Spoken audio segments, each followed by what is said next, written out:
The Struggles of Brown, Jones, and Robinson, by Anthony Trollope. Chapter I. Preface by one of the firm.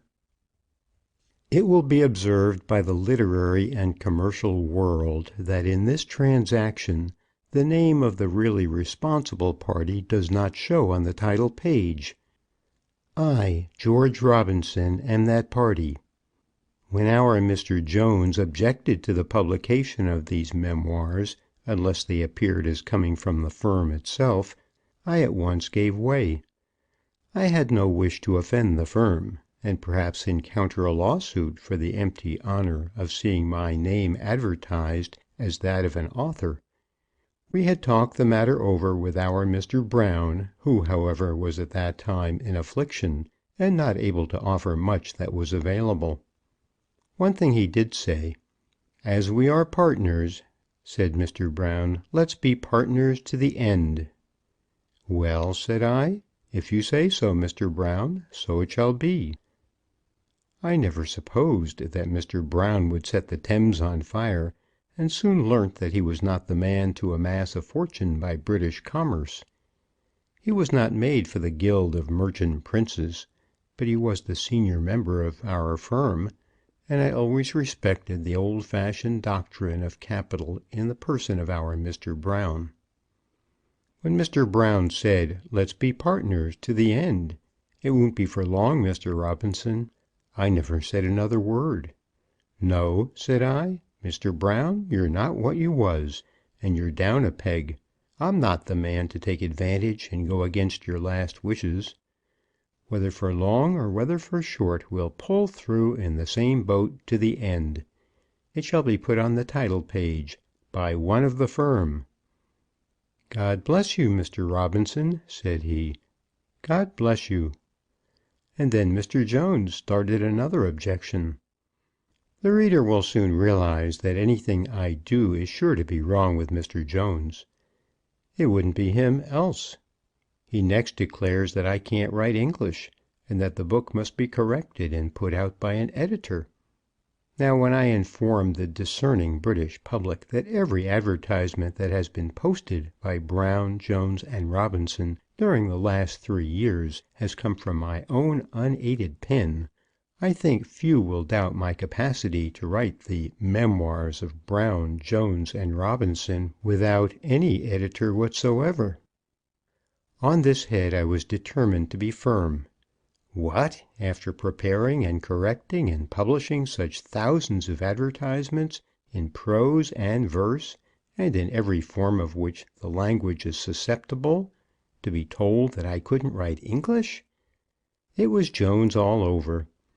If there is a party envious of the genius of another party in this sublunary world, that party is our Mr. Jones. But I was again softened by a touching appeal from our senior partner. Mr. Brown, though prosaic enough in his general ideas, was still sometimes given to the muses, and now, with a melancholy and tender cadence, he quoted the following lines: "Let dogs delight to bark and bite, for 'tis their nature to. But 'tis a shameful sight to see, when partners of one firm like we fall out and chide and fight." So I gave in again. It was then arranged that one of Smith & Elder's young men should look through the manuscript and make any few alterations which the taste of the public might require. It might be that the sonorous, and, if I may so express myself, magniloquent phraseology in which I was accustomed to invite the attention of the nobility and gentry to our last importations was not suited for the purposes of light literature such as this.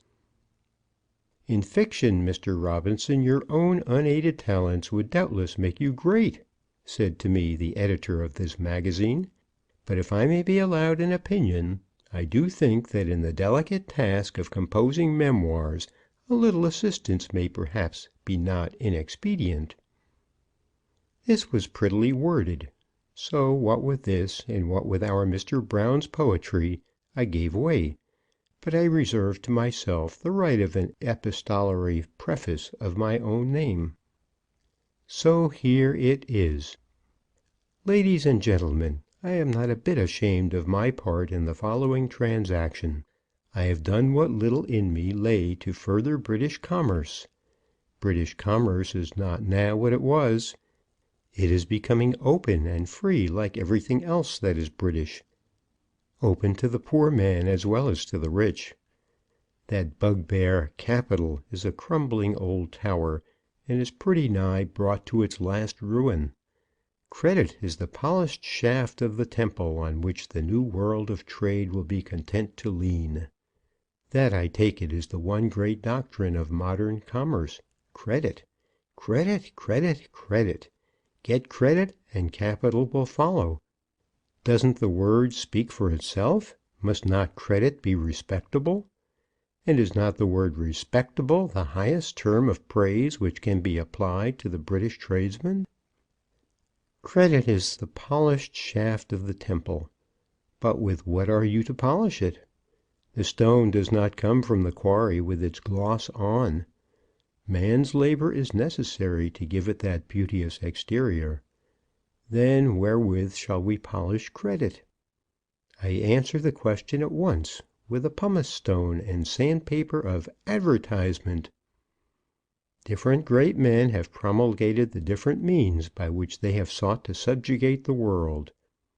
Audacity, audacity, audacity was the lesson which one hero taught.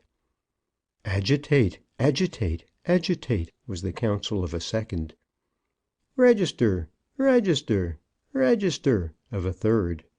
But I say, advertise, advertise, advertise. And I say it again and again. Advertise, advertise, advertise. It is, or should be, the shibboleth of British commerce. That it certainly will be so, I, George Robinson, hereby venture to prophesy, feeling that on this subject something but little short of inspiration has touched my eager pen. There are those, men of the old school, who cannot rouse themselves to see and read the signs of the times. Men who would have been in the last ranks, let them have lived when they would, who object to it, that it is untrue, who say that advertisements do not keep the promises which they make. But what says the poet, he whom we teach our children to read? What says the stern moralist to his wicked mother in the play? Assume a virtue if you have it not. And so say I, assume a virtue if you have it not.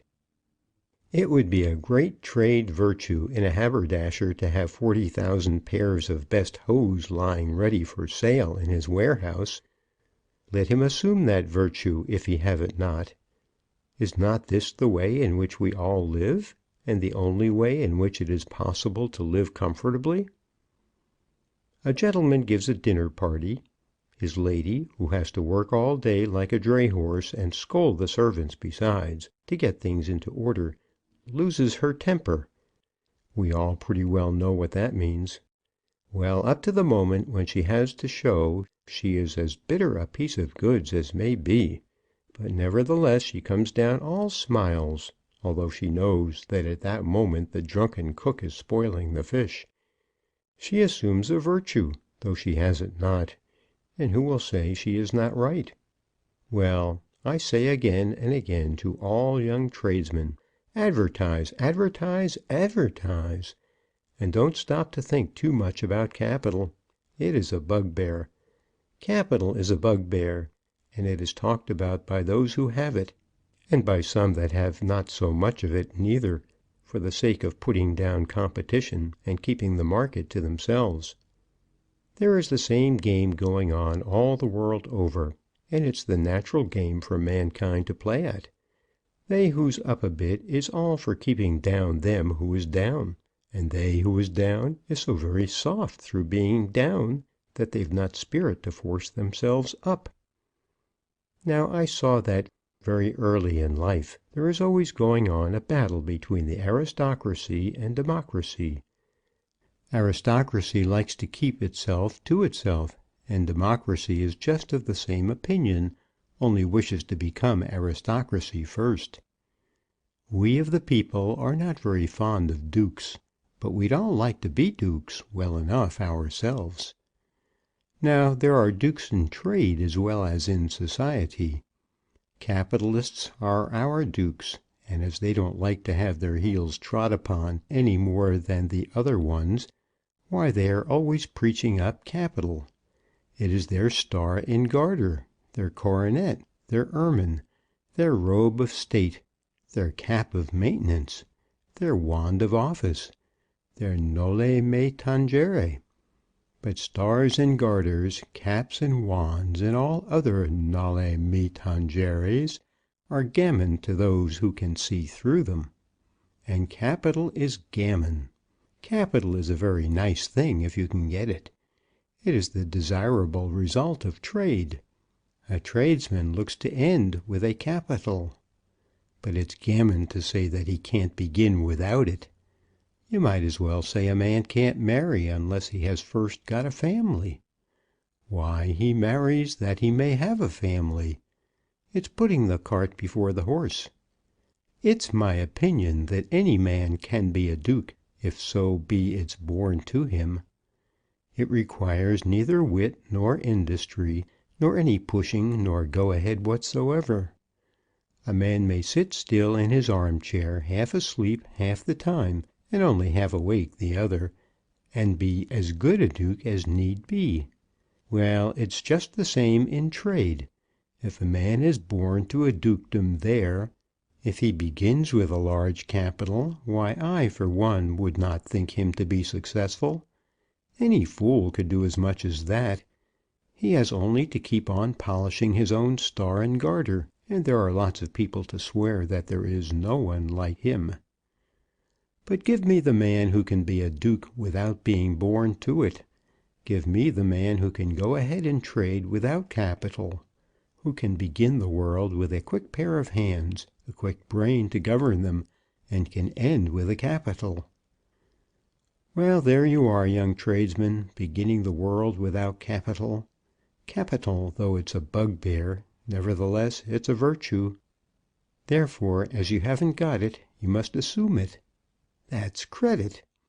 Credit I take to be the belief of other people in a thing that doesn't really exist. Therefore, as you haven't got it, you must assume it. That's credit. When you go into your friend Smith's house and find Mrs. S. all smiles, you give her credit for the sweetest of tempers. Your friend S. knows better, but then, you see, she's had wit enough to obtain credit. When I draw a bill at 3 months and get it done, I do the same thing. That's credit. Give me credit enough, and I don't care a brass button for capital. If I could have but one wish, I would never ask a fairy for a second or a third. Let me have but unreserved credit, and I'll beat any duke of either aristocracy. To obtain credit, the only certain method is to advertise. Advertise, advertise, advertise. That is, assume, assume, assume. Go on assuming your virtue. The more you haven't got it, the more you must assume it. The bitterer your own heart is about that drunken cook and that idle husband who will do nothing to assist you, the sweeter must you smile. Smile sweet enough, and all the world will believe you. Advertise long enough, and credit will come. But there must be some news in your advertisements. There must be a system, and there must be some wit in your system. It won't suffice nowadays to stick up on a blank wall a simple placard to say that you have 40,000 best hose just newly arrived. Any wooden-headed fellow can do as much as that. That might have served in the olden times that we hear of, 20 years since. But the game to be successful in these days must be played in another sort of fashion. There must be some finish about your advertisements, something new in your style, something that will startle in your manner. If a man can make himself a real master of this art, we may say that he has learnt his trade, whatever that trade may be.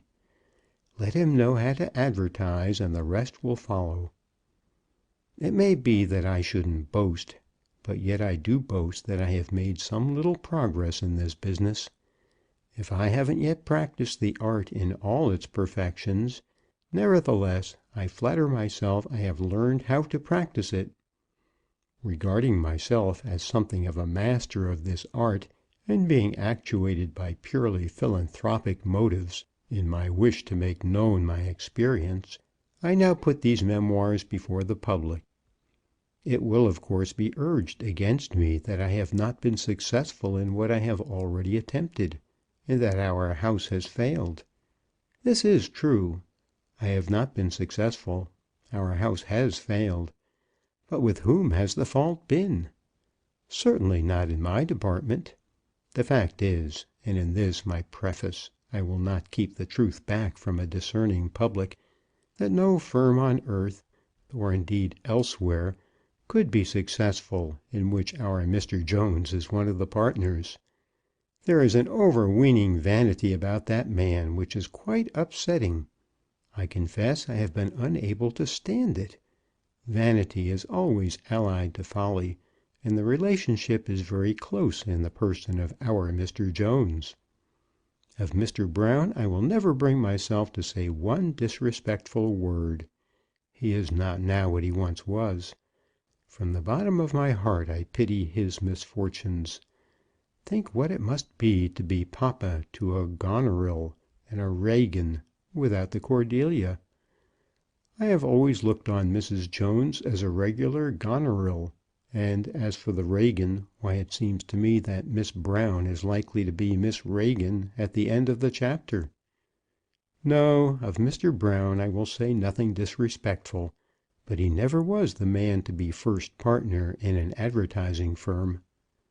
That was our mistake. He had old-fashioned views about capital which were very burdensome. My mistake was this, that in joining myself with Mr. Brown, I compromised my principles and held out, as it were, a left hand to capital. He had not much, as will be seen, but he thought a deal of what he had got, and talked a deal of it, too. This impeded my wings. This prevented me from soaring. One cannot touch pitch and not be defiled. I have been untrue to myself in having had any dealings on the basis of capital, and hence has it arisen that, hitherto, I have failed. I make these confessions hoping that they may be serviceable to trade in general. A man cannot learn a great secret and the full use of a great secret all at once. My eyes are now open. I shall not again make so fatal a mistake. I am still young. I have now learned my lesson more thoroughly, and I yet anticipate success with some confidence. Had Mr. Brown at once taken my advice, had his few £1,000s been liberally expended in commencing a true system of advertising, we should have been, I can hardly surmise where we should have been. He was for sticking altogether to the old system. Mr. Jones was for mixing the old and the new, for laying in stock and advertising as well, with a capital of £4,000. What my opinion is of Mr. Jones I will not now say, but of Mr. Brown I will never utter one word of disparagement. I have now expressed what few words I wish to say on my own bottom. As to what has been done in the following pages by the young man who has been employed to look over these memoirs and put them into shape, it is not for me to speak. It may be that I think they might have read more natural like had no other cook had a finger in the pie. The facts, however, are facts still. These have not been cooked. Ladies and gentlemen, you who have so long distinguished our firm by a liberal patronage, to you I now respectfully appeal, and in showing to you a new article I beg to assure you with perfect confidence that there is nothing equal to it at the price at present in the market. The supply on hand is immense, but as a sale of unprecedented rapidity is anticipated, may I respectfully solicit your early orders? If not approved of, the article shall be changed. Ladies and gentlemen, we have the honor to subscribe ourselves, With every respect, your most obedient humble servants, Brown, Jones, and Robinson. Per George Robinson. The early history of our Mr. Brown, with some few words of Mr. Jones. O commerce, how wonderful are thy ways! How vast thy power! How invisible thy dominion! Who can restrain thee and forbid thy further progress? Kings are but as infants in thy hands, and emperors, despotic in all else, are bound to obey thee. Thou civilizest, hast civilized, and wilt civilize. Civilization is thy mission, and man's welfare thine appointed charge. The nation that most warmly fosters thee shall ever be the greatest in the earth, and without thee no nation shall endure for a day. Thou art our Alpha and our Omega, our beginning and our end, the marrow of our bones, the salt of our life, the sap of our branches, the cornerstone of our temple, the rock of our foundation. We are built on thee, and for thee, and with thee. To worship thee should be man's chiefest care, to know thy hidden ways his chosen study. One maxim hast thou, O commerce, great and true and profitable above all others, one law which thy votaries should never transgress. Buy in the cheapest market, and sell in the dearest. May those divine words be ever found engraved on the hearts of Brown, Jones, and Robinson. Of Mr. Brown, the senior member of our firm, it is expedient that some short memoir should be given. At the time at which we signed our articles in 185 , Mr. Brown had just retired from the butter business. It does not appear that in his early youth he ever had the advantage of an apprenticeship, and he seems to have been employed in various branches of trade in the position, if one may say so, of an outdoor messenger. In this capacity he entered the service of Mr. McCockerell, a retail butter dealer in Smithfield. When Mr. McCockerell died, our Mr. Brown married his widow, and thus found himself elevated at once to the full-blown dignity of a tradesman. He and his wife lived together for 30 years, and it is believed that in the temper of his lady he found some alloy to the prosperity which he had achieved. The widow McCockerell, in bestowing her person upon Mr. Brown, had not intended to endow him also with entire dominion over her shop and chattels. She loved to be supreme over her butter tubs, and she loved also to be supreme over her till. Brown's views on the rights of women were more in accordance with the law of the land as laid down in the statutes. He opined that a femme covert could own no property, not even a butter tub, and hence quarrels arose.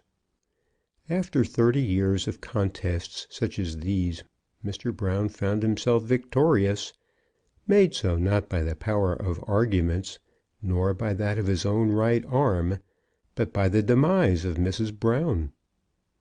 That amiable lady died, leaving 2 daughters to lament their loss, and a series of family quarrels, by which she did whatever lay to her power to embarrass her husband, but by which she could not prevent him from becoming absolute owner of the butter business and of the stock in trade.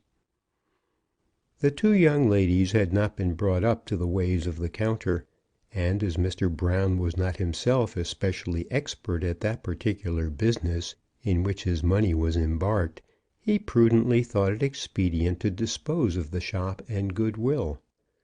This he did to advantage, and thus at the age of 55 he found himself again on the world with £4,000 in his pocket.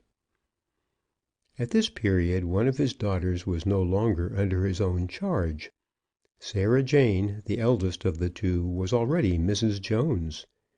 She had been captivated by the black hair and silk waistcoat of Mr. Jones, and had gone off with him in opposition to the wishes of both parents. This, she was aware, was not matter of much moment, for the opposition of one was sure to bring about a reconciliation with the other. And such was soon the case. Mrs. Brown would not see her daughter, or allow Jones to put his foot inside the butter shop.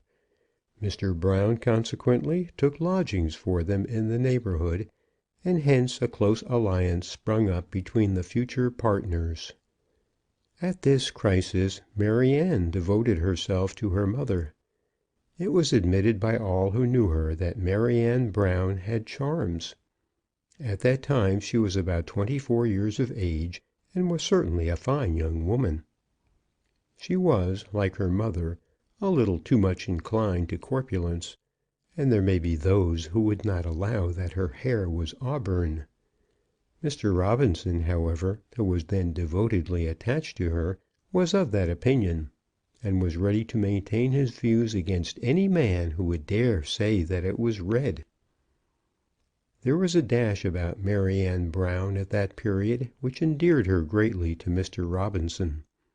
She was quite above anything mean, and when her papa was left a widower in possession of £4,000, she was one of those who were most anxious to induce him to go to work with spirit in a new business.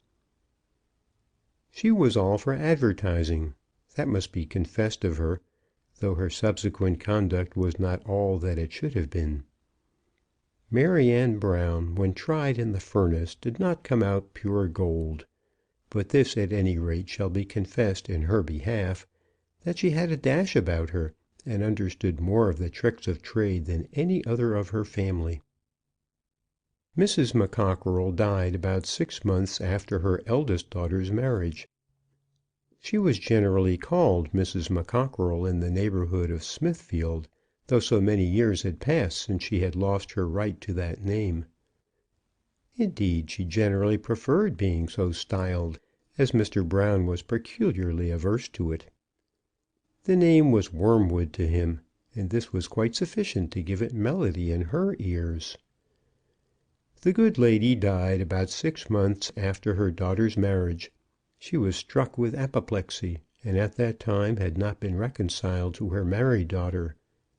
Sarah Jane, nevertheless, when she heard what had occurred, came over to Smithfield.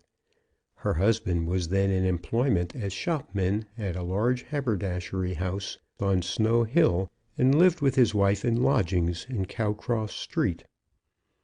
They were supported nearly entirely by Mr. Brown, and therefore owed to him at this crisis not only obedience but dutiful affection. When, however, Sarah Jane first heard of her mother's illness, she seemed to think that she couldn't quarrel with her father fast enough. Jones had an idea that the old lady's money must go to her daughters, and that she had the power of putting it altogether out of the hands of her husband, and that, having the power, she would certainly exercise it.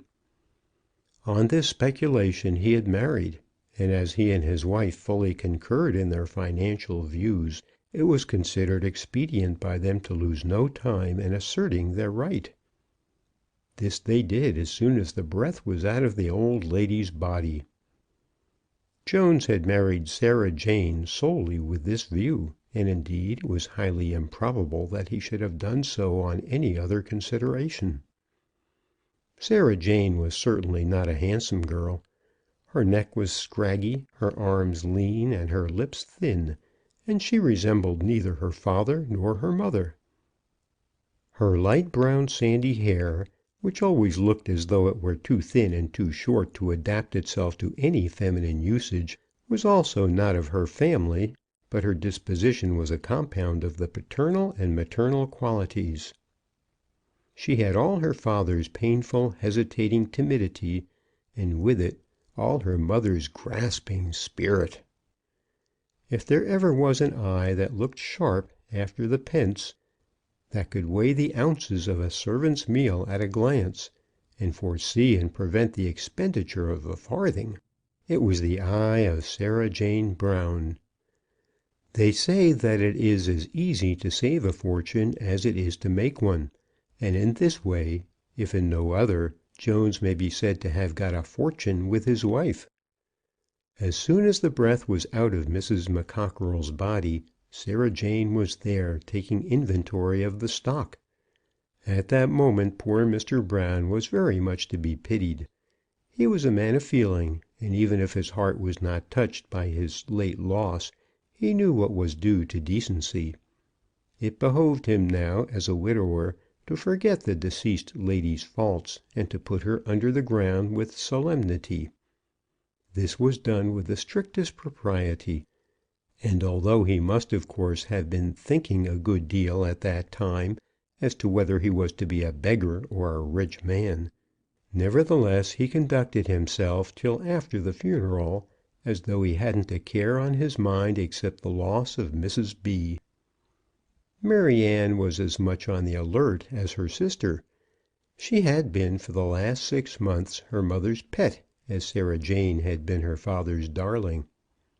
There was some excuse, therefore, for Maryanne when she endeavoured to get what she could in the scramble.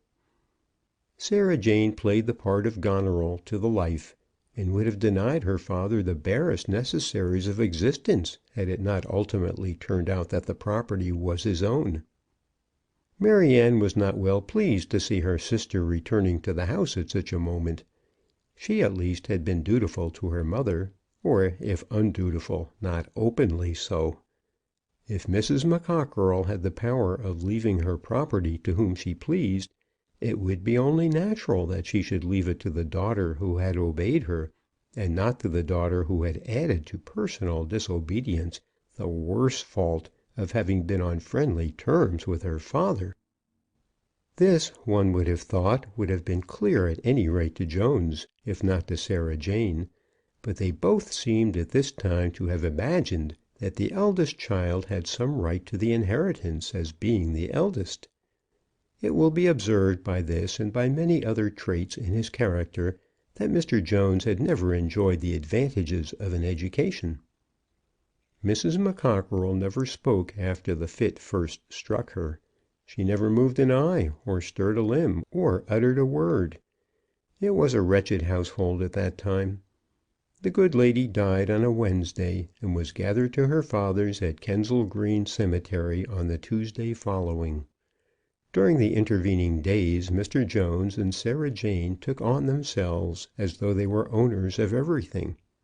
Maryanne did try to prevent the inventory, not wishing it to appear that Mrs. Jones had any right to meddle, but the task was too congenial to Sarah Jane's spirit to allow of her giving it over.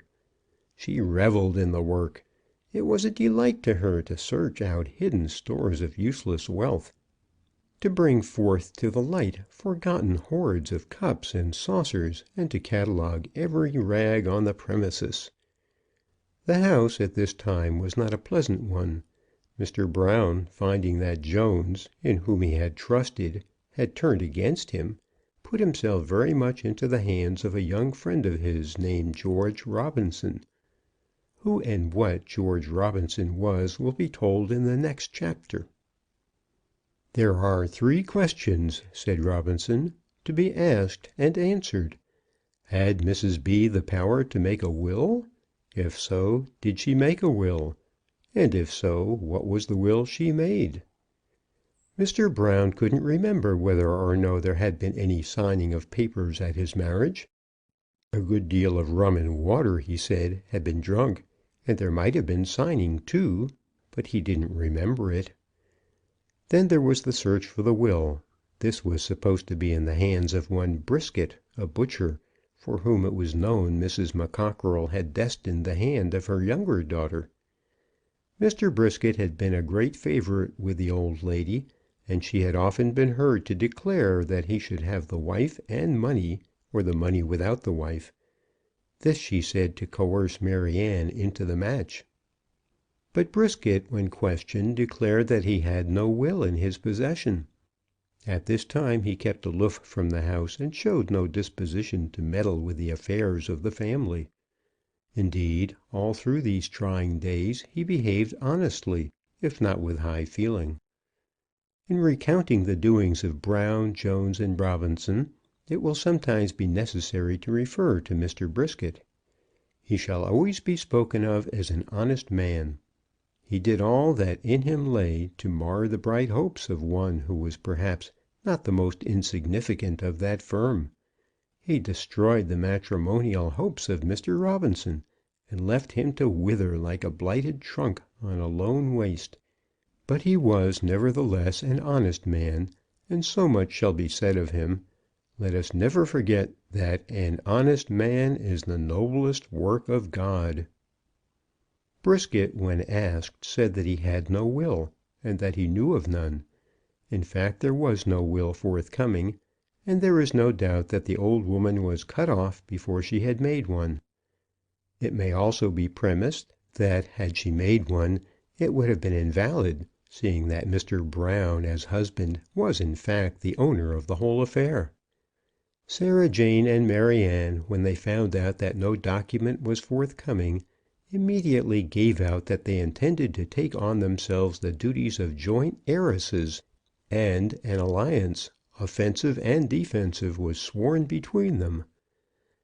At this time Mr. Brown employed a lawyer, and the heiresses, together with Jones, employed another.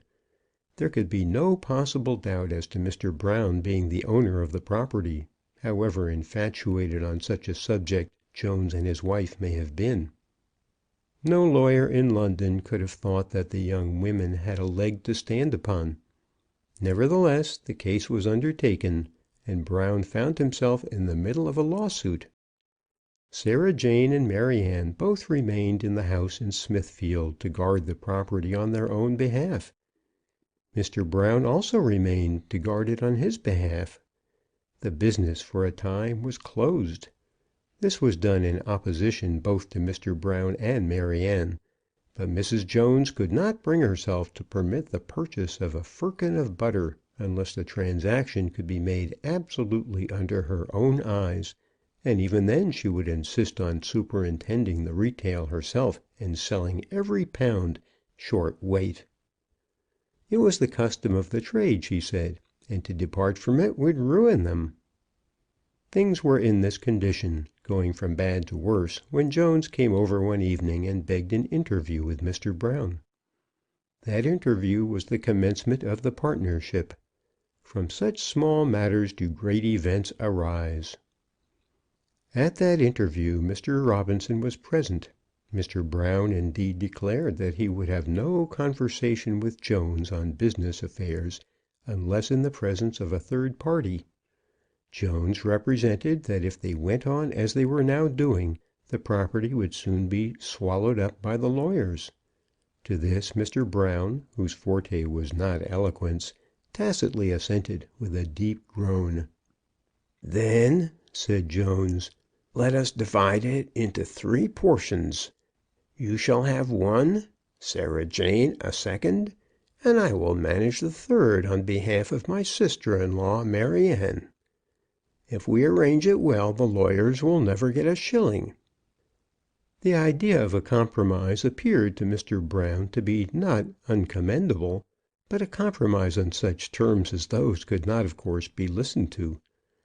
Robinson strongly counselled him to nail his colours to the mast and kick Mr. Jones downstairs, but Mr. Brown had not the spirit for this. "One's children is one's children," said he to Robinson, when they went apart into the shop to talk the matter over. "The fruit of one's loins, and the prop of one's age." Robinson could not help thinking that Sarah Jane was about as bad a prop as any that ever a man leant on, but he was too generous to say so. The matter was ended at last by a compromise. "Go on with the business together," said Robinson, Mr. Brown keeping, of course, a preponderating share in his own hands. "I don't like butter," said Jones. "Nothing great can be done in butter." "It is a very safe line," said Mr. Brown, "if the connection is good." "The connection must have been a good deal damaged," said Robinson, "seeing that the shop has been closed for a fortnight. Besides, it's a woman's business, and you have no woman to manage it," added he, fearing that Mrs. Jones might be brought in to the detriment of all concerned. Jones suggested haberdashery.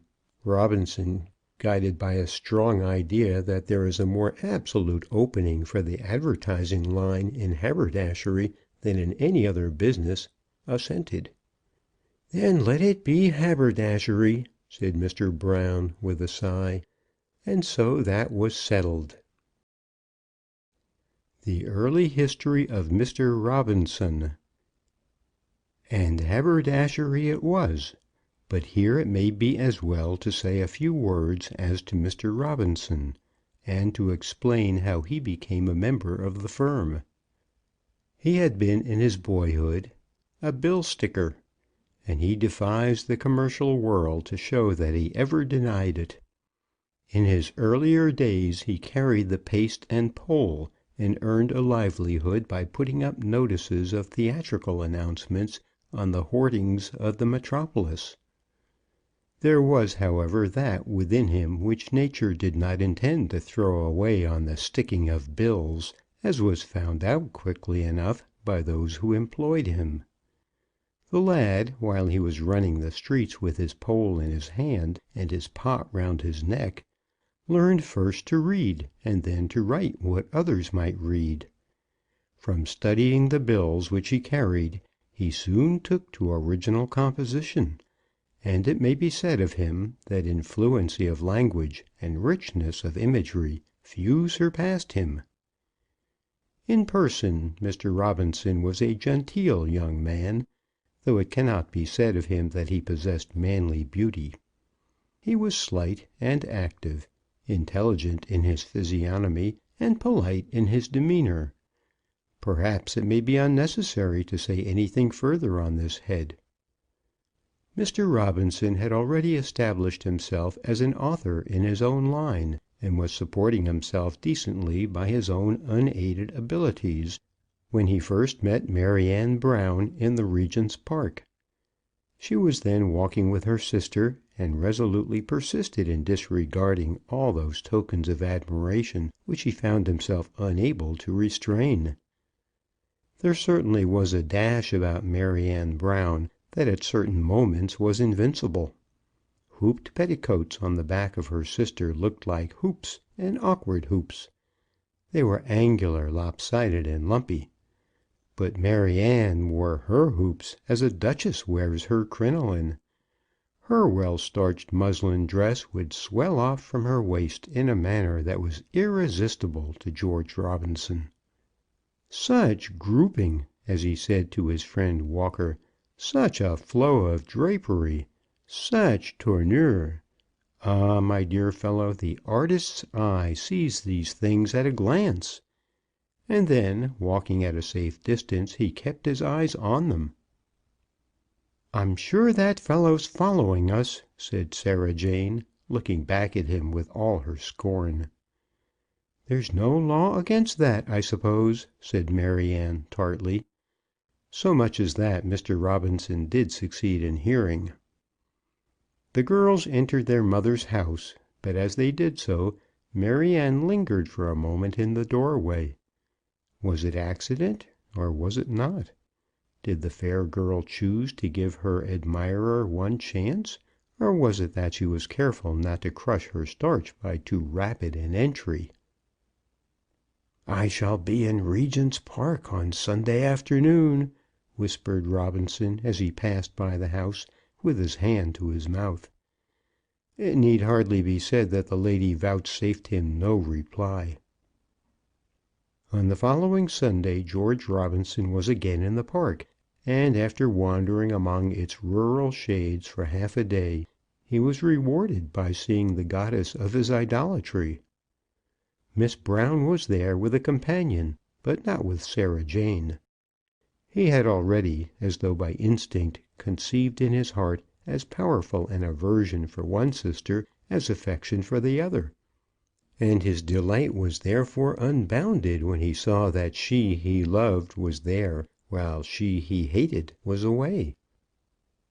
'Twere long to tell at the commencement of this narrative how a courtship was commenced and carried on, how Robinson sighed, at first in vain, then not in vain, how good-natured was Miss Twizzle, the bosom friend of Maryanne, and how Robinson for a time walked and slept and fed on roses.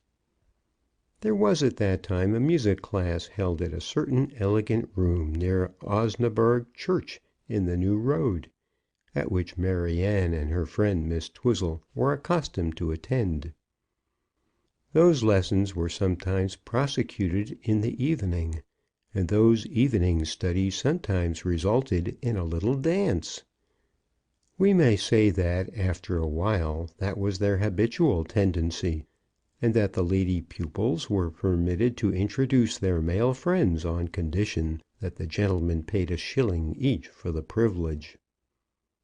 It was in that room that George Robinson passed the happiest hours of his checkered existence.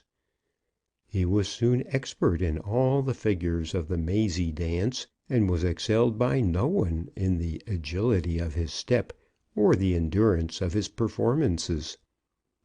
It was by degrees rumoured about that he was something higher than he seemed to be, and those best accustomed to the place used to call him the poet. It must be remembered that at this time Mrs. McCockerell was still alive, and that as Sarah Jane had then become Mrs. Jones, Maryanne was her mother's favourite, and destined to receive all her mother's gifts. Of the name and person of William Brisket, George Robinson was then in happy ignorance, and the first introduction between them took place in the Hall of Harmony. 'Twas about 11 o'clock in the evening, when the light feet of the happy dancers had already been active for some hours or so in the worship of their favourite muse, that Robinson was standing up with his arm round his fair one's waist, immediately opposite to the door of entrance. His right arm still embraced her slight girdle, whilst with his left hand he wiped the perspiration from his brow. She leaned against him, palpitating, for the motion of the music had been quick, and there had been some amicable contest among the couples. It is needless to say that George Robinson and Maryanne Brown had suffered no defeat. At that moment a refreshing breeze of the night air was wafted into the room from the open door, and Robinson, looking up, saw before him a sturdy, thick-set man with mottled, beefy face, and by his side there stood a spectre. "It's your sister," whispered he to Maryanne in a tone of horror. "Oh, laws, there's Bill," said she, and then she fainted. The gentleman with the mottled face was indeed no other than Mr. Brisket, the purveyor of meat, for whose arms Mrs. McCockerell had destined the charms of her younger daughter. Conduct baser than that of Mrs. Jones on this occasion is not perhaps recorded in history. She was no friend of Brisket's. She had it not at heart to forward her mother's views. At this period of their lives she and her mother never met.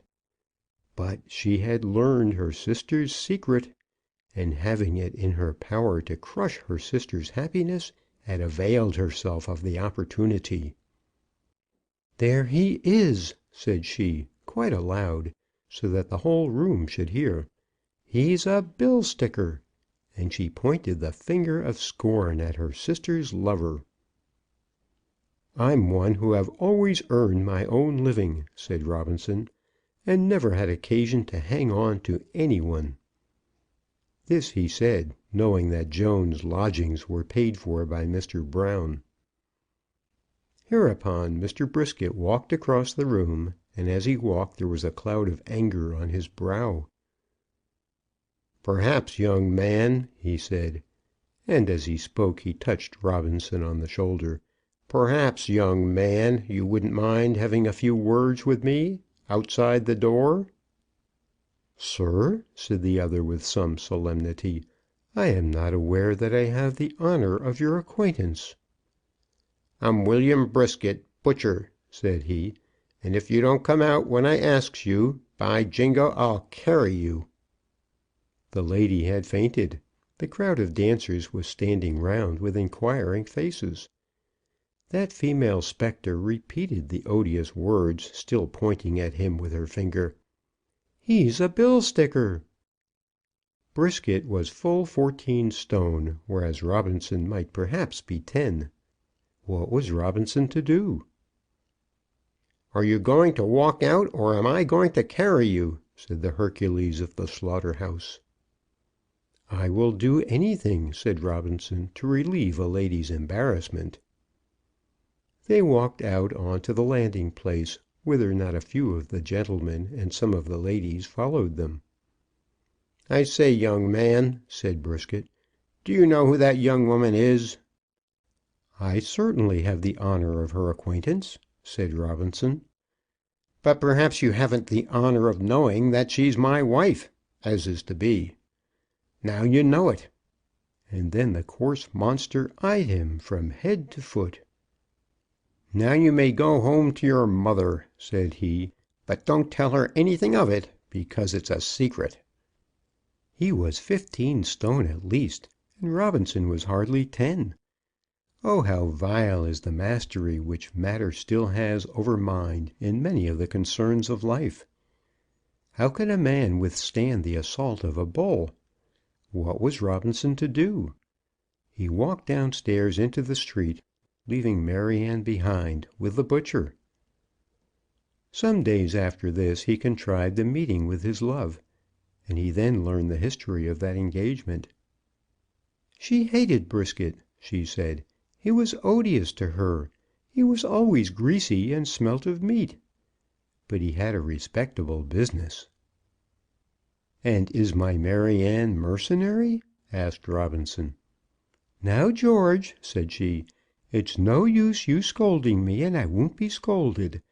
Ma says that I must be civil to him, and I'm not going to quarrel with ma, at any rate not yet." "But surely, Maryanne—" "It's no good you Shirleying me, George, for I won't be Shirleyed. If you don't like me, you can leave me." "Maryanne, I adore you." "That's all very well, and I hope you do. But why did you make a row with that man the other night?" "But, dearest love, he made the row with me." "And when you did make it," continued Maryanne, "why didn't you see it out?" Robinson did not find it easy to answer this accusation. That matter has still dominion over mind, though the days are coming when mind shall have dominion over matter, was a lesson which, in after days, it would be sweet to teach her. But at the present moment the time did not serve for such teaching.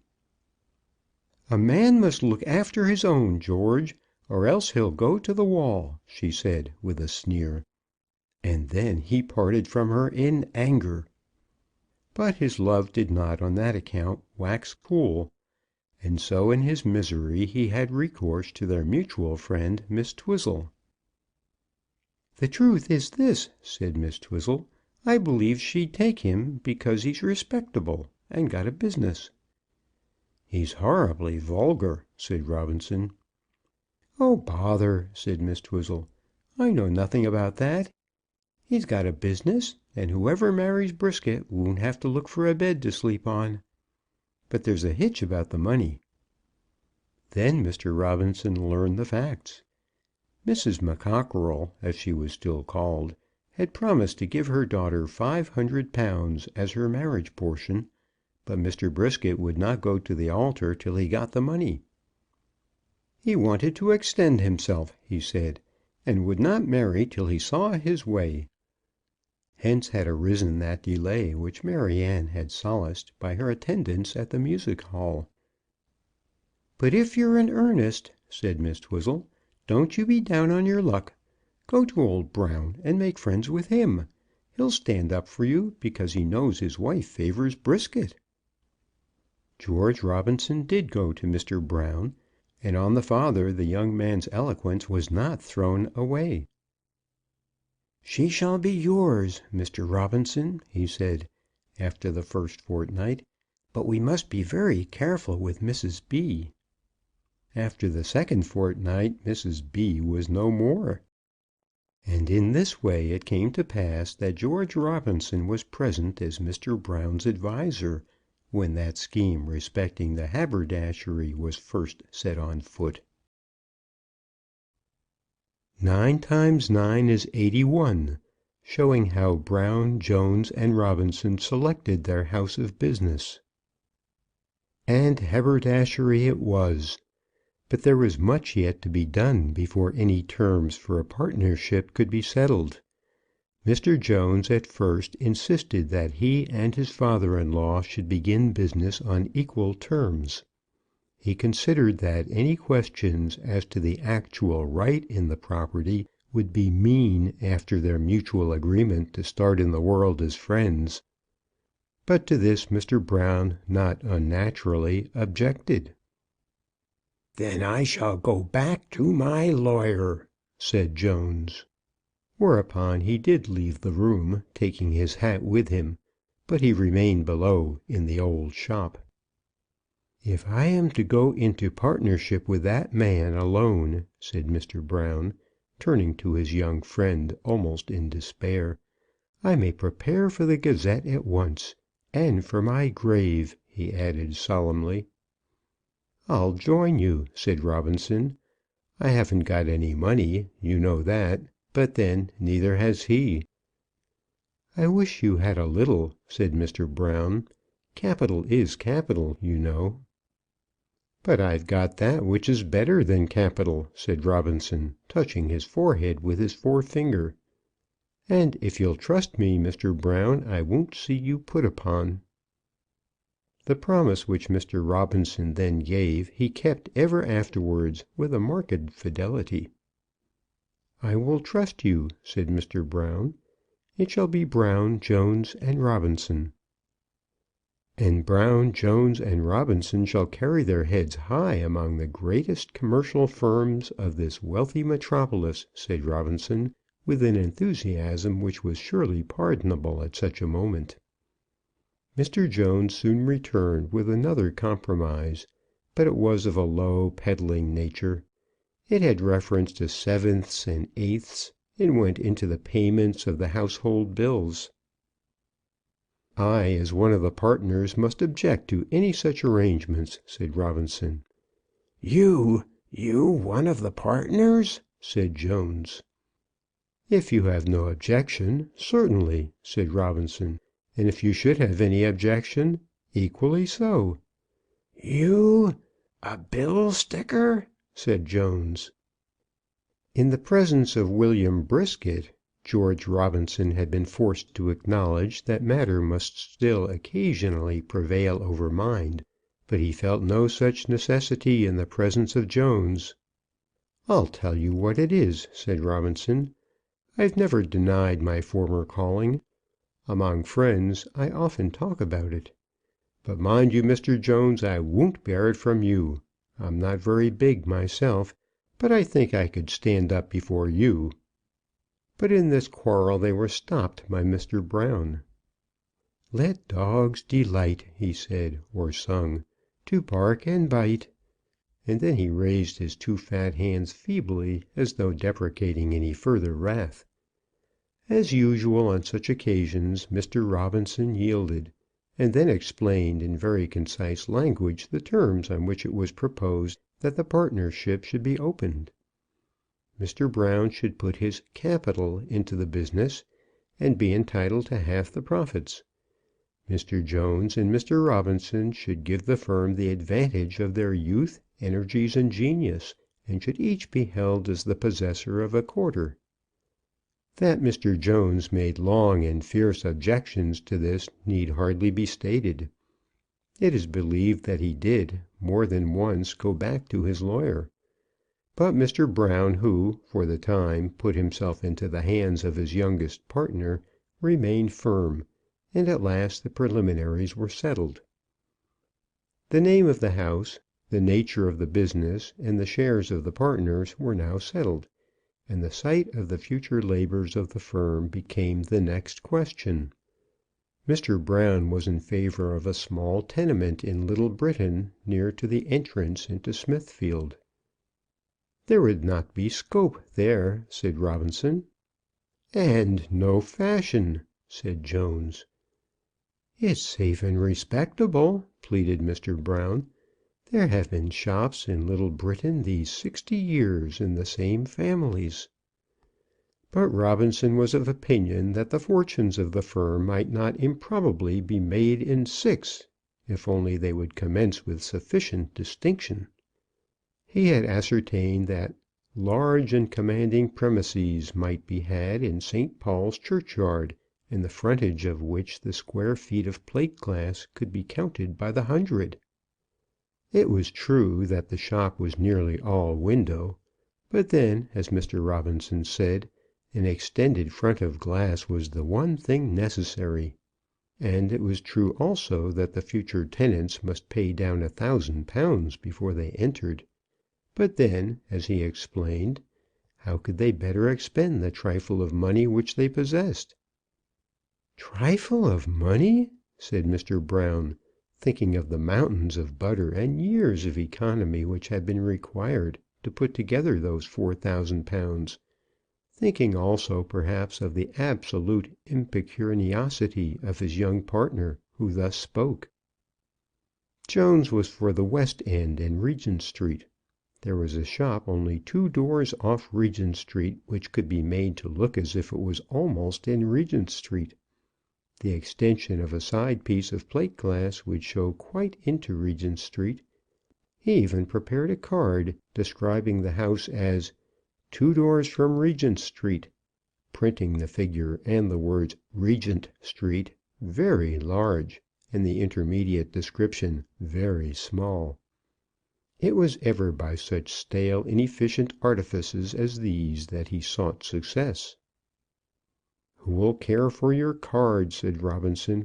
"When a man's card comes to be of use to him, the thing's done. He's living in his villa by that time, and has his £5,000 a year out of the profits." "I hope you'll both have your villas before long," said Brown, trying to keep his partners in good humour. "But a cottage horney will be enough for me. I'd like to be able to give my children their bit of dinner on Sunday hot and comfortable. I want no more than that." That was a hard battle, and it resulted in no victory. The dingy shop in Little Britain was of course out of the question, and Mr. Brown assisted Robinson in preventing that insane attempt at aping the unprofitable glories of Regent Street. The matter ended in another compromise, and a house was taken in Bishopsgate Street, of which the frontage was extensive and commanding, but as to which it must certainly be confessed that the back part of the premises was inconveniently confined.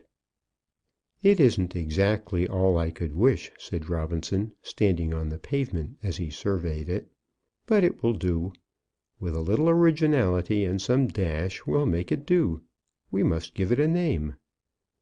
"A name?" said Mr. Brown. "It's 81 Bishopsgate Street, ain't it? They don't call houses names in London." "That's just why we'll have a name for ours, Mr. Brown."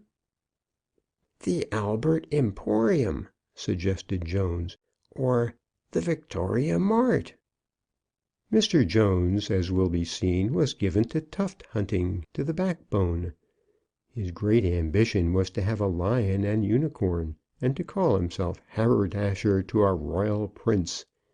He had never realized the fact that profit, like power, comes from the people and not from the court. "I wouldn't put up the Queen's arms if the Queen came and asked me," Robinson once said in answer to him. "That game has been played out, and it isn't worth the cost of the 2 wooden figures." "The Temple of Fashion would do very well," said Jones. "The Temple of Fiddlestick," said Robinson. "Of course you say so," said Jones. "Let dogs delight," began Mr. Brown, standing as we were in the middle of the street. "And I'll tell you what," said Robinson, "there's nothing like colour. We'll call it Magenta House, and we'll paint it magenta from the roof to the window tops." This beautiful tint had only then been invented, and it was necessary to explain the word to Mr. Brown. He merely remarked that the oil and paint would come to a deal of money, and then gave way. Jones was struck dumb by the brilliancy of the idea, and for once forgot to object. "And I'll tell you what," said Robinson, 9 times 9 is 81. Certainly, certainly, said Mr. Brown, who delighted to agree with his younger partner when circumstances admitted it. You are right there, certainly. Jones was observed to go through the multiplication table mentally, but could detect no error. 9 times 9 is 81, repeated Robinson with confidence, and we'll put that fact up over the first floor windows. And so they did. The house was painted magenta color from top to bottom, and on the front in very large figures and letters was stated the undoubted fact that 9 times 9 is 81. If they will only call us the 9 times 9, the thing is done, said Robinson. Nevertheless, the house was christened Magenta House. And now about glass, said Robinson, when the three had retired to the little back room within. Mr. Robinson, however, admitted afterwards that he was wrong about the color and the number.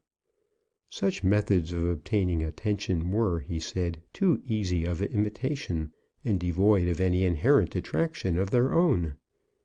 People would not care for 9 times 9 in Bishopsgate Street if there were 9 times 9s in other streets as well.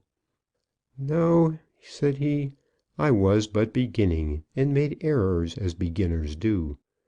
Outside there should be glass, gas, gold, and glare. Inside there should be the same, with plenty of brass, and, if possible, a little wit. If those won't do it, nothing will. All the same, the magenta color and the 9 times 9 did have their effect. 9 times 9 is 81 was printed on the top of all the flying advertisements issued by the firm, and the printing was all done in magenta. Mr. Brown groaned sorely over the expenditure that was necessary in preparation of the premises. His wish was that this should be paid for in ready money, and indeed it was necessary that this should be done to a certain extent. But the great object should have been to retain every available shilling for advertisements. In the way of absolute capital, money to be paid for stock, £4,000 was nothing. But £4,000 scattered broadcast through the metropolis on walls, omnibuses, railway stations, little books, pavement chalkings, illuminated notices, porters' backs, gilded cars, and men in armour, would have driven 9 times 9 into the memories of half the inhabitants of London. The men in armour were tried. 4 suits were obtained in Poland Street, and 4 strong men were hired who rode about town all day on 4 brewers' horses. They carried poles with large banners, and on the banners were inscribed the words which formed the shibboleth of the firm. Magenta House, 9 times 9 is 81, Bishopsgate Street. And 4 times a day these 4 men in armour met each other in front of the windows of the house, and stood there on horseback for 15 minutes with their backs to the curbstone. The forage, however, of the horses became so terribly large an item of expenditure that Mr. Brown's heart failed him. His heart failed him, and he himself went off late one evening to the livery stable keeper who supplied the horses. And in Mr. Robinson's absence the armour was sent back to Poland Street. "We should have had the police down upon us, George," said Mr. Brown, deprecating the anger of his younger partner. "And what better advertisement could you have wished?" said Robinson. "It would have been in all the papers, and have cost nothing." "But don't you know, George, what them beastesses was eating? It was frightful to hear of. 24 pounds of corn a day, each of 'em, because the armour was so uncommon heavy. The men in armour were then given up, but they certainly were beginning to be effective. At 6 p.m., when the men were there, it had become impossible to pass the shop without going into the middle of the street, and on 1 or 2 occasions the policeman had spoken to Mr. Brown. Then there was a slight accident with a child, and the newspapers had interfered. But we are anticipating the story, for the men in armour did not begin their operations till the shop had been opened. "And now about glass," said Robinson, as soon as the three partners had retired from the outside flags into the interior of the house. "It must be plate, of course," said Jones. "Plate." He might as well have said, when wanting a house, that it must have walls. "I rather think so," said Robinson, "and a good deal of it." "I don't mind a good sized common window," said Brown. "A deal better have them uncommon," said Robinson, interrupting him. "And remember, sir, there's nothing like glass in these days. It has superseded leather altogether in that respect." "Leather?" said Mr. Brown, who was hardly quick enough for his junior partner. "Of all our materials now in general use," said Robinson, "glass is the most brilliant and yet the cheapest, the most graceful and yet the strongest. Though transparent, it is impervious to wet. The eye travels through it, but not the hailstorm. To the power of gas it affords no obstacle, but it is as efficient a barrier against the casualties of the street as an iron shutter. To that which is ordinary it lends a grace, and to that which is graceful it gives a double lustre. Like a good advertisement, it multiplies your stock tenfold, and like a good servant, it is always eloquent in praise of its owner. I look upon plate glass, sir, as the most glorious product of the age, and I regard the tradesman who can surround himself with the greatest quantity of it as the most in advance of the tradesman of his day. Oh, sir, whatever we do, let us have glass." "It's beautiful to hear him talk," said Mr. Brown, "but it's the bill I'm a thinking of." "If you will only go enough ahead, Mr. Brown, you'll find that nobody will trouble you with such bills." "But they must be paid some day, George." "Of course they must, but it will never do to think of that now. In 12 months or so, when we have set the house well going, the payment of such bills as that will be a mere nothing, a thing that will be passed as an item not worth notice. Faint heart never won fair lady, you know, Mr. Brown." And then a cloud came across George Robinson's brow as he thought of the words he had spoken. For his heart had once been faint, and his fair lady was by no means won. "That's quite true," said Jones. "It never does. Ha, ha, ha!" Then the cloud went away from George Robinson's brow, and a stern frown of settled resolution took its place. At that moment he made up his mind that when he might again meet that giant butcher, he would forget the difference in their size, and accost him as though they two were equal. What though some fell blow levelled as at an ox should lay him low for ever? Better that than endure from day to day the unanswered taunts of such a one as Jones. Mr. Brown, though he was not quick-witted, was not deficient when the feelings of man and man were concerned. He understood it all, and taking advantage of a moment when Jones had stepped up to the shop, he pressed Robinson's hand and said, "You shall have her, George. If a father's word is worth anything, you shall have her." But in this case, as in so many others, a father's word was not worth anything. "But to business," said Robinson, shaking off from him all thoughts of love. After that Mr. Brown had not the heart to oppose him respecting the glass, and in that matter he had everything nearly his own way. The premises stood advantageously at the corner of a little alley, so that the window was made to jut out sideways in that direction, and a full foot and a half was gained. On the other side the house did not stand flush with its neighbour, as is not unfrequently the case in Bishopsgate Street, and here also a few inches were made available. The next neighbour, a quiet old man who sold sticks, threatened a lawsuit, but that, had it been instituted, would have got into the newspapers and been an advertisement. There was considerable trouble about the entrance.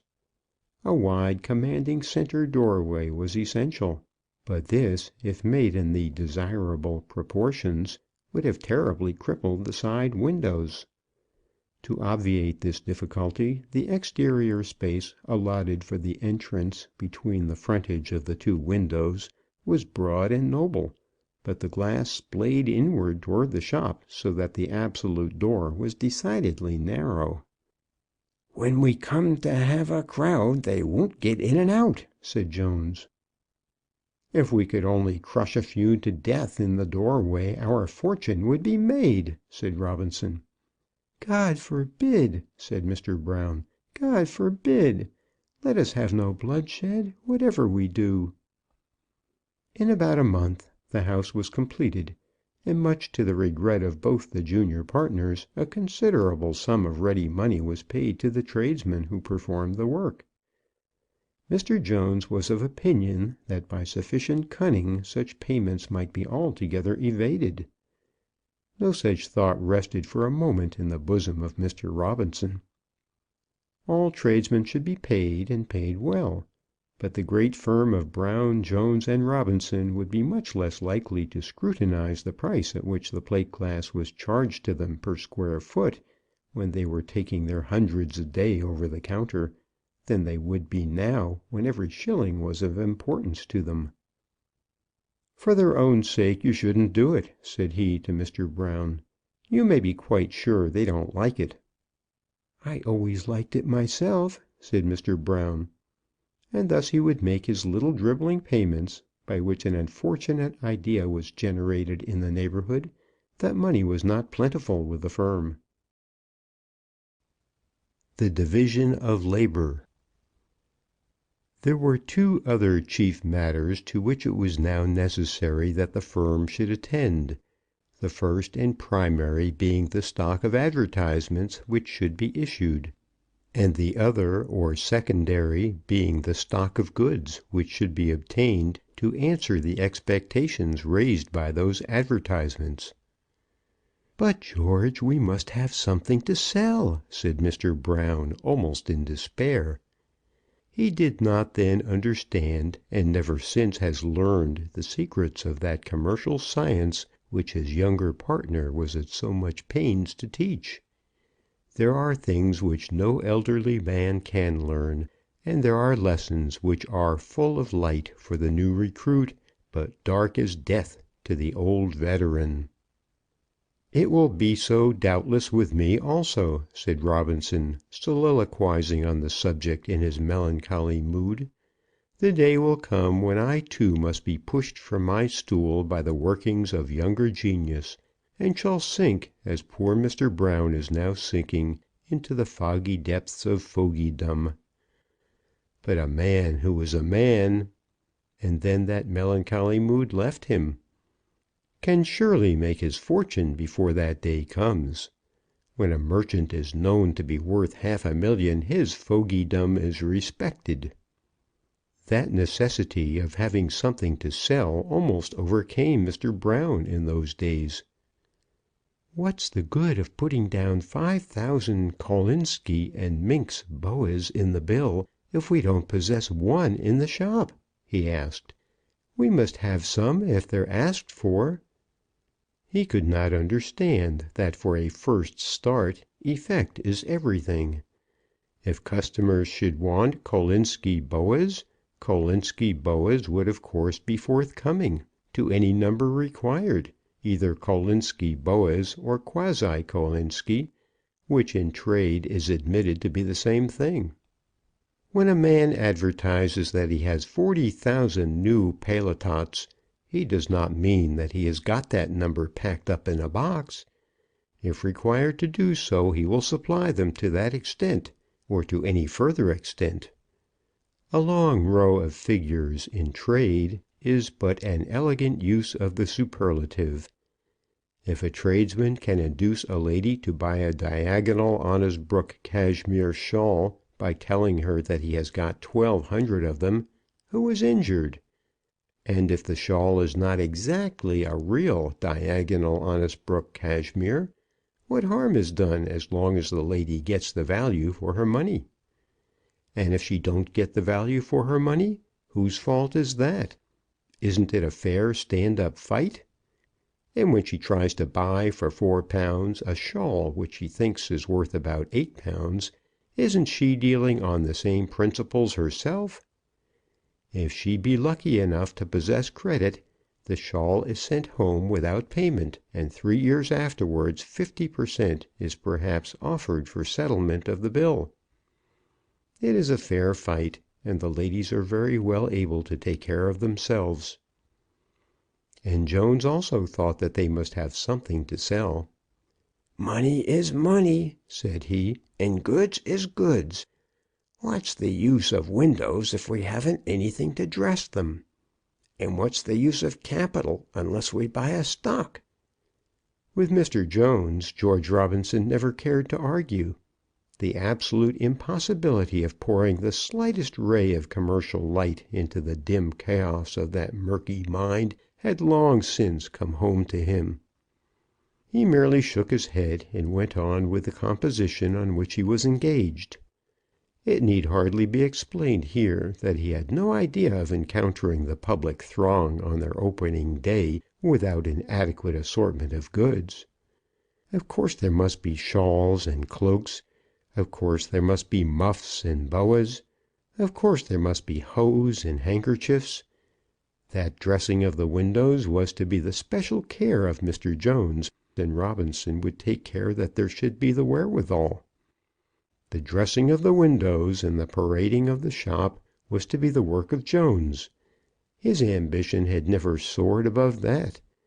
And while serving in the house on Snow Hill, his utmost envy had been excited by the youthful aspirant who there walked the boards, and with an oily courtesy handed chairs to the ladies.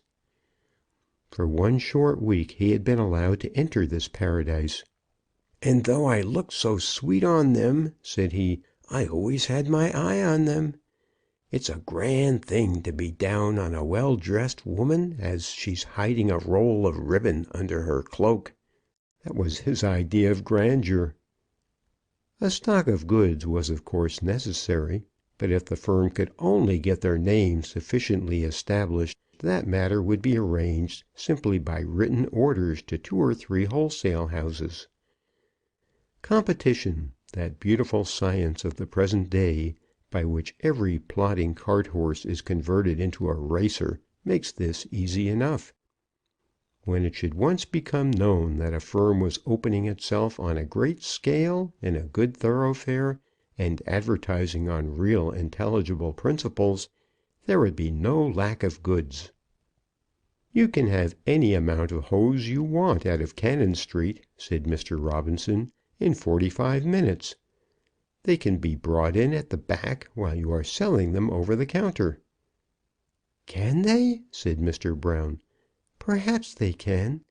But nevertheless, George, I think I'll buy a few. It'll be an ease to my mind." He did so, but it was a suicidal act on his part. One thing was quite clear even to Mr. Jones. If the firm commenced business to the extent which they contemplated, it was out of the question that they should do everything on the ready money principle.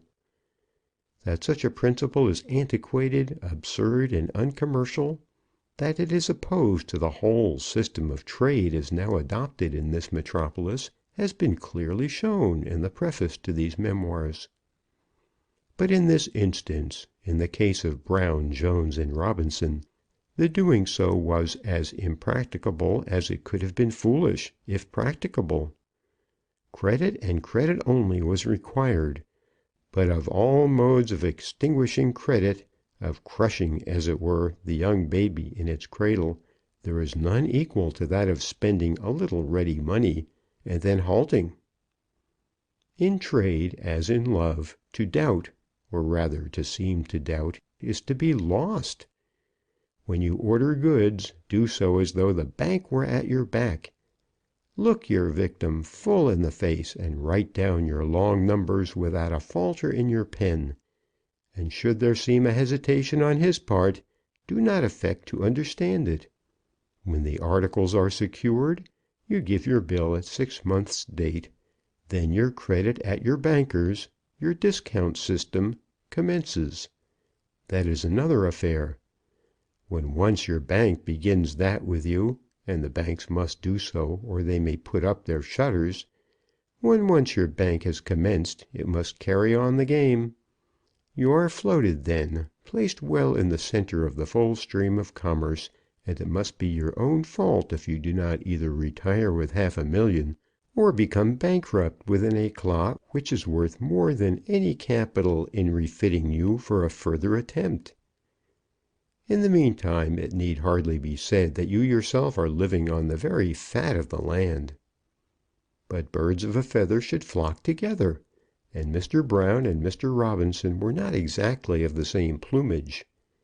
It was finally arranged that Mr. Robinson should have carte blanche at his own particular line of business, to the extent of £1,500, and that Mr. Brown should go into the warehouse and lay out a similar sum in goods. Both Jones and Mrs. Jones accompanied the old man, and a sore time he had of it. It may here be remarked that Mrs. Jones struggled very hard to get a footing in the shop, but on this point it should be acknowledged that her husband did his duty for a while. "It must be you or I, Sarah Jane," said he, "but not both." "I have no objection in life," said she. "You can stay at home if you please." "By no means," he replied. "If you come here, and your father permits it, I shall go to America. Of course the firm will allow me for my share." She tried it on very often after that, and gave the firm much trouble, but I don't think she got her hand into the cash drawer above once or twice during the first 12 months. The division of labour was finally arranged as follows. Mr. Brown was to order the goods, to hire the young men and women, look after their morality, and pay them their wages, to listen to any special applications when a desire might be expressed to see the firm, and to do the heavy respectable parental business. There was a little back room with a skylight in which he was to sit, and when he was properly got up, his manner of shaking his head at the young people who misbehaved themselves was not ineffective. There is always danger when young men and women are employed together in the same shop, and if possible this should be avoided. It is not in human nature that they should not fall in love, or at any rate amuse themselves with ordinary flirtations. Now the rule is that not a word shall be spoken that does not refer to business. "Miss O'Brien, where is the salmon-coloured sarcenet?" Or, "Mr. Green, I'll trouble you for the ladies' sevens." Nothing is ever spoken beyond that. "Morals, morals above everything," Mr. Brown was once heard to shout from his little room, when a whisper had been going round the shop as to a concerted visit to the Crystal Palace. Why a visit to the Crystal Palace should be immoral when talked of over the counter, Mr. Brown did not explain on that occasion. A very nice set of young women, the compiler of these memoirs once remarked to a commercial gentleman in a large way, who was showing him over his business, and for the most part very good looking. "Yes, sir, yes, we attend to their morals especially.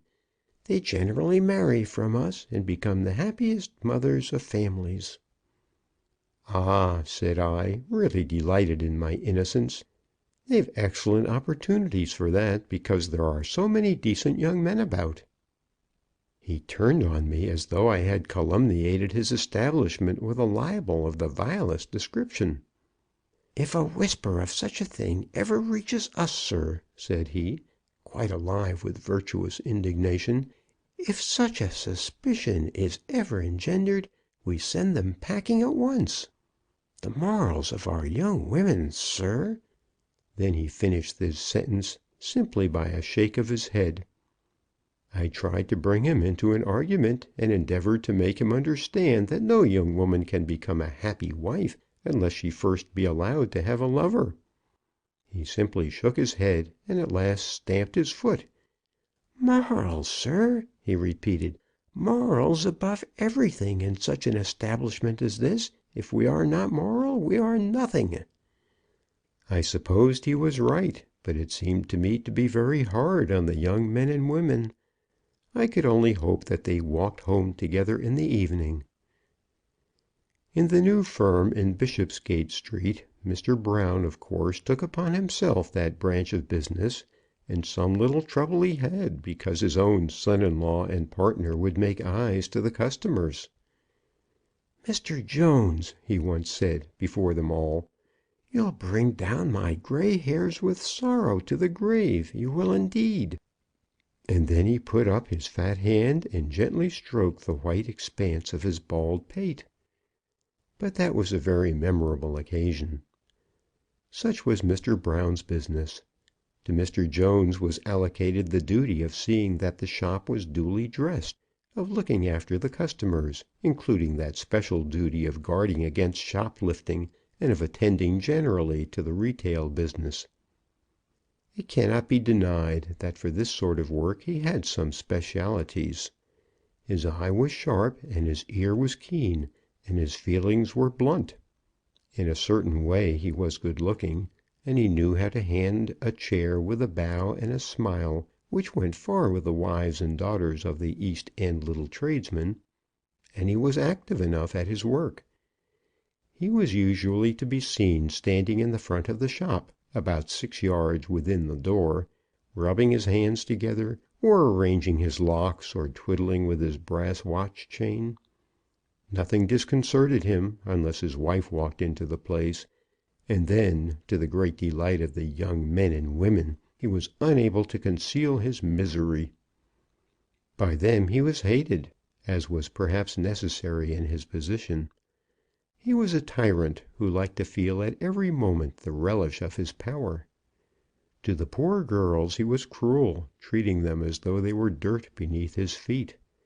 For Mr. Jones, though he affected the reputation of an admirer of the fair sex, never forgot himself by being even civil to a female who was his paid servant. Women's smile had a charm for him, but no charm equal to the servility of dependents. But on the shoulders of Mr. Robinson fell the great burden of the business. There was a question as to the accounts. These, however, he undertook to keep in his leisure moments, thinking but little of the task. But the work of his life was to be the advertising department. He was to draw up the posters. He was to write those little books which, printed on magenta-coloured paper, were to be thrown with reckless prodigality into every vehicle in the town. He was to arrange new methods of alluring the public into that emporium of fashion. It was for him to make a credulous multitude believe that at that shop, number 9 times 9 in Bishopsgate Street, goods of all sorts were to be purchased at prices considerably less than the original cost of their manufacture. This he undertook to do. This for a time he did do. This for years to come he would have done, had he not experienced an interference in his own department, by which the whole firm was ultimately ruined and sent adrift. "The great thing is to get our bills into the hands of the public," said Robinson.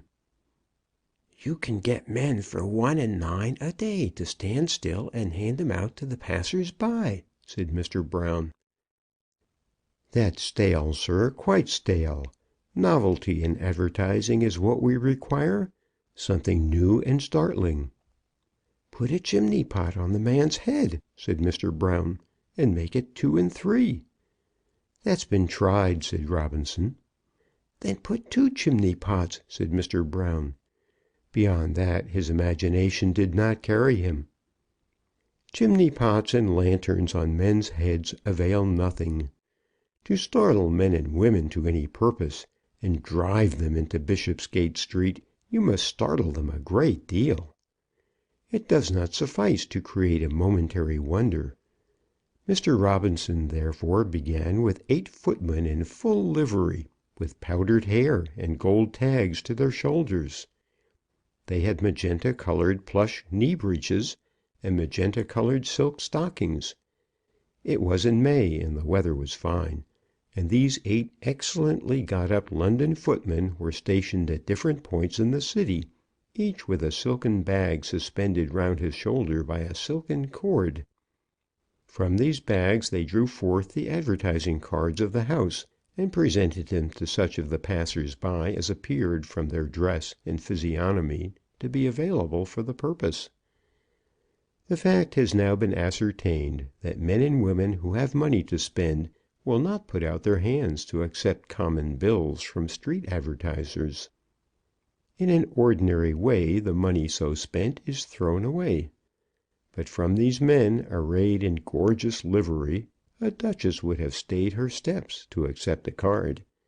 And duchesses did stay their steps, and cards from the young firm of Brown, Jones, and Robinson were, as the firm was creditably informed, placed beneath the eyes of a very illustrious personage indeed.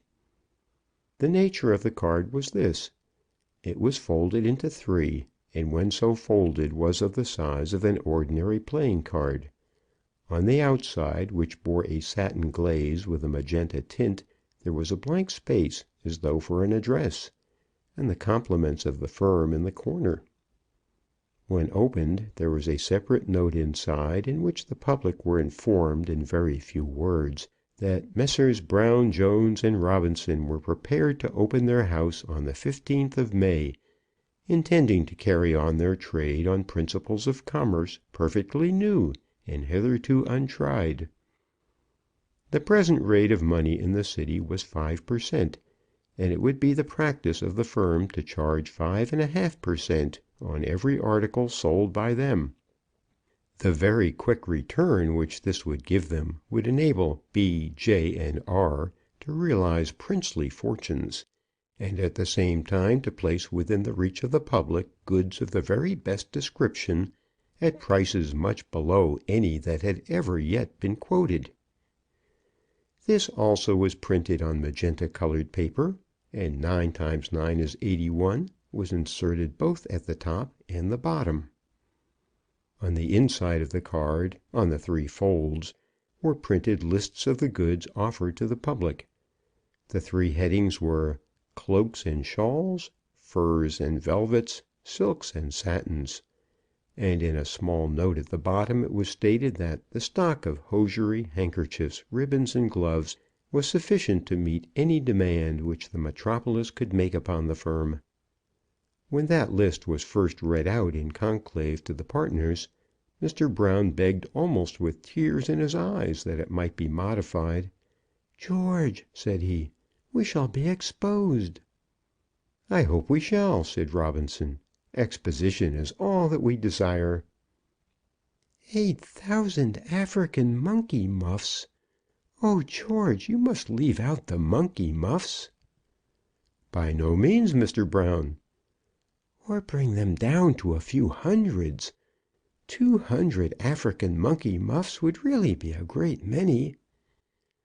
"Mr. Brown," said Robinson on that occasion, and it may be doubted whether he ever again spoke to the senior partner of his firm in terms so imperious and decisive, "Mr. Brown, to you has been allotted your share in our work, and when you insisted on throwing away our ready money on those cheap Manchester prints, I never said a word. It lay in your department to do so. The composition of this card lies in mine, and I mean to exercise my own judgment." And then he went on, 8,000 real African monkey muffs, 6,000 ditto, ditto, ditto, very superior, with long fine hair. Mr. Brown merely groaned, but he said nothing further. "Couldn't you say that they are such as are worn by the Princess Alice?" suggested Jones. "No, I could not," answered Robinson. "You may tell them that in the shop, if you please. That will be in your department." In this way was the first card of the firm drawn out, and in the space of a fortnight 19,000 of them were disseminated through the metropolis. When it is declared that each of those cards cost B, J, and R 3d. 3 farthings, some idea may be formed of the style in which they commenced their operations. It is our opening day. And now the day had arrived on which the firm was to try the result of their efforts. It is believed that the 15th of May in that year will not easily be forgotten in the neighborhood of Bishopsgate Street. It was on this day that the experiment of the men in armour was first tried, and the 4 cavaliers, all mounted and polished as bright as brass, were stationed in the front of the house by 9 o'clock. There they remained till the doors and shop windows were opened, which ceremony actually took place at 12. It had been stated to the town on the preceding day by a man dressed as Fame with a long horn, who had been driven about in a gilt car, that this would be done at 10. But peeping through the iron shutters at that hour, the gentlemen of the firm saw that the crowd was as yet by no means great. So a huge poster was put up outside each window: "Postponed till 11. Immense pressure of goods in the back premises." At 11 this was done again, but at 12 the house was really opened. At that time the car with Fame and the long horn was stationed in front of the men in armour, and there really was a considerable concourse of people. "This won't do, Mr. Brown," a policeman had said. "The people are half across the street." "Success! Success!" shouted Mr. Robinson from the first landing on the stairs. He was busy correcting the proofs of their second set of notices to the public. "Shall we open, George?" whispered Mr. Brown, who was rather flurried. "Yes, you may as well begin," said he. "It must be done sooner or later." And then he retired quietly to his work. He had allowed himself to be elated for one moment at the interference of the police, but after that he remained above, absorbed in his work, or if not so absorbed, disdaining to mix with the crowd below. For there in the centre of the shop, leaning on the arm of Mr. William Brisket, stood Maryanne Brown. As regards grouping, there was certainly some propriety in the arrangements made for receiving the public. When the iron shutters were wound up, the young men of the establishment stood in a row behind one of the counters, and the young women behind the other. They were very nicely got up for the occasion. The girls were all decorated with magenta-coloured ribbons, and the young men with magenta neckties. Mr. Jones had been very anxious to charge them for these articles in their wages, but Mr. Brown's good feeling had prevented this. "No, Jones, no. The master always finds the livery." There had been something in the words master and livery which had tickled the ears of his son-in-law, and so the matter had been allowed to pass by. In the centre of the shop stood Mr. Brown, very nicely dressed in a new suit of black. That bald head of his, and the way he had of rubbing his hands together, were not ill calculated to create respect. But on such occasions it was always necessary to induce him to hold his tongue. Mr. Brown never spoke effectively unless he had been first moved almost to tears.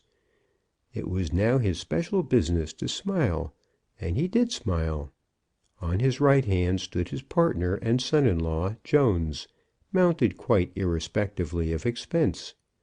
His waistcoat and cravat may be said to have been gorgeous, and from his silky locks there came distilled a mixed odour of musk and patchouli. About his neck also the colours of the house were displayed, and in his hand he waved a magenta handkerchief.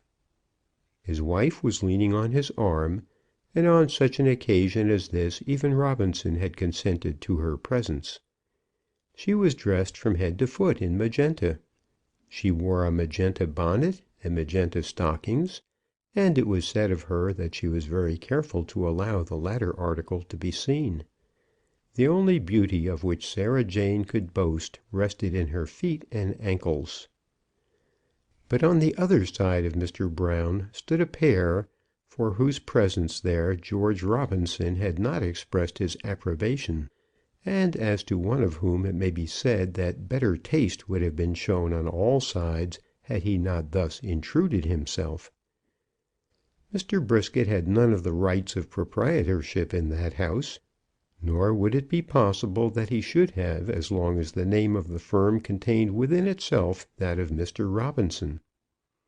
Had Brown, Jones, and Brisket agreed to open shop together, it would have been well for Brisket to stand there with that magenta shawl round his neck, and waving that magenta towel in his hand. But as it was, what business had he there?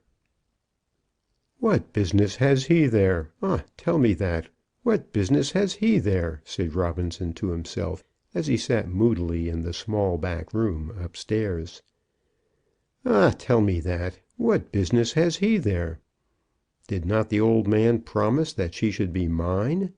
Is it for him that I have done all? For him that I have collected the eager crowd of purchasers that throng the hall of commerce below, which my taste has decorated? Or for her? Have I done this for her? The false one! But what recks it? She shall live to know that had she been constant to me she might have sat almost upon a throne." And then he rushed again to his work, and with eager pen struck off those well-known lines about the house, which some short time after ravished the ears of the metropolis. In a following chapter of these memoirs it will be necessary to go back for a while to the domestic life of some of the persons concerned, and the fact of Mr. Brisket's presence at the opening of the house will then be explained. In the meantime the gentle reader is entreated to take it for granted that Mr. William Brisket was actually there, standing on the left hand of Mr. Brown, waving high above his head a huge magenta cotton handkerchief, and that on his other arm was hanging Maryanne Brown, leaning quite as closely upon him as her sister did upon the support which was her own. For one moment George Robinson allowed himself to look down upon the scene, and he plainly saw that clutch of the hand upon the sleeve. "Big as he is," said Robinson to himself, "pistols would make us equal. But the huge ox has no sense of chivalry." It was unfortunate for the future intrinsic comfort of the firm that that member of it who was certainly not the least enterprising should have found himself unable to join in the ceremony of opening the house. But nevertheless it must be admitted that that ceremony was imposing. Maryanne Brown was looking her best, and dressed as she was in the correctest taste of the day, wearing of course the colours of the house. It was not unnatural that all eyes should be turned on her. "What a big man that Robinson is!" some one in the crowd was heard to observe. Yes, that huge lump of human clay that called himself William Brisket, the butcher of Aldersgate Street, was actually taken on that occasion for the soul and life and salt of an advertising house.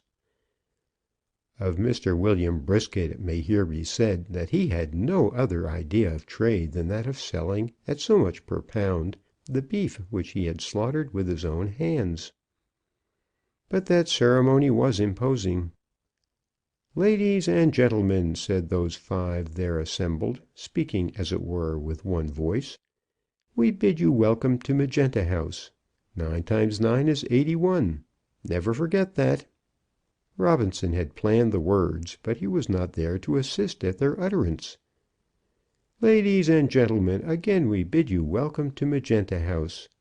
And then they retired backwards down the shop, allowing the crowd to press forward, and all packed themselves for a while into Mr. Brown's little room at the back. "It was smart," said Mr. Brisket. "And it went off uncommon well," said Jones, shaking the scent from his head. "All the better, too, because that chap wasn't there." "He's a clever fellow," said Brisket.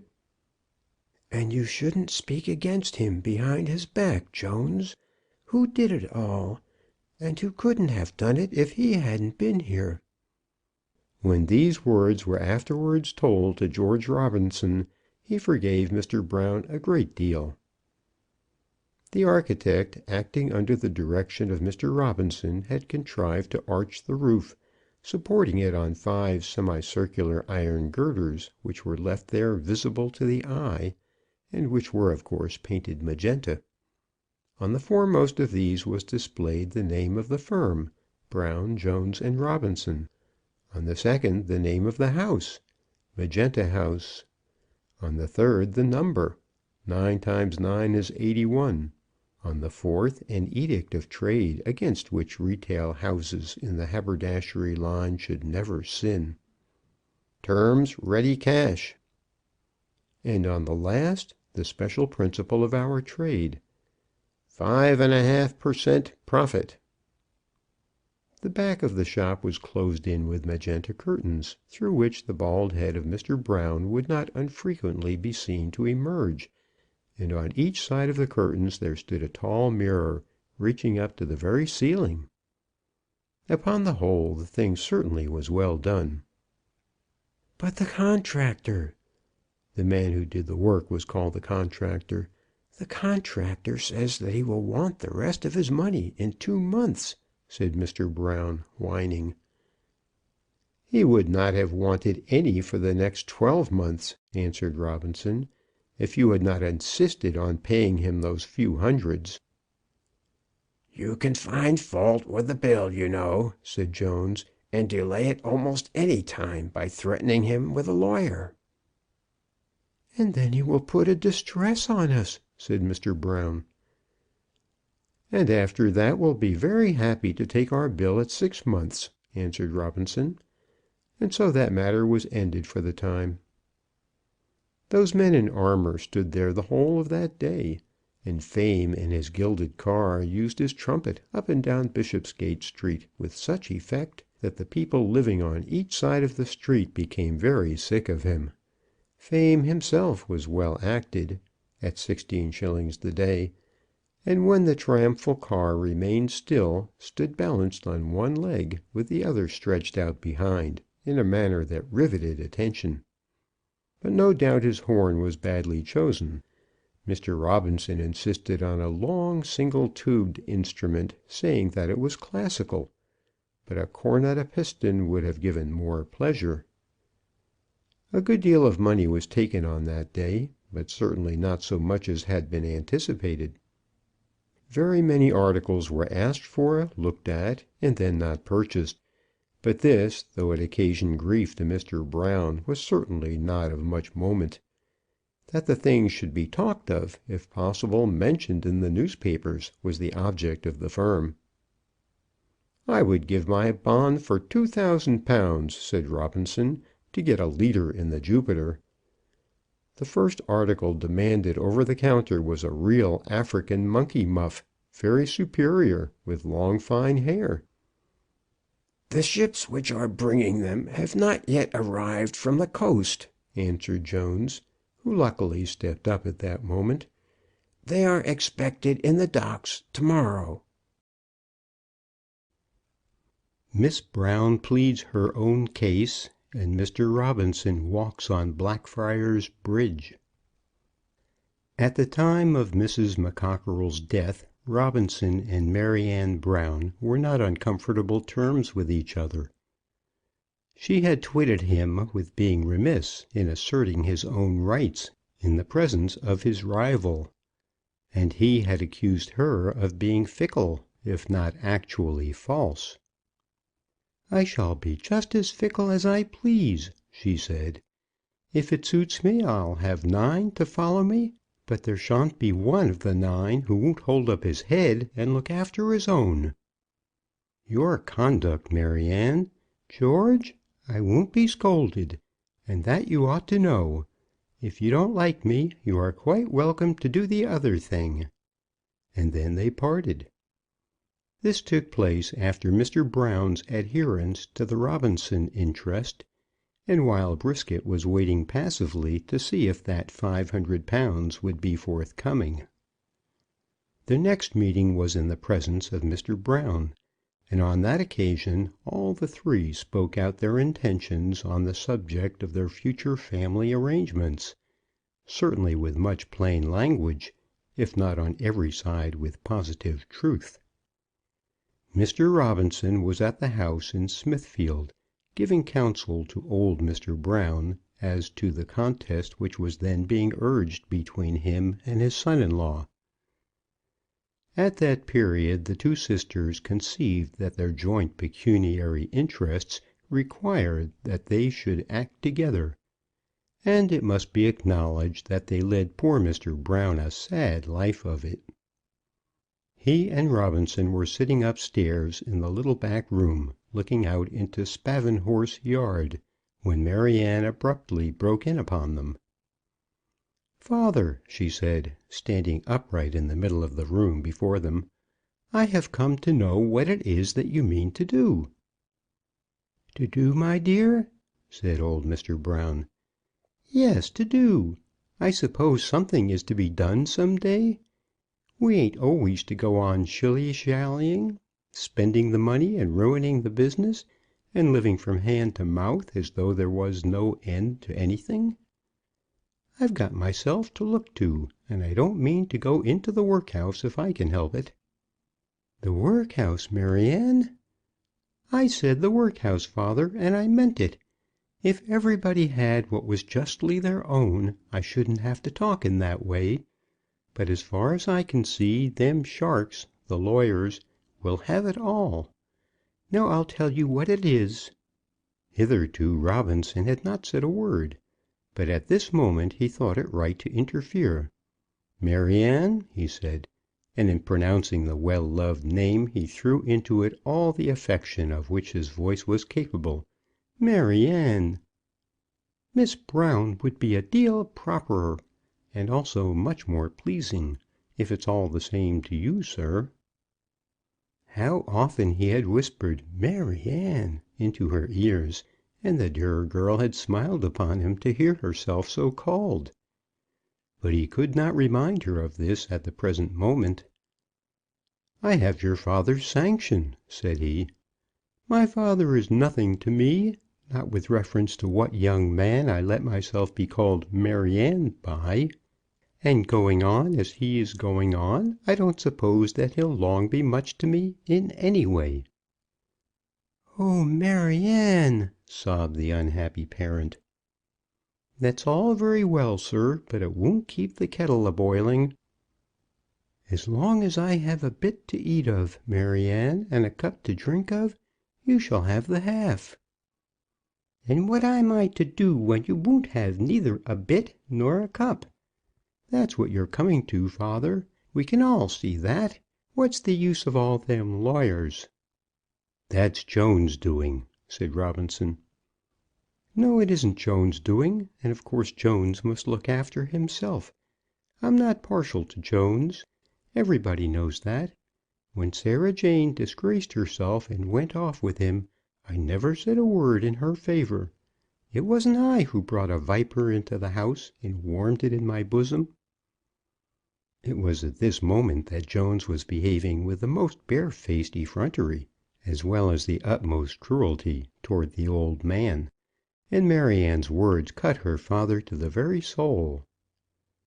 "Jones might have been anywhere for me," she continued, "but there he is downstairs, and Sarah Jane is with him. Of course they are looking for their own." "And what is it you want, Maryanne?" "Well, I'll tell you what I want. My dear sainted mother's last wish was that I should become Mrs. Brisket."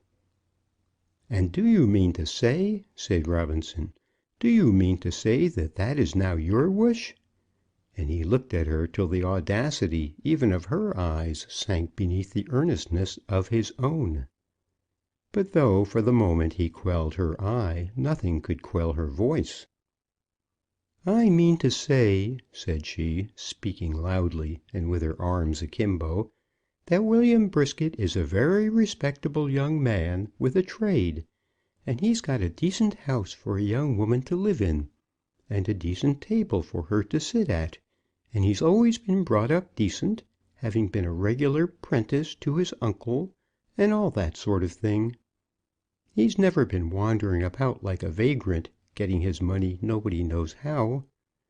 William Brisket's as well known in Aldersgate Street as the Post Office.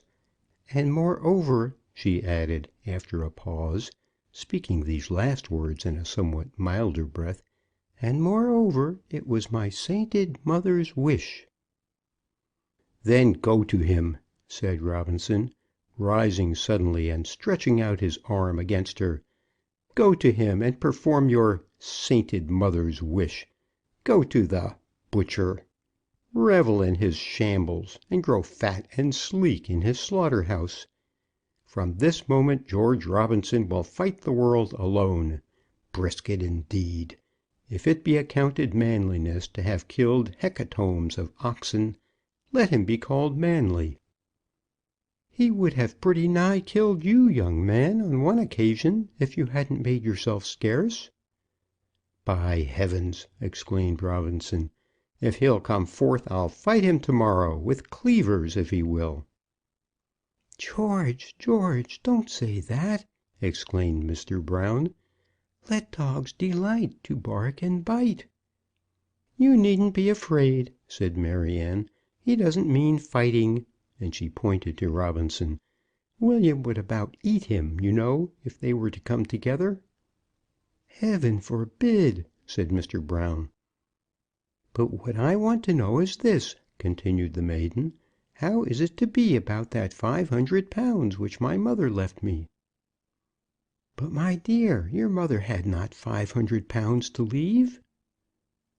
"Nor did she make any will if she had," said Robinson. "Now don't put in your or, for I won't have it," said the lady.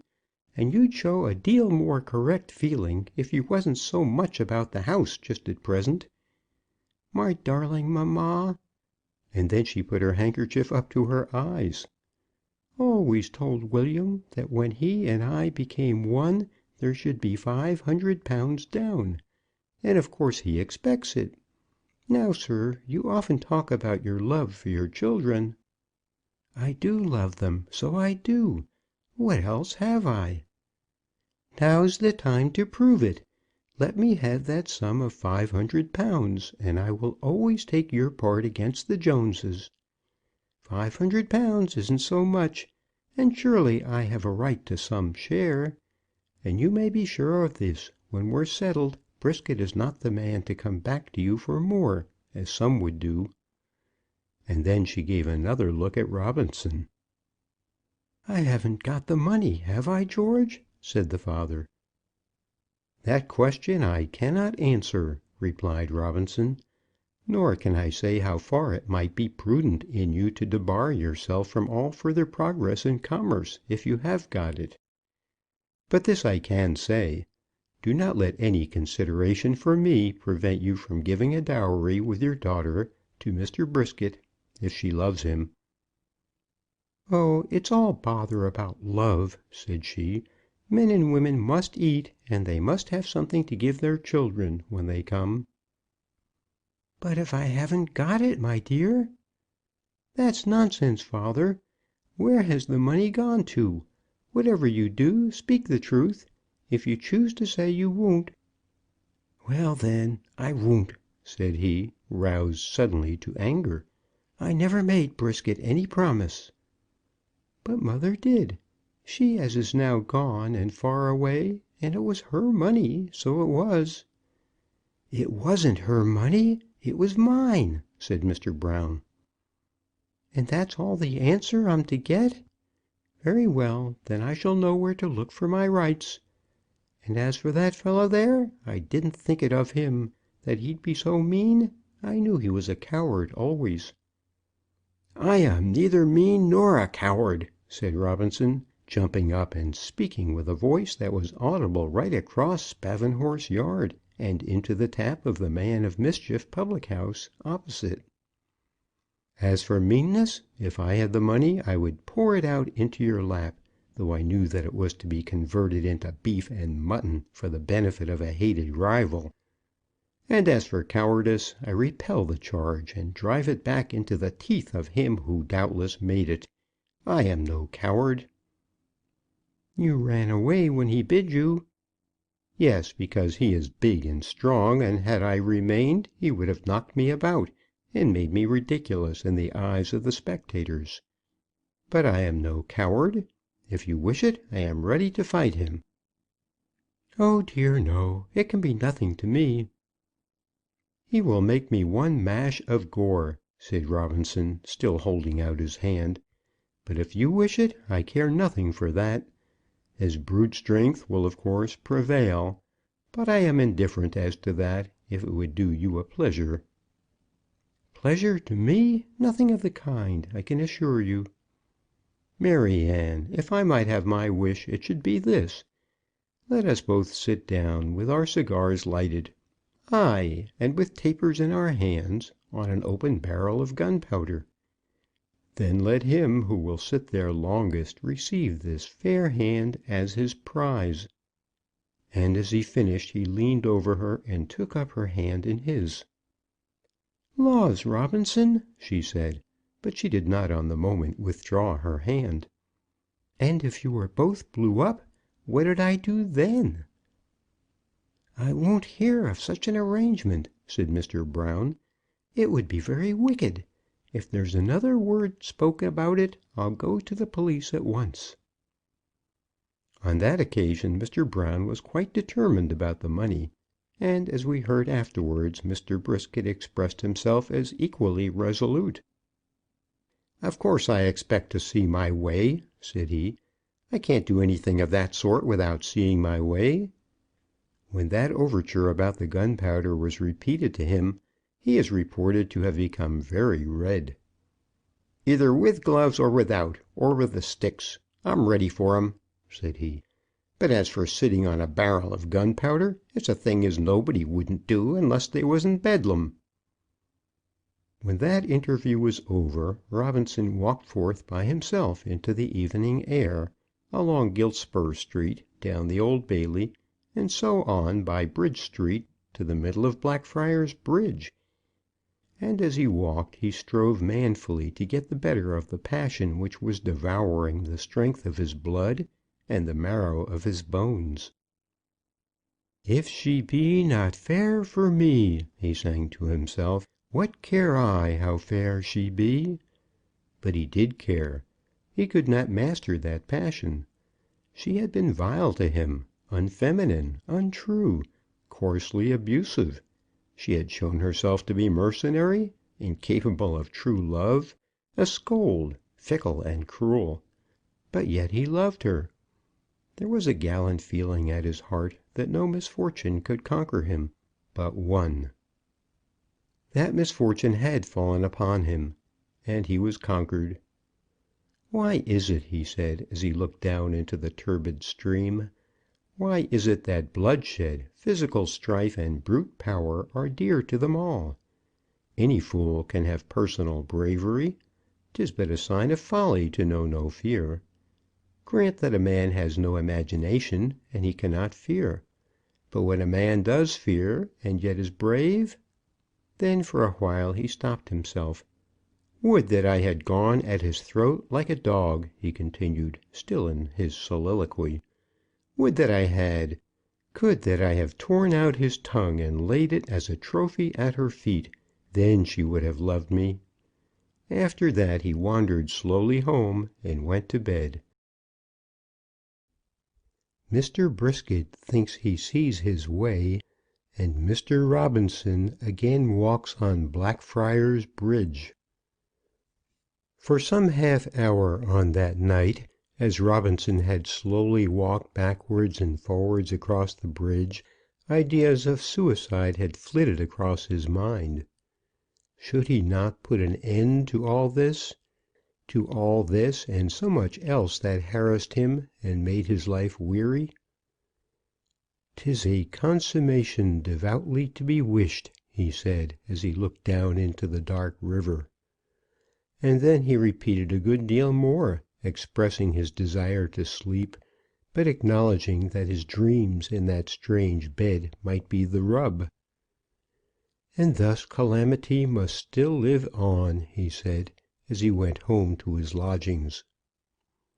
Then came those arrangements as to the partnership, and the house in Bishopsgate Street, which have already been narrated. During the weeks which produced these results he frequently saw Maryanne in Smithfield, but never spoke to her except on the ordinary topics of the day. In his demeanour he was courteous to her, but he never once addressed her except as Miss Brown, and always with a politeness which was as cold as it was studied. On one or two occasions he thought that he observed in her manner something that showed a wish for reconciliation, but still he said nothing to her. "She has treated me like a dog," he said to himself, "and yet I love her. If I tell her so, she will treat me worse than a dog." Then he heard also that Brisket had declared more than once that he could not see his way. "I could see mine," he said, "as though a star guided me, if she should but stretch forth her hand to me and ask me to forgive her." It was some week or two after the deed of partnership had been signed, and when the house at No. 81 had been just taken, that Miss Twizzle came to Robinson. He was at the moment engaged in composition for an illustrious house in the Minories that shall be nameless, but he immediately gave his attention to Miss Twizzle, though at the moment he was combating the difficulties of a rhyme which it had been his duty to repeat 19 times in the same poem. "I think that will do," he said, as he wrote it down, "and yet it's lame, very lame. But no lady ever loses by going to the shop of—" and then Miss Twizzle entered. "I see you are engaged," said she, "and perhaps I had better call another time." "By no means, Miss Twizzle. Pray be seated. How is everything going on at the Hall of Harmony?" "I haven't been there, Mr. Robinson, since that night as Mr. Brisket did behave so bad. I got such a turn that night as I can't endure the sight of the room ever since. If you'll believe me, I can't." "It was not a pleasant occurrence," said Robinson. "I felt it very keenly. A man's motives are so vilely misconstrued, Miss Twizzle. I have been accused of cowardice." "Not by me, Mr. Robinson. I did say you should have stuck up a bit, but I didn't mean anything like that." "Well, it's over now. When are they to be married, Miss Twizzle?" "Now, Mr. Robinson, don't you talk like that. You wouldn't take it all calm that way if you thought she was going to have him." "I mean to take it very calm for the future." "But I suppose you're not going to give her up. It wouldn't be like you, that wouldn't." "She has spurned me, Miss Twizzle, and after that—" "Oh, spurn! That's all my eye. Of course she has. There's a little of that always, you know, just for the fun of the thing. The course of love shouldn't run too smooth. I wouldn't give a straw for a young man if he wouldn't let me spurn him sometimes." "But you wouldn't call him a what? A coward, is it? Indeed, but I would, or anything else that came uppermost. Laws, what's the good of keeping company if you ain't to say just what comes uppermost at the moment? 'Twas but the other day I called my young man a rascal." "It wasn't sport, no doubt." "I was that angry at the time I could have tore him limb from limb.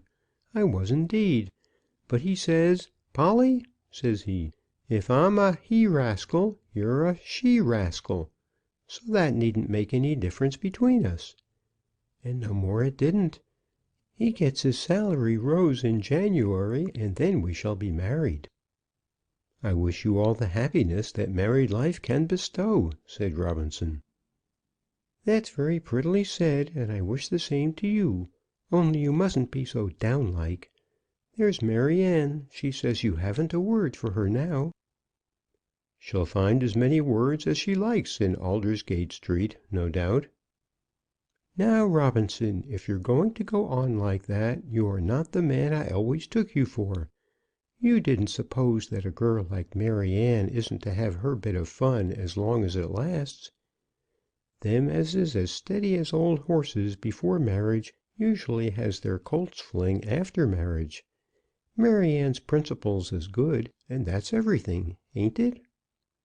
"I impute nothing to Miss Brown, except that she is false and mercenary and cruel." "Exactly, just a she rascal, as Tom called me. I was mercenary and all the rest of it. But, laws, what's that between friends? The long and short of it is this. Is Barkis willing? If Barkis is willing, then a certain gentleman as we know in the meat trade may suit himself elsewhere.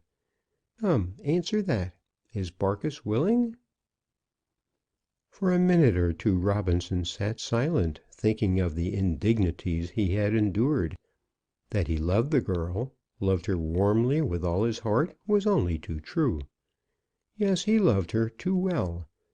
Had his affection been of a colder nature, he would have been able to stand off for a while, and thus have taught the lady a lesson which might have been of service. But in his present mood the temptation was too great for him, and he could not resist it. "Barkis is willing," said he. And thus, at the first overture, he forgave her all the injury she had done him. A man never should forgive a woman unless he has her absolutely in his power. When he does so, and thus wipes out all old scores, he merely enables her to begin again. But Robinson had said the word, and Miss Twizzle was not the woman to allow him to go back from it. "That's well," said she. "And now I'll tell you what. Tom and I are going to drink tea in Smithfield with old Brown, you know. You'll come too, and then when old Brown goes to sleep, you and Maryanne will make it up." Of course she had her way, and Robinson, though he repented himself of what he was doing before she was out of the room, promised to be there. And he was there. When he entered Mr. Brown's sitting room he found Maryanne and Miss Twizzle, but Miss Twizzle's future lord had not yet come. He did not wait for Mr. Brown to go to sleep, but at once declared the purpose of his visit. "Shall I say Maryanne?" said he, putting out his hand, "or is it to be Miss Brown?"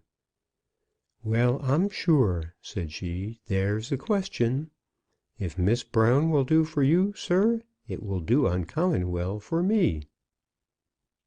"Call her Maryanne, and have done with it," said Miss Twizzle. "I hate all such nonsense like poison." "George," said the old man, "take her, and may a father's blessing go along with her. We are partners in the haberdashery business, and now we shall be partners in everything." Then he rose up as though he were going to join their hands. "Oh, father, I know a trick worth two of that," said Maryanne. "That's not the way we manage these things nowadays, is it, Polly?" "I don't know any better way," said Polly, "when Barkis is willing." "Maryanne," said Robinson, "let bygones be bygones." "With all my heart," said she; "all of them, if you like." "No, not quite all, Maryanne. Those moments in which I first declared what I felt for you can never be bygones for me. I have never faltered in my love, and now if you choose to accept my hand in the presence of your father, there it is." "God bless you, my boy. God bless you," said Mr. Brown. "Come, Maryanne," said Miss Twizzle. "He has spoke out now quite manly, and you should give him an answer." "But he is so imperious, Polly. If he only sees me speaking to another, in the way of civility, as of course I must, he's up with his grand ways, and I'm put in such a trembling that I don't know how to open my mouth." Of course every one will know how the affair ended on that evening. The quarrels of lovers have ever been the renewal of love. Miss Brown did accept Mr. Robinson's vows.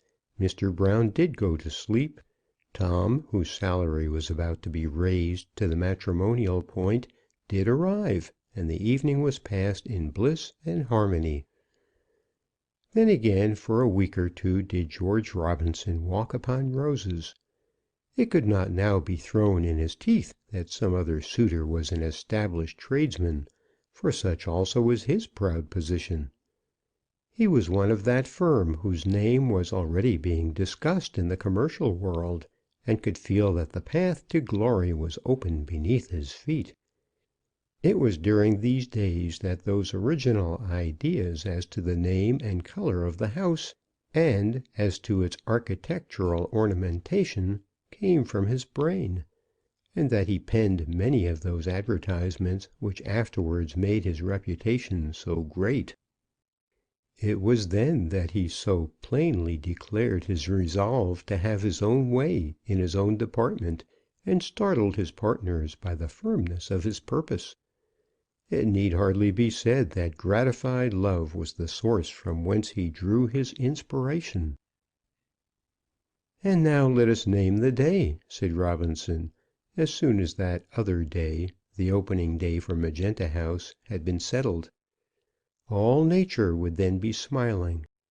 It would be the merry month of May, and Robinson suggested that after the toil of the first fortnight of the opening, a day's holiday for matrimonial purposes might well be accorded to him. "We'll go to the Bowers of Richmond, Maryanne," said he. "God bless you, my children," said Mr. Brown. "And as for the holiday, Jones shall see the shutters down, and I will see them up again." "What!" said Maryanne. "This next 1st of June as ever is? I'll do no such thing." "Why not, my own one?" "I never heard the like. Where am I to get my things? And you will have no house taken, or anything. If you think I'm going into lodgings like Sarah Jane, you're mistook. I don't marry unless I have things comfortable about me, furniture and all that. While you were in your tantrums, George, I once went to see William Brisket's house." "Damn William Brisket," said Robinson. Perhaps he was wrong in using such a phrase, but it must be confessed that he was sorely tried. Who but a harpy would have alluded to the comforts of a rival's domestic establishment at such a moment as that? Maryanne Brown was a harpy, and is a harpy to this day. "There, father," said she, "look at that. Just listen to him. You wouldn't believe me before. What's a young woman to look for with a man as can go on like that, cursing and swearing before one's face? Quite awful."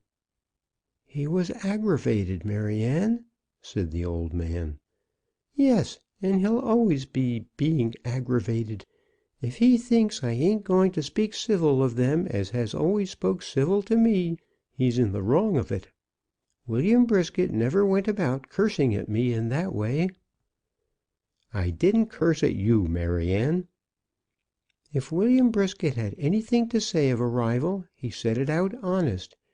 'Maryanne,' said he to me once, 'if that young man comes after you any more, I'll polish his head off his shoulders.' Now that was speaking manly, and if you could behave like that, you'd get yourself respected. But as for them rampagious Billingsgate ways before a lady, I, for one, haven't been used to it, and I won't put up with it." And so she bounced out of the room. "You shouldn't have swore at her, George," said Mr. Brown. "Swear at her!" said Robinson, putting his hand up to his head, as though he found it almost impossible to collect his scattered thoughts. "But it doesn't matter. The world may swear at her for me now, and the world will swear at her." So saying, he left the house, went hastily down Snow Hill, and again walked moodily on the bridge at Blackfriars. "'Tis a consummation devoutly to be wished," said he, "devoutly, devoutly. And when they take me up to her, would it be loving, or would it be loathing? A nasty, cold, moist, unpleasant body," he went on. "Ah me, it would be loathing." He hadn't a father, he hadn't a mother, he hadn't a sister, he hadn't a brother, but he had a dearer one still, and a nearer one yet than all other. To be or not to be, that is the question. He must in ground unsanctified be lodged till the last trumpet. Ah, there's the rub. But for that, who would these fardels bear? Then he made up his mind that the fardels must still be borne, and again went home to his lodgings. This had occurred some little time before the opening of the house, and on the next morning George Robinson was at his work as hard, aye, harder than ever. He had pledged himself to the firm, and was aware that it would ill become him to allow private sorrows to interfere with public duties. On that morrow he was more enterprising than ever, and it was then that he originated the idea of the 4 men in armour, and of Fame with her classical horn and gilded car. "She'll come round again, George," said Mr. Brown, "and then take her at the hop." "She'll hop no more for me," said George Robinson sternly. But on this matter he was weak as water, and this woman was able to turn him round her little finger. On the 14th of May, the day previous to the opening of the house, Robinson was seated upstairs alone, still at work on some of his large posters. There was no sound to be heard but the hammers of the workmen below, and the smell of the magenta paint as it dried was strong in his nostrils. It was then that one of the workmen came up to him, saying that there was a gentleman below who wished to see him.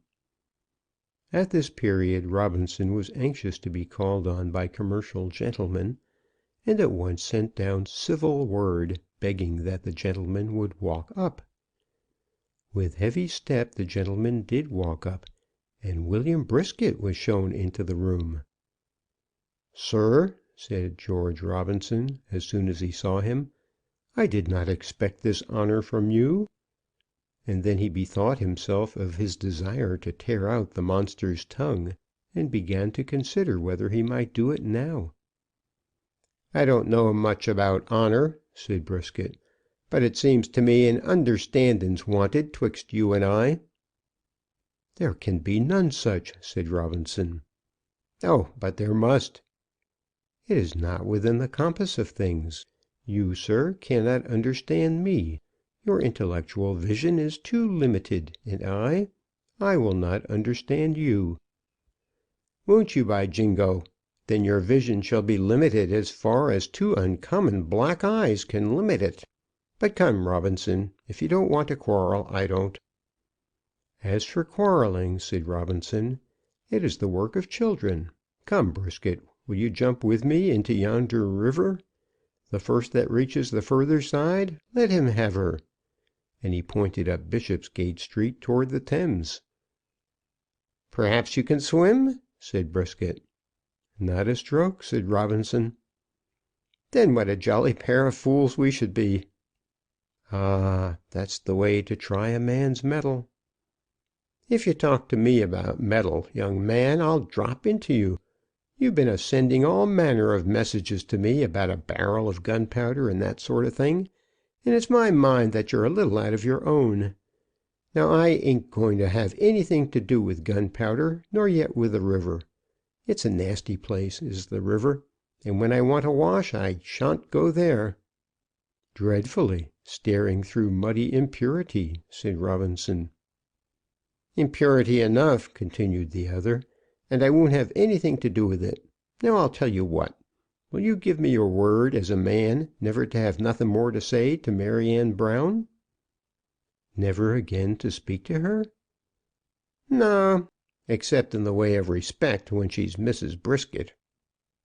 "Never again to clasp her hand in mine?" "Not by no means. And if you want me to remain quiet, you'd a deal better stow that kind of thing. I'll tell you what it is. I'm beginning to see my way with old Brown." "Et tu, Brute?" said Robinson, clasping his hands together. "I'm beginning to see my way with old Brown," continued Brisket, "and to tell you the truth at once, I don't mean to be interfered with." "Has my partner promised her hand to you?" "Yes, he has, and £500 with it." "And she?" "Oh, she's all right. There isn't any doubt about she. I've just come from she, as you call her. Now that I see my way, she and I is to be one." "And where's the money to come from, Mr. Brisket?" "The father'll stand the money, in course." "I don't know where he'll get it, then. Certainly not out of the capital of our business, Mr. Brisket. And since you are so keen about seeing your way, Mr. Brisket, I advise you to be quite sure that you do see it." "That's my business, young man. I've never been bit yet, and I don't know as I'm going to begin now. I never moves till I sees my way. They as does is sure to tumble." "Well, see your way," said Robinson. "See it as far as your natural lights will enable you to look. It's nothing to me." "Ah, but I must hear you say that you renounce her." "Renounce her? False harpy! Aye, with all my heart." "But I won't have her called out of her name." "She is false." "Hold your tongue, or I'll drop into you. They're all more or less false, no doubt. But I won't have you say so of her. And since you're so ready about the renouncing, suppose you put it on paper. I renounce my right to the hand and heart of Maryanne Brown. You've got pen and ink there. Just put it down." "It shall not need," said Robinson. "Oh, but it does need. It'll put an end to a world of trouble, and make her see that the thing is all settled. It can't be any sorrow to you, because you say she's a false harpy." "Nevertheless, I love her." "So do I love her, and as I'm beginning to see my way, why, of course, I mean to have her. We can't both marry her, can we?" "No, not both," said Robinson. "Certainly not both." "Then you just write as I bid you," said Brisket. "Bid me, sir?" "Well, ask you, if that will make it any easier." "And what if I don't?" "Why, I shall drop into you. That's all about it. There's the pen, ink, and paper. You'd better do it." Not at first did Robinson write those fatal words by which he gave up all his right to her he loved. But before that interview was ended the words were written. "What matters it?" he said at last, just as Brisket had actually risen from his seat to put his vile threat into execution. "Has not she renounced me?" "Yes," said Brisket, "she has done that, certainly." "Had she been true to me," continued Robinson, "to do her a pleasure I would have stood up before you till you had beaten me into the likeness of one of your own carcasses." "That's what I should have done, too." "But now, why should I suffer now?" "No, indeed. Why should you?" "I would thrash you if I could for the pure pleasure." "No doubt, no doubt." "But it stands to reason that I can't. God, when he gave me power of mind, gave you power of body." "And a little common sense along with it, my friend. I'm generally able to see my way, big as I look. Come, what's the good of arguing? You're quick at writing, I know, and there's the paper." Then George Robinson did write. The words were as follows: "I renounce the hand and heart of Maryanne Brown. I renounce them for ever. George Robinson." On the night of that day, while the hammers were still ringing by gaslight in the unfinished shop, while Brown and Jones were still busy with the goods, and Mrs. Jones was measuring out to the shop girls yards of magenta ribbon, short by an inch, Robinson again walked down to the bridge. "The bleak wind of March makes me tremble and shiver," said he to himself, "but not the dark arch or the black flowing river." "Come, young man, move on," said a policeman to him, and he did move on. "But for that man I should have done it then," he whispered in his solitude as he went to bed. Showing how Mr. Robinson was employed on the opening day. "Et tu, Brute," were the words with which Mr. Brown was greeted at 6 o'clock in the morning on that eventful day when at early dawn he met his young partner at Magenta House. He had never studied the history of Cæsar's death, but he understood the reproach as well as any Roman ever did. "It was your own doing, George," he said, "when she was swore at in that way, and when you went away and left her." "It was she went away and left me." "Father," said she, when she came back, "I shall put myself under the protection of Mr. William Brisket." What was I to do then? And when he came himself 10 minutes afterwards, what was I to say to him? A father is a father, George, and one's children is one's children. "And they are to be married?" "Not quite at once, George." No. The mercenary slaughterer will reject that fair hand at last, unless it comes to him weighted with a money bag. From whence are to come those £500 without which William Brisket will not allow your daughter to warm herself at his hearthstone? "As Jones has got the partnership, George, Maryanne's husband should have something." "Ah, yes. It is I, then, I, as one of the partners of this house, who am to bestow a dowry upon her who has injured me, and make happy the avarice of my rival? Since the mimic stage first represented the actions of humanity, no such fate as that has ever been exhibited as the lot of man. Be it so. Bring hither the cheque book. That hand that was base enough to renounce her shall, with the same pen, write the order for the money." "No, George, no," said Mr. Brown. "I never meant to do that. Let him have it out of the profits." "Ha!" "I said in a month, if things went well. Of course I meant well enough." "But they'll lead you such a life as never man passed yet. Maryanne, you know, can be bitter, very bitter." "I must bear it, George. I've been a bearing it a long while, and I'm partly used to it. But, George, it isn't a pleasure to me. It isn't a pleasure to a poor old father to be nagged at by his daughters from his very breakfast down to his very supper. And they comes to me sometimes in bed, nagging at me worse than ever." "My heart has often bled for you, Mr. Brown." "I know it has, George, and that's why I've loved you and trusted you. And now you won't quarrel with me, will you? Though I have a little thrown you over like." What was Robinson to say? Of course he forgave him.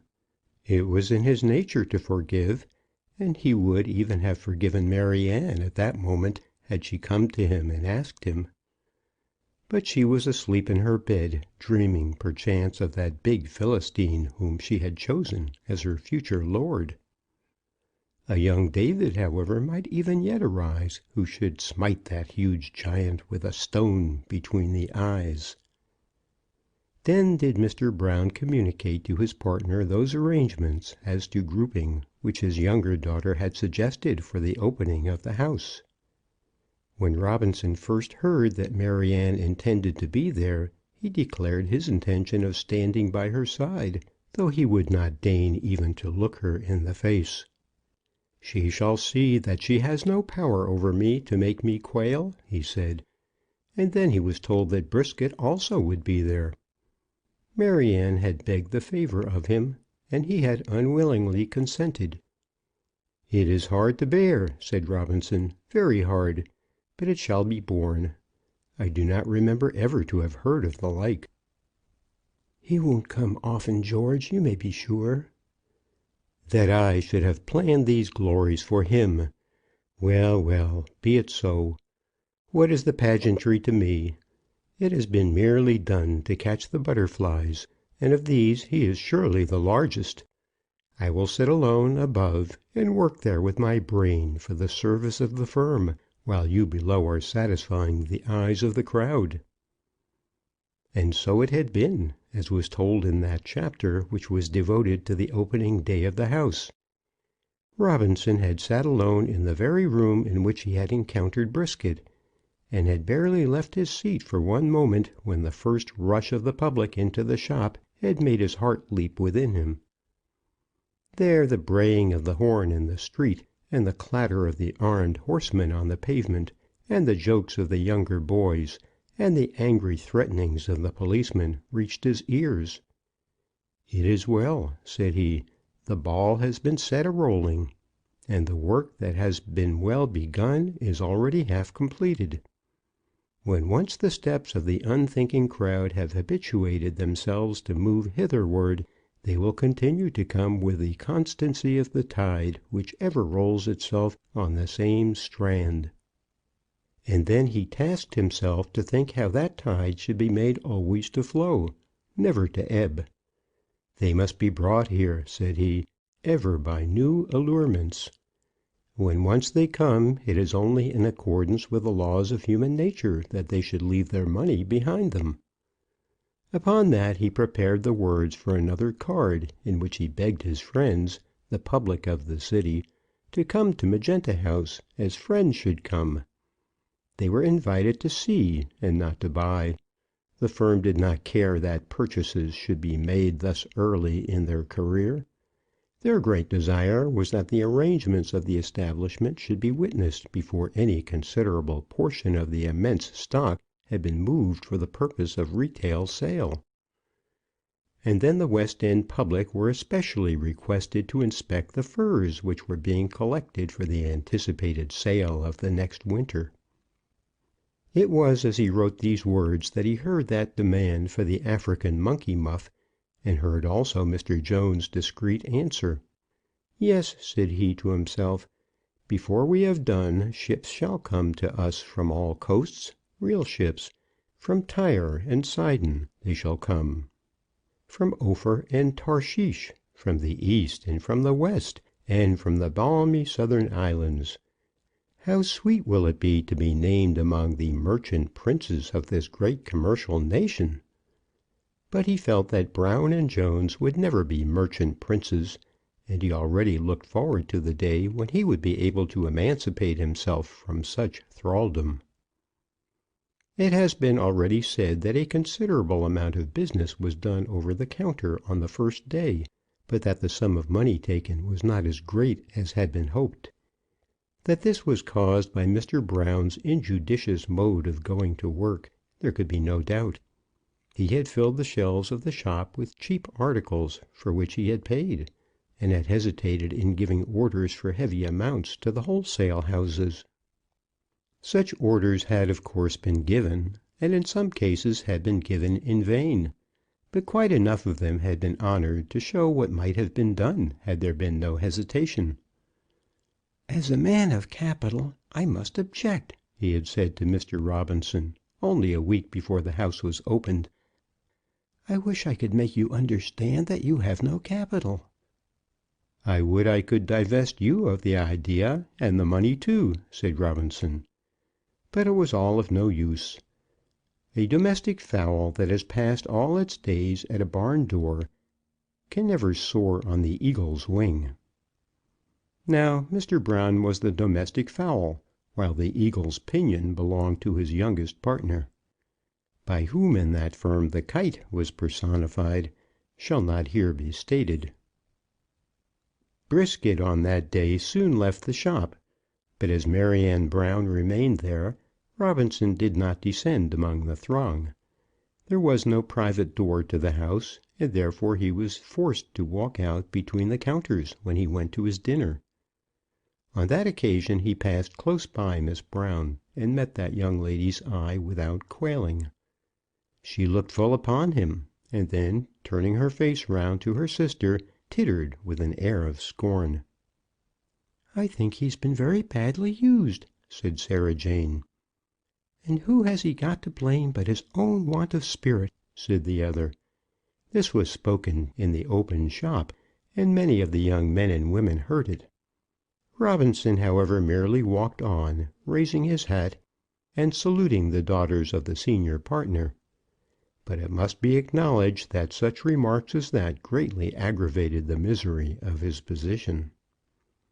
It was on the evening of that day when he was about to leave the establishment for the night that he heard a gentle creeping step on the stairs, and presently Mrs. Jones presented herself in the room in which he was sitting. Now, if there was any human fellow creature on the face of the earth whom George Robinson had brought himself to hate, that human fellow creature was Sarah Jane Jones. Jones himself he despised, but his feeling toward Mrs. Jones was stronger than contempt. To him it was odious that she should be present in the house at all, and he had obtained from her father a direct promise that she should not be allowed to come behind the counters after their opening day.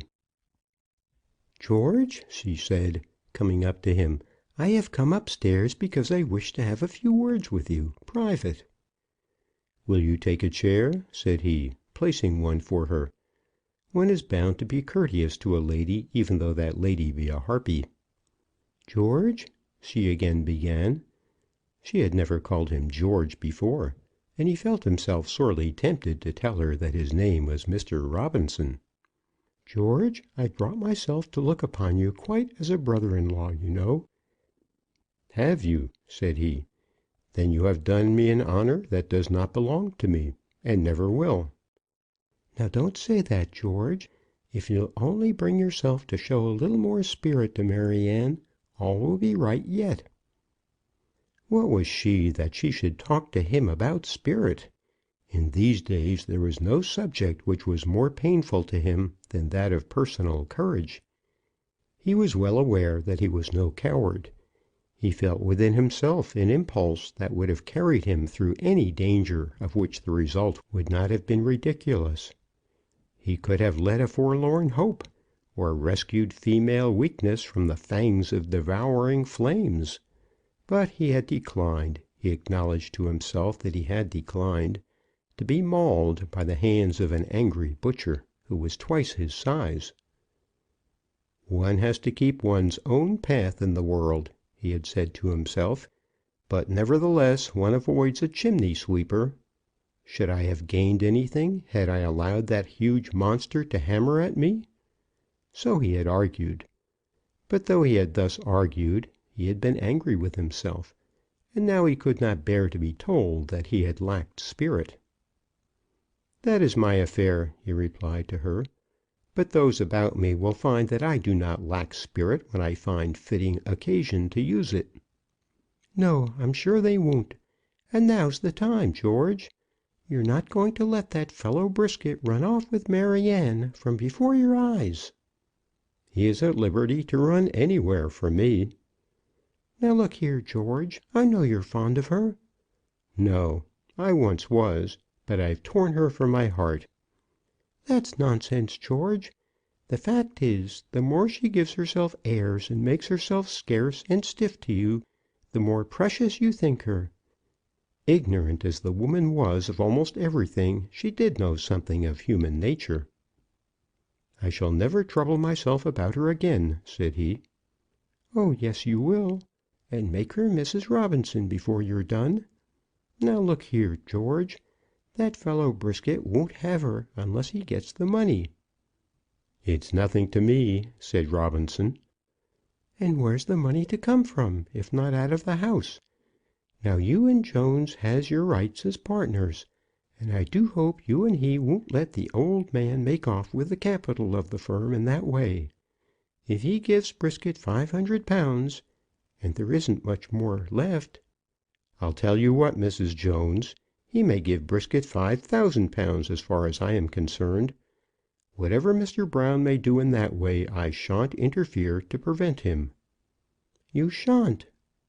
"It's his own money, and as far as George Robinson is concerned—" "His own money, and he in partnership with Jones! Not a penny of it is his own, and so I'll make them understand. As for you, you are the softest—" "Never mind me, Mrs. Jones." "No, I never will mind you again. Well, to be sure. And you'd stand by and see the money given away in that way to enable the man you hate to take away the girl you love? Well, I never. They did say you was faint-hearted, but I never thought to see the like of that in a thing that called itself a man." And so saying, she took herself off. "It cannot be. But I am pigeon-livered, and lack gall to make oppression bitter," said Robinson, rising from his seat, and slapping his forehead with his hand, and then he stalked backwards and forwards through the small room, driven almost to madness by the misery of his position. "I am not splenetic and rash," he said, "yet have I something in me dangerous. I loved Ophelia.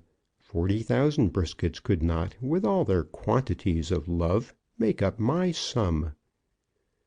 At this time Mr. Brown still lived at the house in Smithfield. It was intended that he should move to Bishopsgate Street as soon as the upper rooms could be made ready for him, but the works had hitherto been confined to the shop. On this, the night of the opening day, he intended to give a little supper to his partners, and Robinson, having promised to join it, felt himself bound to keep his word. "Brisket will not be there?" he asked, as he walked across Finsbury Square with the old man. "Certainly not," said Mr. Brown. "I never thought of asking him." And yet when they reached the house, Brisket was already seated by the fire, superintending the toasting of the cheese, as though he were one of the family. "It's not my doing, George; indeed it's not," whispered Mr. Brown, as they entered the sitting room of the family. That supper party was terrible to Robinson, but he bore it all without flinching. Jones and his wife were there, and so also, of course, was Maryanne. Her he had seen at the moment of his entry, sitting by with well-pleased face, while her huge lover put butter and ale into the frying pan. "Why, Sarah Jane," she said, "I declare he's quite a man cook. How useful he would be about the house!" "Oh, uncommon," said Sarah Jane. "And you mean to try before long, don't you, Mr. Brisket?"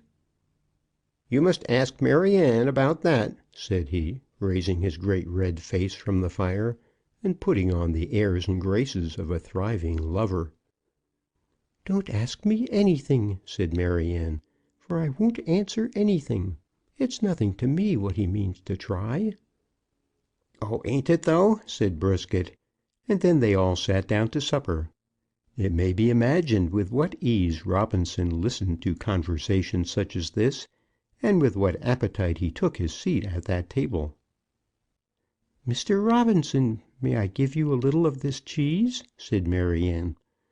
What a story such a question told of the heartlessness, audacity, and iron nerves of her who asked it! What power, and at the same time what cruelty, there must have been within that laced bodice when she could bring herself to make such an offer! "By all means," said Robinson, with equal courage. The morsel was then put upon his plate, and he swallowed it. "I would he had poisoned it," said he to himself. "With what delight would I then partake of the dish, so that he and she partook of it with me!" The misery of that supper party will never be forgotten. Had Brisket been Adonis himself, he could not have been treated with softer courtesies by those two harpies. And yet, not an hour ago, Sarah Jane Jones had been endeavouring to raise a conspiracy against his hopes. What an ass will a man allow himself to become under such circumstances! There sat the big butcher, smirking and smiling, ever and again dipping his unlovely lips into a steaming beaker of brandy and water, regarding himself as triumphant in the courts of Venus. But that false woman who sat at his side would have sold him piecemeal for money, as he would have sold the carcass of a sheep. "You do not drink, George," said Mr. Brown. "It does not need," said Robinson, and then he took his hat and went his way. On that night he swore to himself that he would abandon her for ever, and devote himself to commerce and the muses. It was then that he composed the opening lines of a poem which may yet make his name famous wherever the English language is spoken. The golden-eyed son of the morning rushed down the wind like a trumpet, his azure locks adorning with emeralds fresh from the ocean. Showing how the firm invented a new shirt. It has already been said that those 4 men in armour, on the production of whom Robinson had especially prided himself, were dispensed with after the first fortnight. This, no doubt, was brought about through the parsimony of Mr. Brown, but in doing so he was aided by a fortuitous circumstance. One of the horses trampled on a child near the bank, and then the police and press interfered. At first the partners were very unhappy about the child, for it was reported to them that the poor little fellow would die. Mr. Brown went to see it, and ascertained that the mother knew how to make the most of the occurrence, and so after a day or two did the firm. The Jupiter daily newspaper took the matter up, and lashed out vigorously at what it was pleased to call the wickedness as well as absurdity of such a system of advertising. But as the little boy was not killed, nor indeed seriously hurt, the firm was able to make capital out of the Jupiter by sending a daily bulletin from Magenta House as to the state of the child's health. For a week the newspapers inserted these, and allowed the firm to explain that they supplied nourishing food and paid the doctor's bill. But at the end of the week the editor declined any further correspondence. Mr. Brown then discontinued his visits, but the child's fortune had been made by gifts from a generous public, and the whole thing had acted as an excellent unpaid advertisement. Now it is well understood by all trades that any unpaid advertisement is worth 20 that have cost money. In this way the men in armour were put down, but they will be long remembered by the world of Bishopsgate Street. That they cost money is certain. "Whatever we do," said Mr. Brown, "don't let's have any more horses. You see, George, they're always a-eating." He could not understand that it was nothing, though the horses had eaten gilded oats, so long as there were golden returns. The men in armour, however, were put down, as also was the car of fame.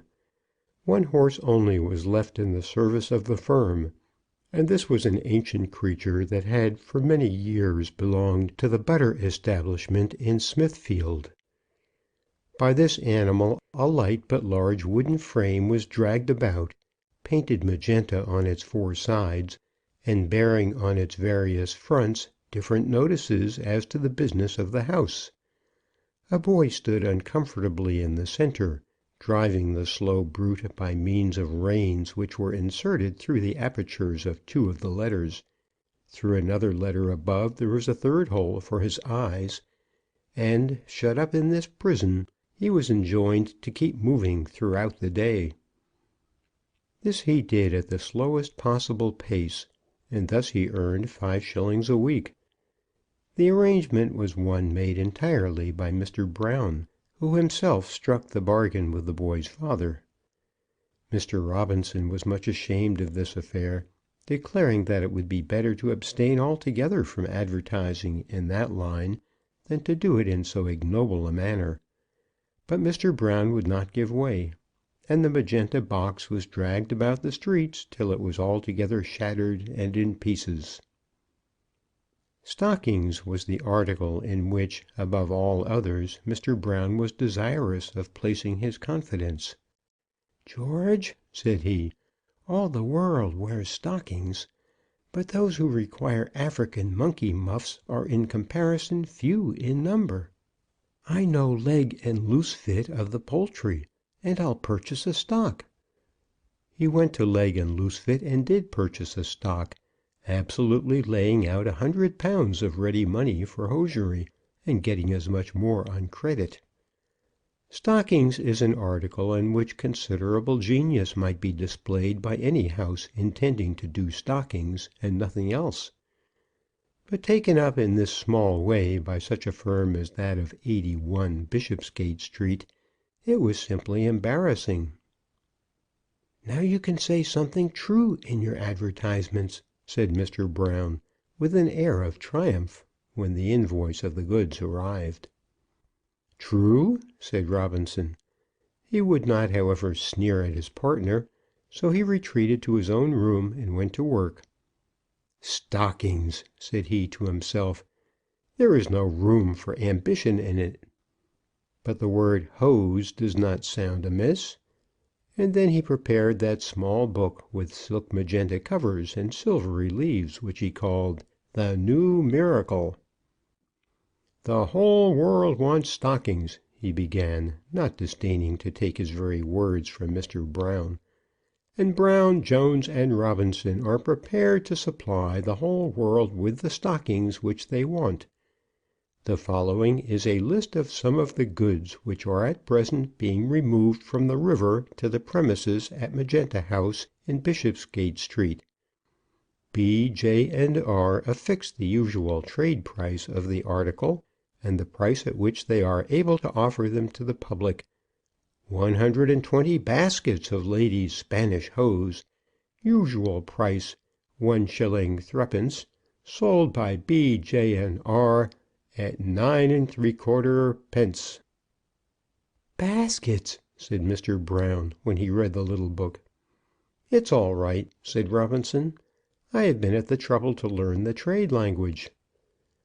400 dozen white cotton hose, usual price 1 shilling 1/2d, sold by B, J, and R at 7 1/4d. 8 stack of china and pearl silk hose, usual price 3 shillings, sold by B, J, and R for 1 shilling 9 3/4d.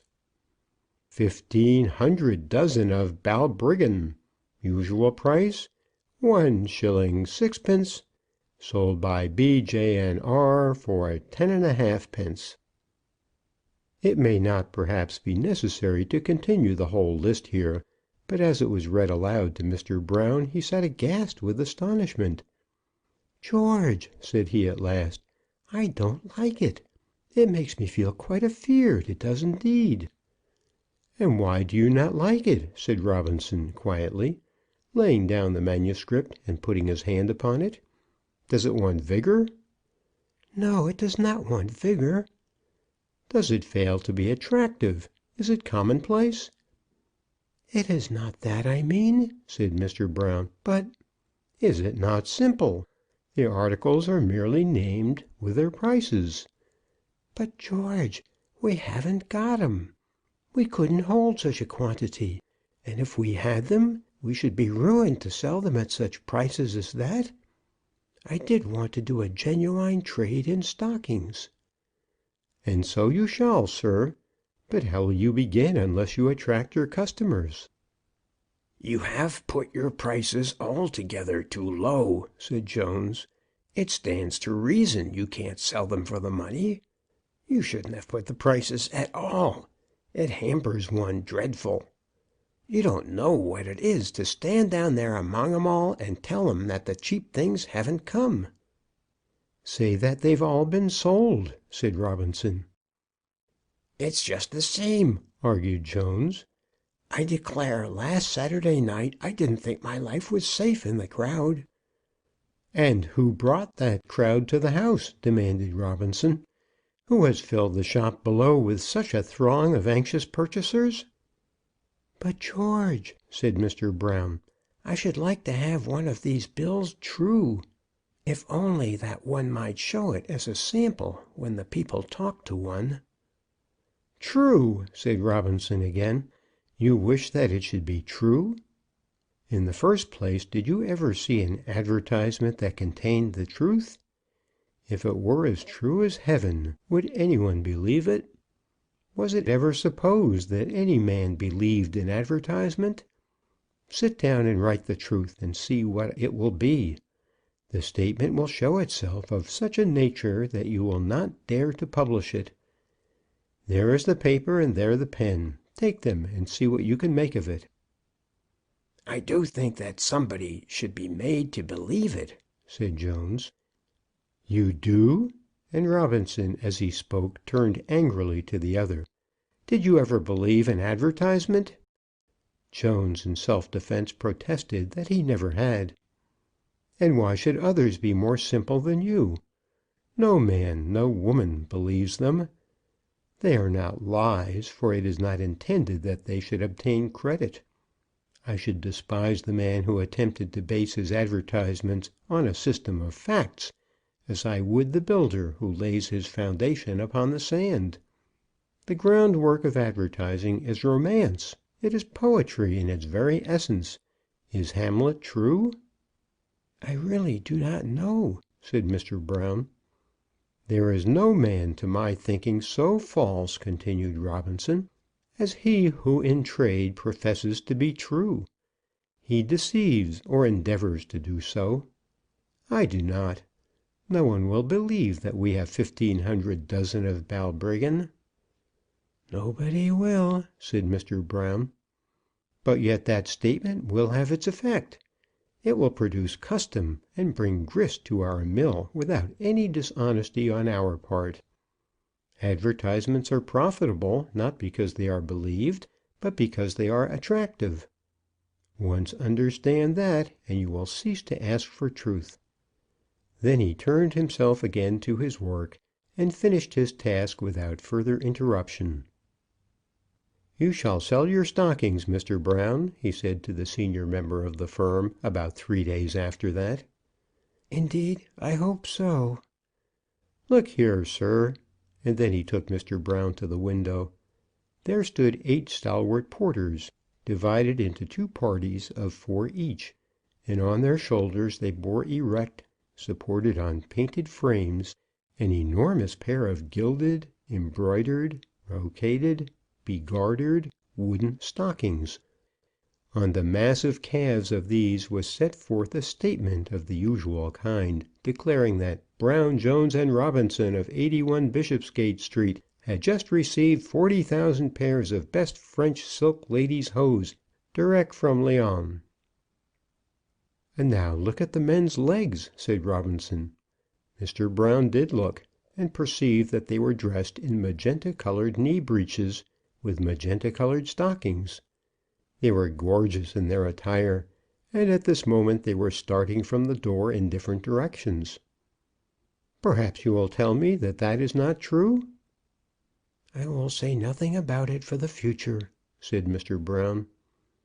"It is not true," continued Robinson, "but it is a work of fiction, in which I take leave to think that elegance and originality are combined." "We ought to do something special in shirts," said Jones, a few days after this. "We could get a few dozen from Hodges in King Street, and call them Eureka." "Couldn't we have a shirt of our own?" said Mr. Robinson. "Couldn't you invent a shirt, Mr. Jones?" Jones, as Robinson looked him full in the face, ran his fingers through his scented hair, and said that he would consult his wife. Before the day was over, however, the following notice was already in type: "Mankind in a state of bliss. Brown, Jones, and Robinson have sincere pleasure in presenting to the fashionable world their new Katakairion shirt, in which they have thoroughly overcome the difficulties, hitherto found to be insurmountable, of adjusting the bodies of the nobility and gentry to an article which shall be at the same time elegant, comfortable, lasting, and cheap. B.J.N.R.'s Katakairion shirt, and their Katakairion shirt alone, is acknowledged to unite these qualities. 6 shirts for 39 shillings 9d. The Katakairion shirt is especially recommended to officers going to India and elsewhere, while it is at the same time eminently adapted for the home consumption." "I think I would have considered it a little more before I committed myself," said Jones. "Ah, yes; you would have consulted your wife. As I have not got one, I must depend on my own wits." "And are not likely to have one either," said Jones. "Young men, young men," said Mr. Brown, raising his hands impressively, "if as Christians you cannot agree, at any rate you are bound to do so as partners. What is it that the psalmist says? 'Let dogs delight to bark and bite.'" The notice as to the Katakairion shirt was printed on that day, as originally drawn out by Robinson, and very widely circulated on the 2 or 3 following mornings. A brisk demand ensued, and it was found that Hodges, the wholesale manufacturer of King Street, was able to supply the firm with an article which, when sold at 39s. 6d., left a comfortable profit. "I told you that we ought to do something special in shirts," said Jones, as though the whole merit of the transaction were his own. Gloves was another article to which considerable attention was given. "Brown, Jones, and Robinson have made special arrangements with the glove manufacturers of Worcestershire, and are now enabled to offer to the public English-sewn Worcester gloves made of French kid, at a price altogether out of the reach of any other house in the trade. B. J.&R. boldly defy competition." When that notice was put up in front of the house, none of the firm expected that any one would believe in their arrangements with the Worcestershire glove makers. They had no such hope, and no such wish.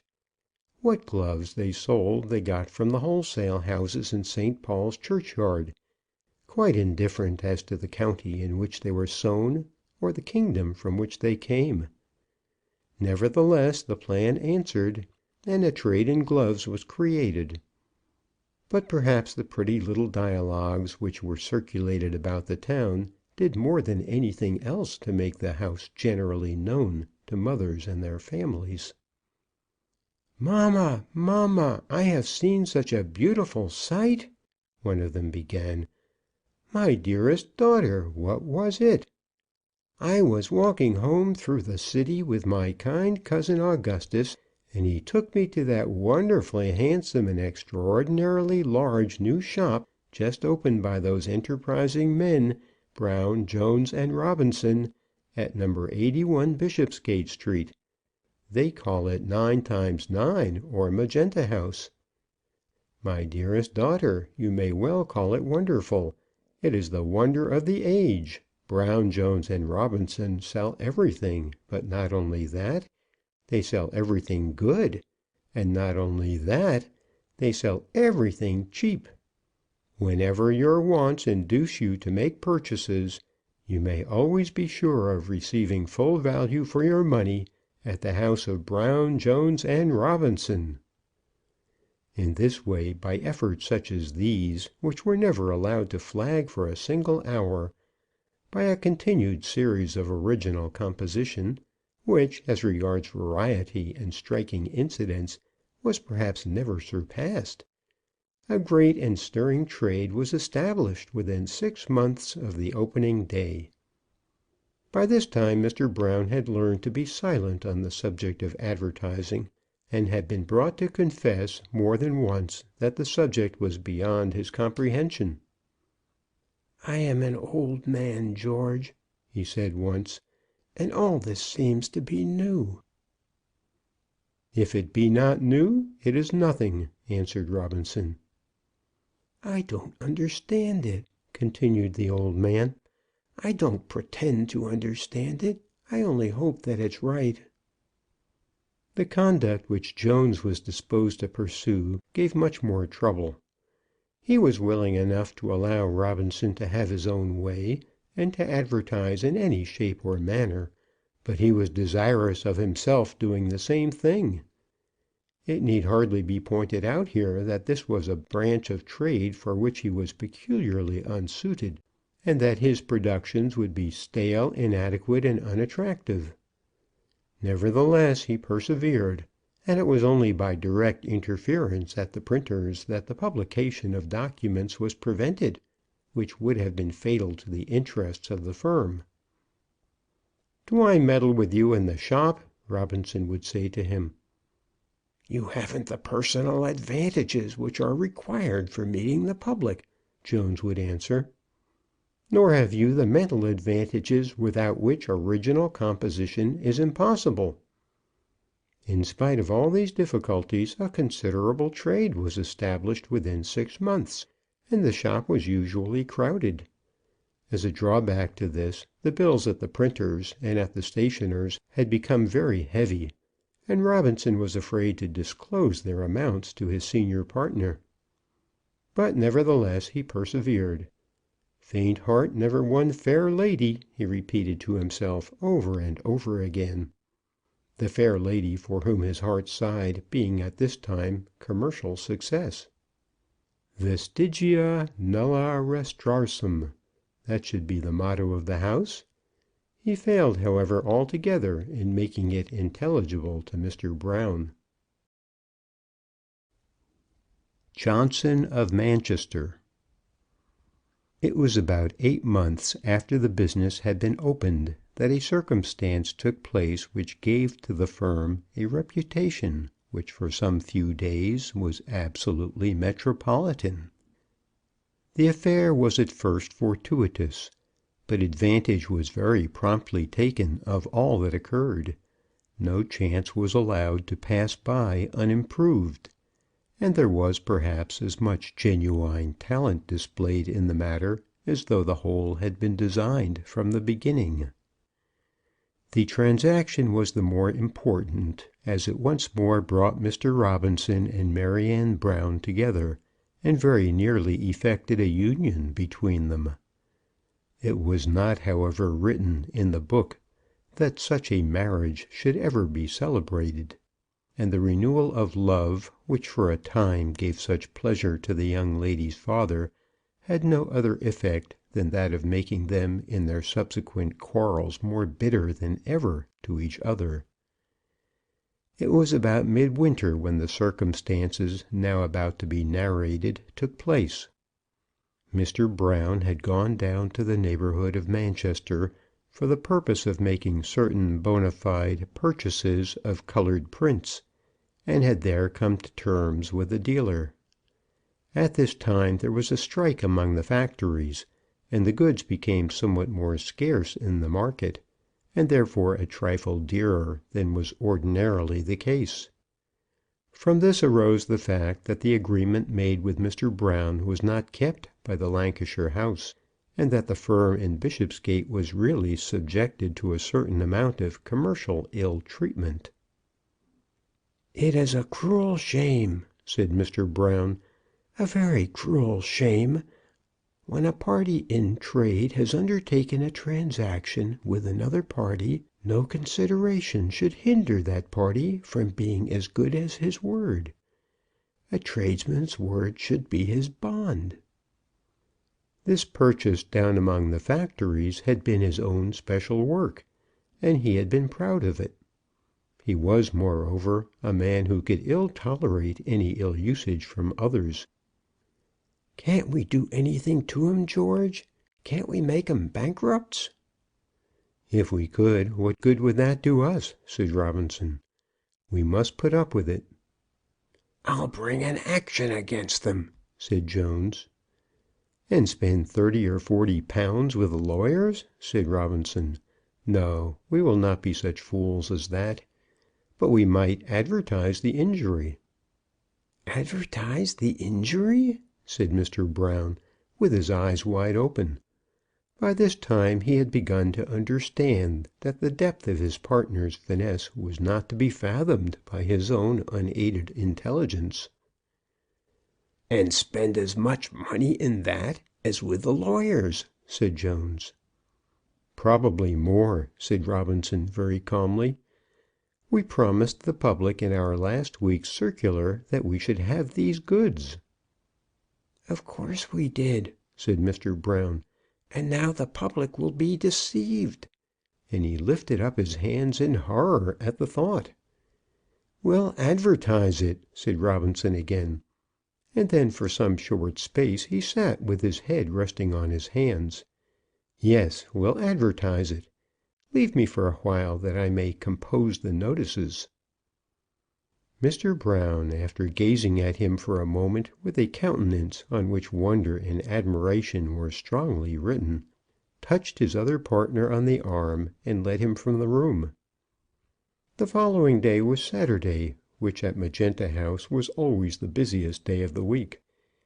At about 4 o'clock in the afternoon the shop would become thronged, and from that hour up till 10 at night nearly as much money was taken as during all the week besides.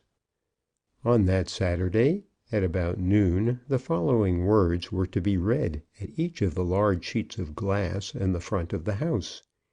They were printed, of course, on magenta paper, and the corners and margins were tastefully decorated.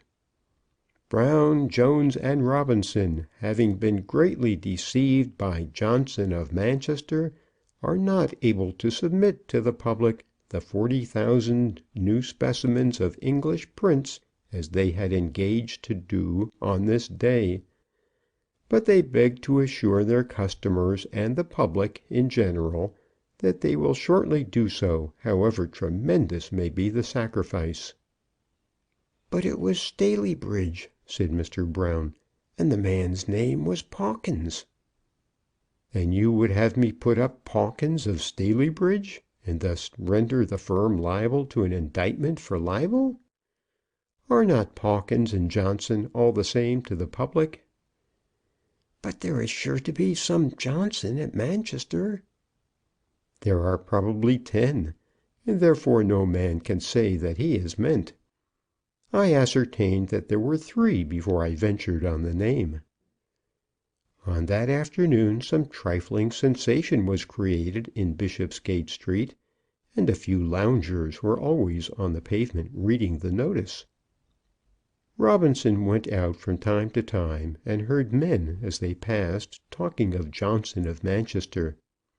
"It will do," said he. "You will see that it will do. By 7 o'clock on next Saturday evening I will have the shop so crowded that women who are in shall be unable to get out again." That notice remained up on Saturday evening, and till 12 on Monday, at which hour it was replaced by the following: "Johnson of Manchester has proved himself utterly unable to meet his engagement." The public of the metropolis, however, may feel quite confident that Brown, Jones, and Robinson will not allow any provincial manufacturer to practise such dishonesty on the city with impunity. The concourse of persons outside then became much greater, and an audible hum of voices not unfrequently reached the ears of those within. During this trying week, Mr. Jones, it must be acknowledged, did not play his part badly. It had come home to him in some manner that this peculiar period was of vital importance to the house, and on each day he came down to business dressed in his very best. It was pleasant to see him as he stood at the door, shining with bear's grease, loaded with gilt chains, glittering with rings, with the lappets of his coat thrown back so as to show his frilled shirt and satin waistcoat. There he stood, rubbing his hands and looking out upon the people as though he scorned to notice them. As regards intellect, mind, apprehension, there was nothing to be found in the personal appearance of Jones, but he certainly possessed an amount of animal good looks which had its weight with weak-minded females. The second notice was considered sufficient to attract notice on Monday and Tuesday. On the latter day it became manifest that the conduct of Johnson of Manchester had grown to be a matter of public interest, and the firm was aware that persons from a distance were congregating in Bishopsgate Street in order that they might see with their own eyes the notices at Magenta House. Early on the Wednesday the third of the series appeared. It was very short, and ran as follows: "Johnson of Manchester is off. The police are on his track." This exciting piece of news was greedily welcomed by the walking public, and a real crowd had congregated on the pavement by noon. A little after that time, while Mr. Brown was still at dinner with his daughter upstairs, a policeman called and begged to see some member of the firm. Jones, whose timidity was overwhelming, immediately sent for Mr. Brown, and he, also embarrassed, knocked at the door of Mr. Robinson's little room and asked for counsel. "The Peelers are here, George," he said. "I knew there'd be a row." "I hope so," said Robinson. I most sincerely hope so."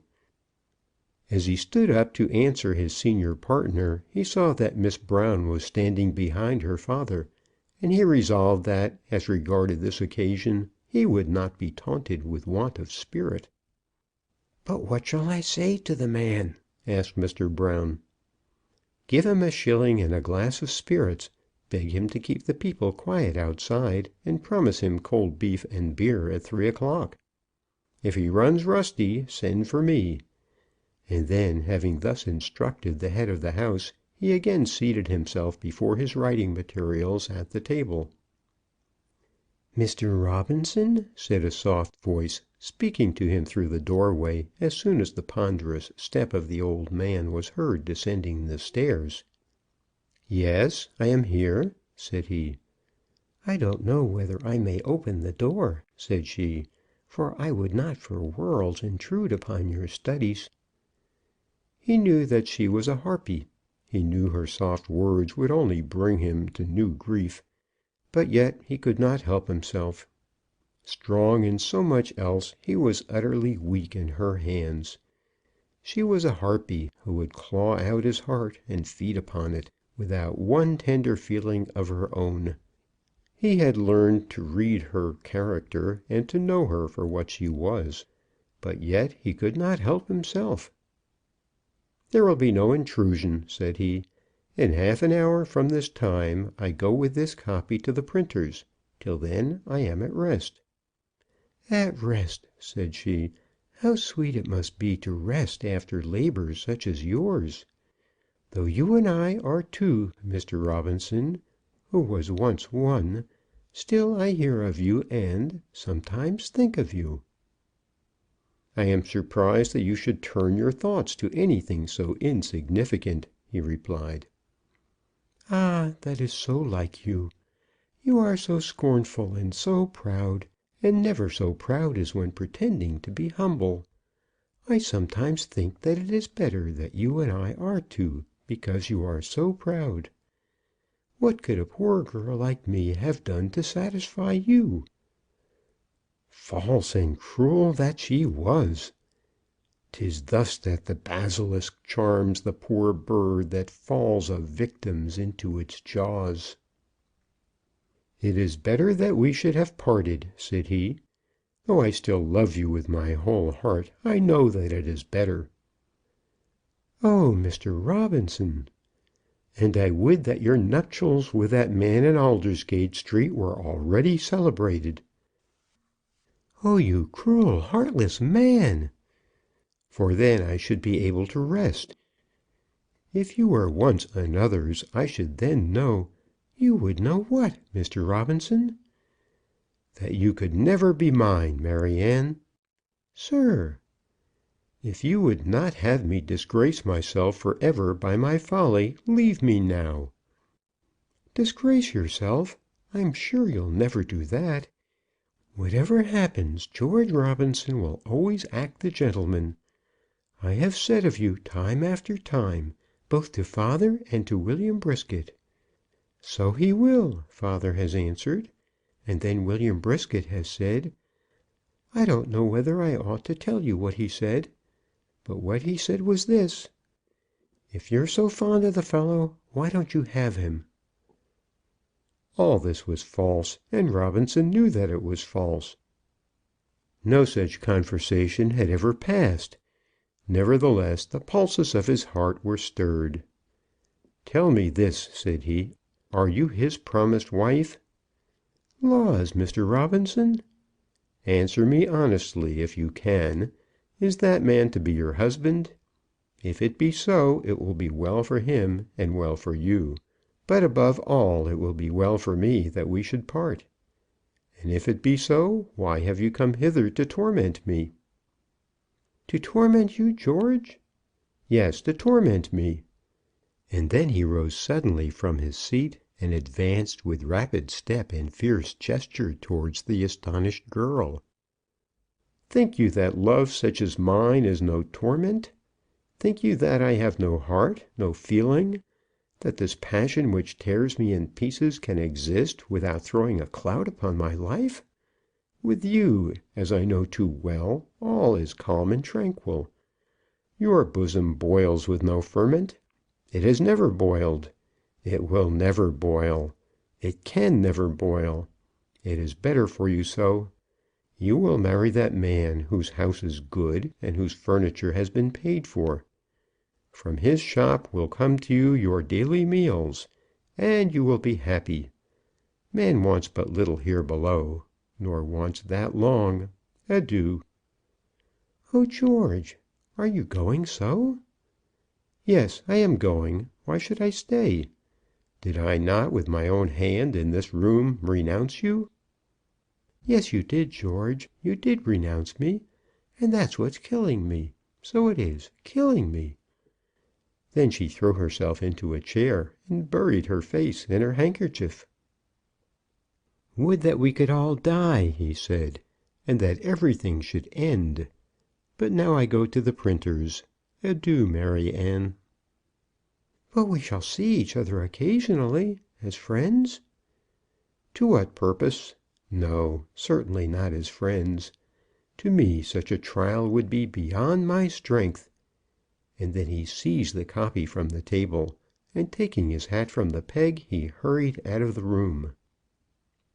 "As William is so stiff about the money, I don't know whether it wouldn't be best after all," said she, as she took herself back to her father's apartments. Mr. Brown, when he met the policeman, found that that excellent officer was open to reason, and that when properly addressed he did not actually insist on the withdrawal of the notice from the window. "Every man's house is his castle, you know," said Mr. Brown. To this the policeman demurred, suggesting that the law quoted did not refer to crowded thoroughfares. But when invited to a collation at 3 o'clock, he remarked that he might as well abstain from action till that hour, and that he would in the meantime confine his beat to the close vicinity of Magenta House. A friendly arrangement grew out of this, which for a while was convenient to both parties, and 2 policemen remained in the front of the house and occasionally entered the premises in search of refreshment. After breakfast on the Thursday the 4th notice was put up. "The public of London will be glad to learn that Brown, Jones, and Robinson have recovered the greatest part of their paper which was in the hands of Johnson of Manchester. Bills to the amount of £15,000 are, however, still missing." It was immediately after this that the 2nd policeman was considered to be essentially necessary. The whole house, including the young men and women of the shop, were animated with an enthusiasm which spread itself even to the light porter of the establishment. The conduct of Johnson and his probable fate were discussed aloud among those who believed in him, while they who were incredulous communicated their want of faith to each other in whispers. Mr. Brown was smiling, affable, and happy, and Jones arrived on the Friday morning with a new set of turquoise studs in his shirt. Why men and women should have come to the house for gloves, stockings, and ribbons, because Johnson of Manchester was said to have run away, it may be difficult to explain. But such undoubtedly was the fact, and the sales during that week were so great as to make it seem that actual commercial prosperity was at hand. "If we could only keep up the ball," said Robinson. "Couldn't we change it to Tompkins of Leeds next week?" suggested Jones.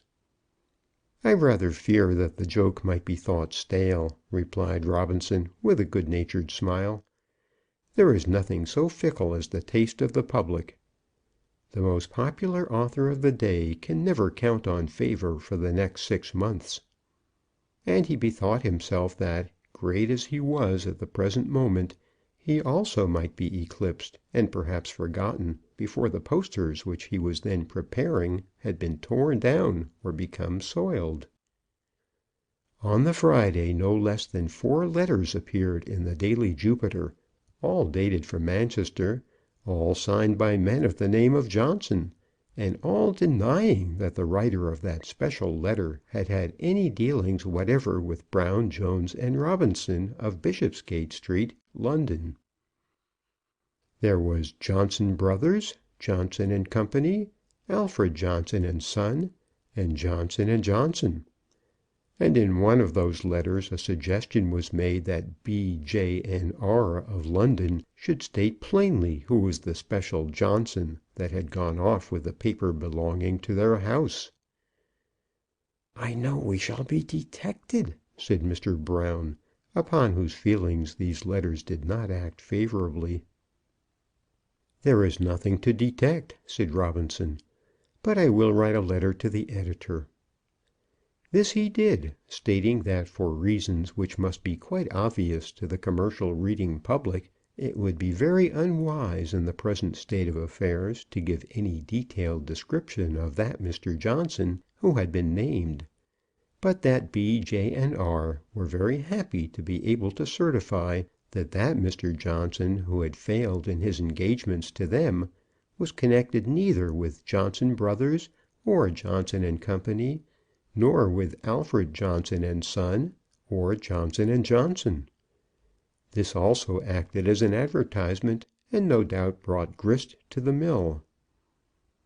On the evening of that same Friday a small note in a scented envelope was found by Robinson on his table when he returned upstairs from the shop. Well did he know the handwriting, and often in earlier days had he opened such notes with mixed feelings of joy and triumph.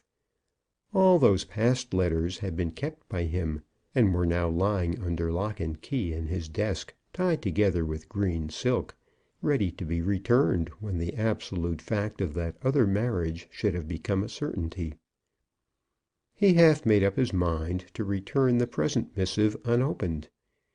He knew that good could not arise from a renewed correspondence. Nevertheless, he tore asunder the envelope, and the words which met his eye were as follows: Miss Brown's compliments to Mr. Robinson, and will Mr. Robinson tea with us in papa's room on Saturday at 6 o'clock? There will be nobody else but Mr. and Mrs. Poppins that used to be Miss Twizzle. Papa, perhaps, will have to go back to the shop when he's done tea. Miss Brown hopes Mr. Robinson will remember the old days, and not make himself scornful. "Scornful!" said he. "Ha, ha! Yes, I scorn her. I do scorn her. But still I love her." Then he sat down and accepted the invitation. Mr. Robinson presents his compliments to Miss Brown, and will do himself the honour of accepting her kind invitation for to-morrow evening. Mr. Robinson begs to assure Miss Brown that he would have the greatest pleasure in meeting any of Miss Brown's friends whom she might choose to ask. "Psha!" said Maryanne, when she read it. "It would serve him right to ask Bill, and I would too, only it would hardly have answered her purpose, she might have said, had she spoken out her mind freely. In the meantime, the interest as to Johnson of Manchester was reaching its climax. At 10 o'clock on Saturday morning each division of the window was nearly covered by an enormous bill, on which in very large letters it was stated that Johnson of Manchester has been taken. From that till 12 the shop was inundated by persons who were bent on learning what was the appearance and likeness of Johnson. Photographers came to inquire in what gaol he was at present held, and a man who casts heads in plaster of Paris was very intent upon seeing him. No information could, of course, be given by the men and women behind the counters. Among them there was at present raging a violent discussion as to the existence or non-existence of Johnson. It was pleasant to hear Jones repeating the circumstances to the senior partner. "Mr. Brown, there's Miss Glassbrook gone over to the anti-Johnsonites. I think we ought to give her a month's notice." To those who inquired of Mr. Brown himself, he merely lifted up his hands and shook his head. Jones professed that he believed the man to be in the underground cells of Newgate. The bill respecting Johnson's capture remained up for 2 hours, and then it was exchanged for another. "Johnson has escaped, but no expense shall be spared in his recapture." At 4 in the afternoon the public was informed as follows: "Johnson has got off and sailed for America." And then there was one other which closed the play late on Saturday evening. "Brown, Jones, and Robinson beg to assure the public that they shall be put out of all suspense early on Monday morning." "And what shall we really say to them on Monday?" asked Mr. Jones. "Nothing at all," replied Mr. Robinson. "The thing will be dead by that time. If they call, say that he is in Canada." "And won't there be any more about it?" "Nothing, I should think. We, however, have gained our object. The house will be remembered, and so will the name of Brown, Jones, and Robinson." And it was so. When the Monday morning came, the windows were without special notices, and the world walked by in silence, as though Johnson of Manchester had never existed. Some few eager inquirers called at the shop, but they were answered easily, and before the afternoon the name had almost died away behind the counters. "I knew I was right," said Miss Glassbrook, and Mr. Jones heard her say so. In and about the shop Johnson of Manchester was heard of no more, but in Mr. Brown's own family there was still a certain interest attached to the name. How it came about that this was so shall be told in the next chapter. Samson and Delilah. In the commercial world of London there was one man who was really anxious to know what were the actual facts of the case with reference to Johnson of Manchester. This was Mr. William Brisket, whose mind at this time was perplexed by grievous doubts. He was called upon to act in a case of great emergency, and was by no means sure that he saw his way. It had been hinted to him by Miss Brown, on the one side, that it behoved her to look to herself and take her pigs to market without any more shilly-shallying, by which expression the fair girl had intended to signify that it would suit her now to name her wedding day. And he had been informed by Mr. Brown, on the other side, that that sum of £500 should now be forthcoming, or, if not actually the money, Mr. Brown's promissory note at 6 months should be handed to him, dated from the day of his marriage with Mary Ann. Under these circumstances he did not see his way. That the house in Bishopsgate Street was doing a large business he did not doubt. He visited the place often, and usually found the shop crowded. But he did doubt whether that business was very lucrative. It might be that the whole thing was a bubble, and that it would burst before that bill should have been honoured. In such case he would have saddled himself with an empty-handed wife, and would decidedly not have seen his way. In this emergency he went to Jones and asked his advice. Jones told him confidentially that though the bill of the firm for £5,000 would be as good as paper from the Bank of England, the bill of Mr. Brown himself as an individual would be worth nothing. Although Mr. Brisket had gone to Jones as a friend, there had been some very sharp words between them before they separated. Brisket knew well enough that all the ready money at the command of the firm had belonged to Mr. Brown, and he now took upon himself to say that Maryanne had a right to her share. Jones replied that there was no longer anything to share, and that Maryanne's future husband must wait for her fortune till her father could pay it out of his income. "I couldn't see my way like that, not at all," said Brisket. And then there had been high words between them. It was at this time that the first act of Johnson of Manchester's little comedy was being played, and people in Mr. Brisket's world were beginning to talk about the matter. "They must be doing a deal of trade," said one. "Believe me, it's all flash and sham," said another. "I happen to know that old Brown did go down to Manchester and see Johnson there," said the first. "There is no such person at all," said the second. So this went on till Mr. Brisket resolved that his immediate matrimony should depend on the reality of Johnson's existence. If it should appear that Johnson, with all his paper, was a false meteor, that no one had deceived the metropolitan public, that no one had been taken and had then escaped, he would tell Miss Brown that he did not see his way. The light of his intelligence told him that promissory notes from such a source, even though signed by all the firm, would be illusory. If, on the other hand, Johnson of Manchester had been taken, then he thought he might accept the bill and wife.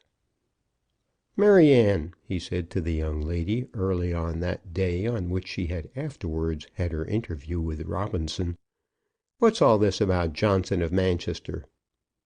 "I know nothing about your Johnsons, nor yet about your Manchester," said Miss Brown, standing with her back to her lover. At this time she was waxing wroth with him, and had learned to hate his voice when he would tell her that he had not yet seen his way. "That's all very well, Maryanne, but I must know something before I go on." "Who wants you to go on? Not I, I'm sure, nor anybody belonging to me. If I do hate anything, it's them mercenary ways. There's one who really loves me, and who'd be above asking for a shilling, if only I'd put out my hand to him." "If you say that again, Maryanne, I'll punch his head." "You're always talking of punching people's heads, but I don't see you do so much.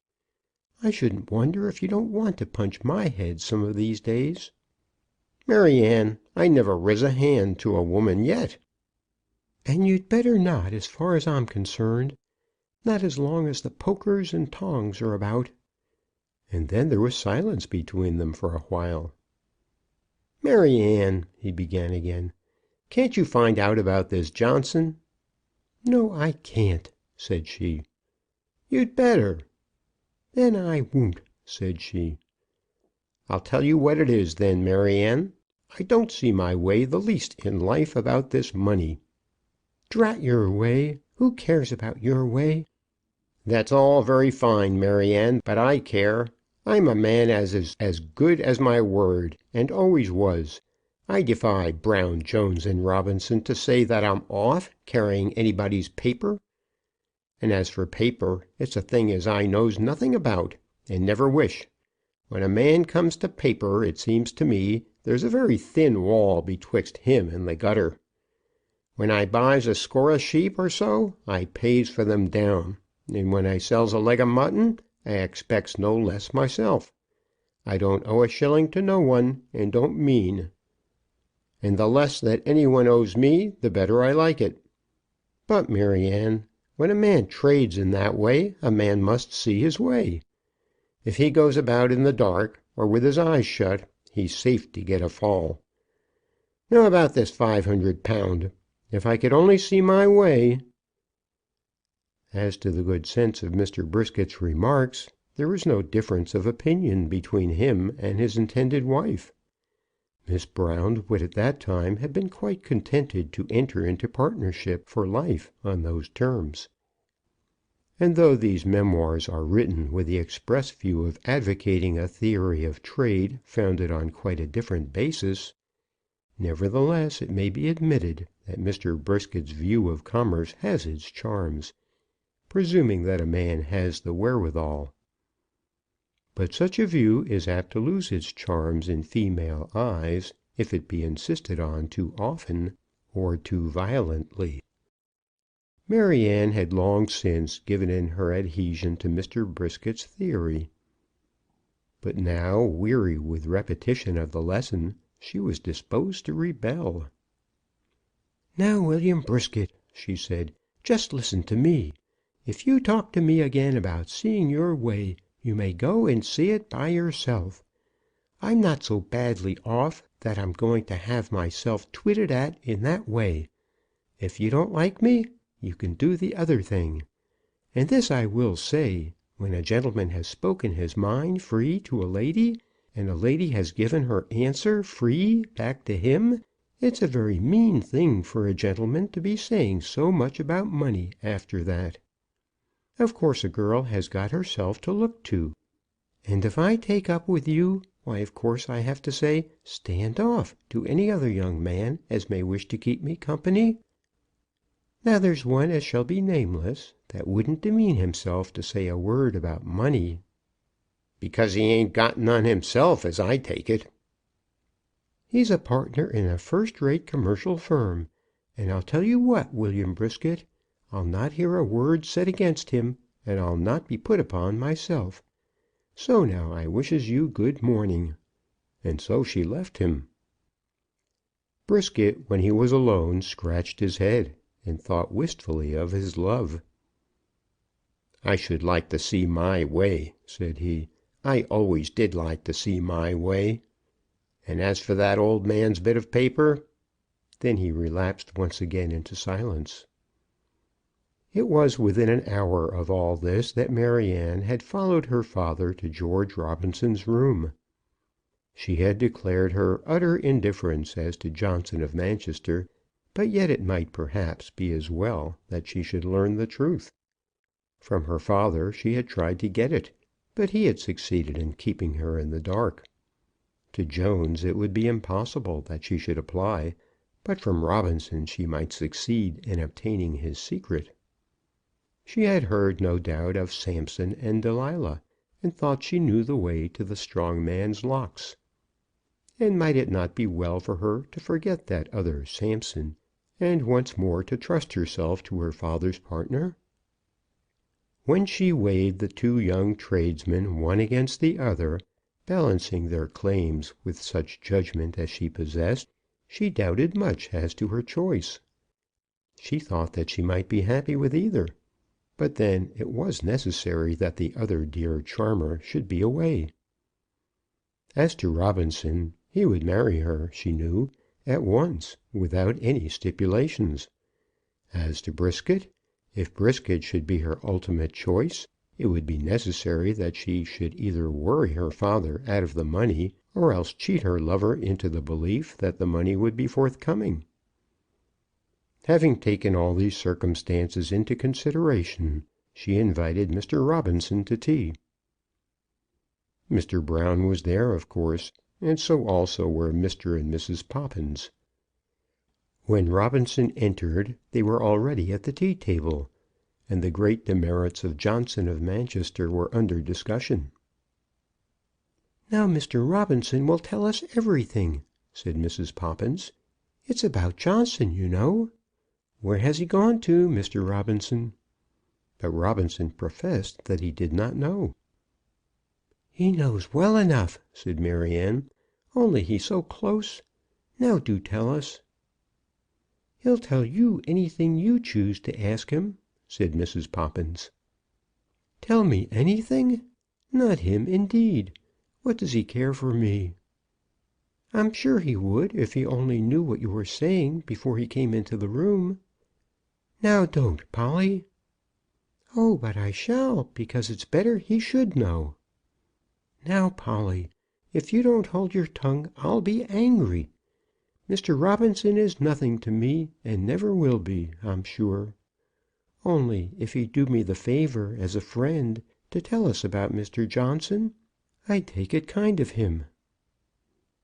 In the meantime, Mr. Brown and his young married guest were discussing things commercial on their own side of the room, and Poppins also was not without a hope that he might learn the secret. Poppins had rather despised the firm at first, as not a few others had done, distrusting all their earlier assurances as to trade bargains, and having been even unmoved by the men in armour. But the great affair of Johnson of Manchester had overcome even his doubts, and he began to feel that it was a privilege to be noticed by the senior partner in a house which could play such a game as that. It was not that Poppins believed in Johnson, or that he thought that £15,000 of paper had at any time been missing. But, nevertheless, the proceeding had affected his mind favourably with reference to Brown, Jones, and Robinson, and brought it about that he now respected them, and perhaps feared them a little, though he had not respected or feared them heretofore. Had he been the possessor of a wholesale house of business, he would not now have dared to refuse them goods on credit, though he would have done so before Johnson of Manchester had become known to the world. It may therefore be surmised that George Robinson had been right, and that he had understood the ways of British trade when he composed the Johnsonian drama. "Indeed, I'd rather not, Mr. Poppins," said Mr. Brown. "Secrets in trade should be secrets. And though Mr. Johnson has done us a deal of mischief, we don't want to expose him." "But you've been exposing him ever so long," pleaded Poppins. "Now, Poppins," said that gentleman's wife, "don't you be troubling Mr. Brown. He's got other things to think of than answering your questions. I should like to know myself, I own, because all the town's talking about it. And it does seem odd to me that Maryanne shouldn't know." "I don't, then," said Maryanne. "And I do think when a lady asks a gentleman, the least thing a gentleman can do is to tell. But I shan't ask no more, not of Mr. Robinson. I was thinking, but never mind, Polly, perhaps it's best as it is." "Would you have me betray my trust?" said Robinson. "Would you esteem me the more because I had deceived my partners? If you think that I am to earn your love in that way, you know but little of George Robinson." Then he got up, preparing to leave the room, for his feelings were too many for him. "Stop, George, stop," said Mr. Brown. "Let him go," said Maryanne. "If he goes away now, I shall think him as hard as Adam," said Mrs. Poppins. "There's 3 to 1 against him," said Mr. Poppins to himself. "What chance can he have?" Mr. Poppins may probably have gone through some such phase of life himself. "Let him go," said Maryanne again. "I wish he would. And then let him never show himself here again." "George Robinson, my son, my son!" exclaimed the old man. It must be understood that Robinson had heard all this, though he had left the room. Indeed, it may be surmised that had he been out of hearing, the words would not have been spoken. He heard them, for he was still standing immediately beyond the door, and was irresolute whether he would depart or whether he would return. "George Robinson, my son, my son!" exclaimed the old man again. "He shall come back," said Mrs. Poppins, following him out the door. "He shall come back, though I have to carry him myself." "Polly," said Maryanne, "if you so much as whisper a word to ask him, I'll never speak to you the longest day you have to live." But the threat was thrown away upon Mrs. Poppins, and under her auspices Robinson was brought back into the room. "Maryanne," said he, "will you renounce William Brisket?" "Laws, George!" said she. "Of course she will," said Mrs. Poppins, "and all the pomps and vanities besides." "My son, my son!" said old Brown, lifting up both his hands. "My daughter, my daughter! My children, my children!" And then he joined their hands together and blessed them. He blessed them, and then went down into the shop. But before the evening was over, Delilah had shorn Samson of his locks. "And so there wasn't any Johnson after all," said she. But Robinson, as he returned home, walked again upon roses. The wisdom of Poppins. George Robinson again walked upon roses, and for a while felt that he had accomplished bliss. What has the world to offer equal to the joy of gratified love? What triumph is there so triumphant as that achieved by valour over beauty? Take the goods the gods provide you. The lovely Thais sits beside you. Was not that the happiest moment in Alexander's life? Was it not the climax of all his glories, and the sweetest drop which fortune poured into his cup? George Robinson now felt himself to be a second Alexander. Beside him the lovely Thais was seated evening after evening, and he, with no measured stint, took the goods the gods provided. He would think of the night of that supper in Smithfield, when the big Brisket sat next to his love, half hidden by her spreading flounces, and would remember how in his spleen he had likened his rival to an ox prepared for the sacrifice with garlands. "Poor ignorant beast of the field," he had said, apostrophizing the unconscious Brisket, "how little knowest thou how ill those flowers become thee, or for what purpose thou art thus caressed. They will take from thee thy hide, thy fatness, all that thou hast, and divide thy carcass among them. And yet thou thinkest thyself happy, poor foolish beast of the field." Now that ox had escaped from the toils, and a stag of the forest had been caught by his antlers and was bound for the altar. He knew all this, and yet he walked upon roses, and was happy. "Sufficient for the day is the evil thereof," he said to himself. "The lovely Thais sits beside me. Shall I not take the goods the gods provide me?" The lovely Thais sat beside him evening after evening for nearly 2 months, up in Mr. Brown's parlour, but as yet nothing had been decided as to the day of their marriage. Sometimes Mr. and Mrs. Poppins would be there, smiling, happy, and confidential, and sometimes Mr. and Mrs. Jones, careworn, greedy, and suspicious. On those latter evenings the hours would all be spent in discussing the profits of the shop and the fair division of the spoils.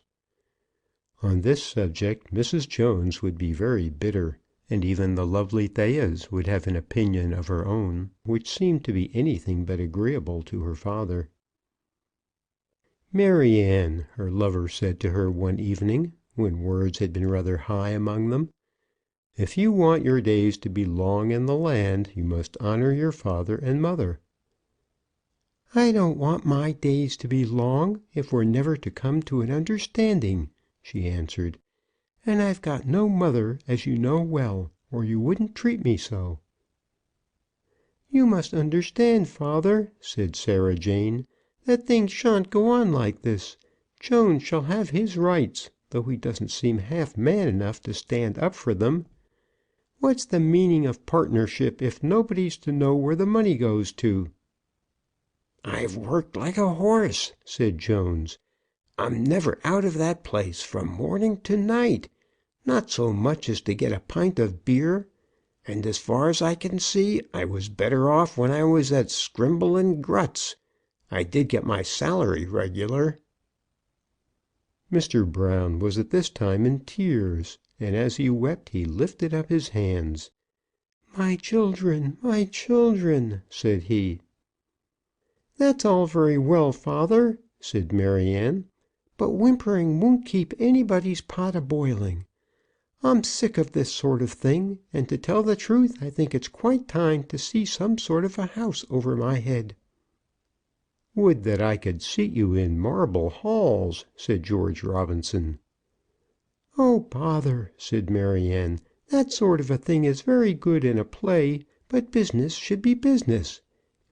It must always be acknowledged in favour of Mr. Brown's youngest daughter that her views were practical, and not overstrained by romance. During these 2 or 3 months a considerable intimacy sprang up between Mr. Poppins and George Robinson. It was not that there was any similarity in their characters, for in most respects they were essentially unlike each other. But perhaps this very difference led to their friendship.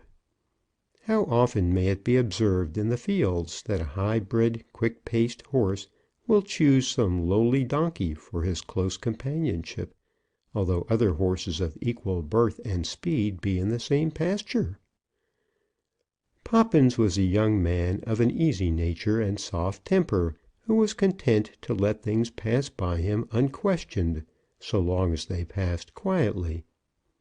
Live and let live were words that were often on his lips, by which he intended to signify that he would overlook the peccadilloes of other people as long as other people overlooked his own. When the lady who became afterwards Mrs. Poppins had once called him a rascal, he had not, with loud voice, asserted the injustice of the appellation, but had satisfied himself with explaining to her that even were it so, he was still fit for her society. He possessed a practical philosophy of his own, by which he was able to steer his course in life. He was not, perhaps, prepared to give much to others, but neither did he expect that much should be given to him. There was no ardent generosity in his temperament, but then also there was no malice or grasping avarice. If in one respect he differed much from our Mr. Robinson, so also in another respect did he differ equally from our Mr. Jones. He was at this time a counting-house clerk in a large wharfinger's establishment, and had married on a salary of £80 a year. "I tell you what it is, Robinson," said he about this time, "I don't understand this business of yours." "No," said Robinson, "perhaps not. A business like ours is not easily understood." "You don't seem to me to divide any profits." "In an affair of such magnitude the profits cannot be adjusted every day, nor yet every month." "But a man wants his bread and cheese every day. Now there's old Brown. He's a deal sharper than I took him for." "Mr. Brown, for a commercial man of the old school, possesses considerable intelligence," said Robinson. Throughout all these memoirs it may be observed that Mr. Robinson always speaks with respect of Mr. Brown. "Very considerable indeed," said Poppins. "He seems to nobble everything. Perhaps that was the old school. The young school ain't so very different in that respect, only perhaps there isn't so much for them to nobble." "A regular division of profits has been arranged for in our deed of partnership," said Robinson. "That's uncommon nice, and very judicious," said Poppins. "It was thought to be so by our law advisers," said Robinson. "But yet you see old Brown nobbles the money. Now if ever I goes into partnership, I shall bargain to have the till for my share. You never get near the till, do you?" "I attend to quite another branch of the business," said Robinson. "Then you're wrong. There's no branch of the business equal to the ready money branch. Old Brown has lots of ready money always by him nowadays." It certainly was the case that the cash received day after day over the counter was taken by Mr. Brown from the drawers and deposited by him in the safe. The payments into the bank were made 3 times a week, and the cheques were all drawn by Mr. Brown. None of these had ever been drawn except on behalf of the business, but then the payments into the bank had by no means tallied with the cash taken, and latterly, for the last month or so, the statements of the daily cash taken had been very promiscuous. Some payments had, of course, been made both to Jones and Robinson for their own expenses, but the payments made by Mr. Brown to himself had probably greatly exceeded these. He had a vague idea that he was supreme in money matters because he had introduced capital into the firm. George Robinson had found it absolutely impossible to join himself in any league with Jones, so that hitherto Mr. Brown had been able to carry out his own theory. The motto divide et impera was probably unknown to Mr. Brown in those words, but he had undoubtedly been acting on the wisdom which is conveyed in that doctrine. Jones and his wife were preparing themselves for war, and it was plain to see that a storm of battle would soon be raging. Robinson also was fully alive to the perils of his position, and anxious as he was to remain on good terms with Mr. Brown, was aware that it would be necessary for him to come to some understanding. In his difficulty he had dropped some hints to his friend Poppins, not exactly explaining the source of his embarrassment, but saying enough to make that gentleman understand the way in which the firm was going on. "I suppose you're in earnest about that girl," said Poppins. Poppins had an offhand, irreverent way of speaking, especially on subjects which from their nature demanded delicacy, that was frequently shocking to Robinson. "If you mean Miss Brown," said Robinson, in a tone of voice that was intended to convey a rebuke, "I certainly am in earnest. My intention is that she shall become Mrs. Robinson." "But when?" "As soon as prudence will permit, and the lady will consent. Miss Brown has never been used to hardship. For myself, I should little care what privations I might be called on to bear, but I could hardly endure to see her in want. My advice to you is this. If you mean to marry her, do it at once. If you and she together can't manage the old man, you can't be worth your salt. If you can do that, then you can throw Jones overboard." "I am not in the least afraid of Jones." "Perhaps not; but still you'd better mind your P's and Q's. It seems to me that you and he and the young woman are at sixes and sevens, and that's the reason why old Brown is able to nobble the money."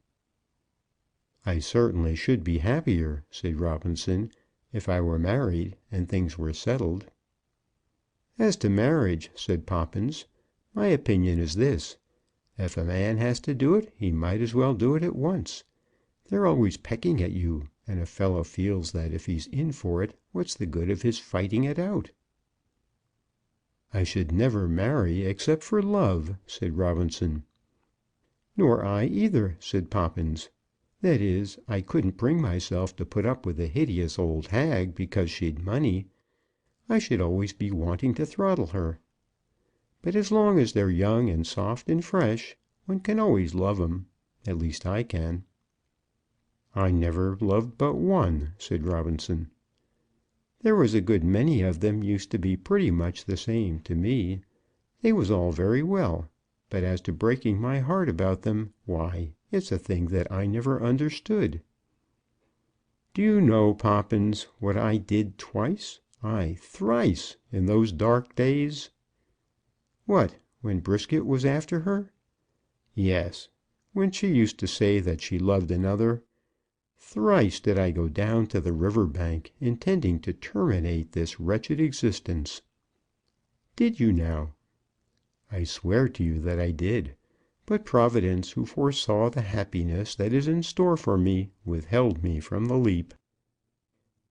"Polly once took up with a sergeant, and I can't say I liked it." "And what did you do?" "I got uncommon drunk, and then I knocked the daylight out of him. We've been the best of friends ever since. But about marrying, if a man is to do it, he'd better do it. It depends a good deal on the young woman, of course, and whether she's comfortable in her mind. Some women ain't comfortable, and then there's the devil to pay. You don't get enough to eat and nothing to drink, and if ever you leave your pipe out of your pocket, she smashes it. I've knowed 'em of that sort, and a man had better have the rheumatism constant." "I don't think Maryanne is like that." "Well, I can't say. Polly isn't. She's not over good, by no means, and would a deal sooner sit in an arm chair and have her victuals and beer brought to her, than she'd break her back by working too hard. She'd like to be always a junketing, and that's what she's best for, as is the case with many of 'em. I've seen her as sportive as a young fawn at the Hall of Harmony." "But she ain't a young fawn any longer. And as for harmony, it's my idea that the less of harmony a young woman has, the better. It makes 'em give themselves airs, and think as how their 10 fingers were made to put into yellow gloves, and that a young man hasn't nothing to do but stand treat and whirl 'em about till he ain't able to stand. A game's very well, but bread and cheese is a deal better." "I love to see beauty enjoying itself gracefully. My idea of a woman is incompatible with the hard work of the world. I would fain do that myself, so that she should ever be lovely." "But she won't be lovely a bit the more. She'll grow old all the same, and take to drink very like. When she's got a red nose and a pimply face and a sharp tongue, you'll be glad enough to see her at the wash tub then. I remember an old song as my father used to sing, but my mother couldn't endure to hear it. 'Woman takes delight in abundance of pleasure, but a man's life is to labor and toil.' That's about the truth of it, and that's what comes of your halls of harmony." "You would like woman to be a household drudge?" "So I would, only drudge doesn't sound well. Call her a ministering angel instead, and it comes to the same thing. They both of 'em mean much of a muchness. Getting up your linen decent, and seeing that you have a bit of something hot when you come home late. Well, good night, old fellow. I shall have my hair combed if I stay much longer. Take my advice, and as you mean to do it at once. And don't let the old 'un nobble all the money. Live and let live. That's fair play all over." And so Mr. Poppins took his leave. Had anybody suggested to George Robinson that he should go to Poppins for advice as to his course of life, George Robinson would have scorned the suggestion. He knew very well the great difference between him and his humble friend, both as regarded worldly position and intellectual attainments. But nevertheless there was a strain of wisdom in Poppins' remarks, which, though it appertained wholly to matters of low import, he did not disdain to use.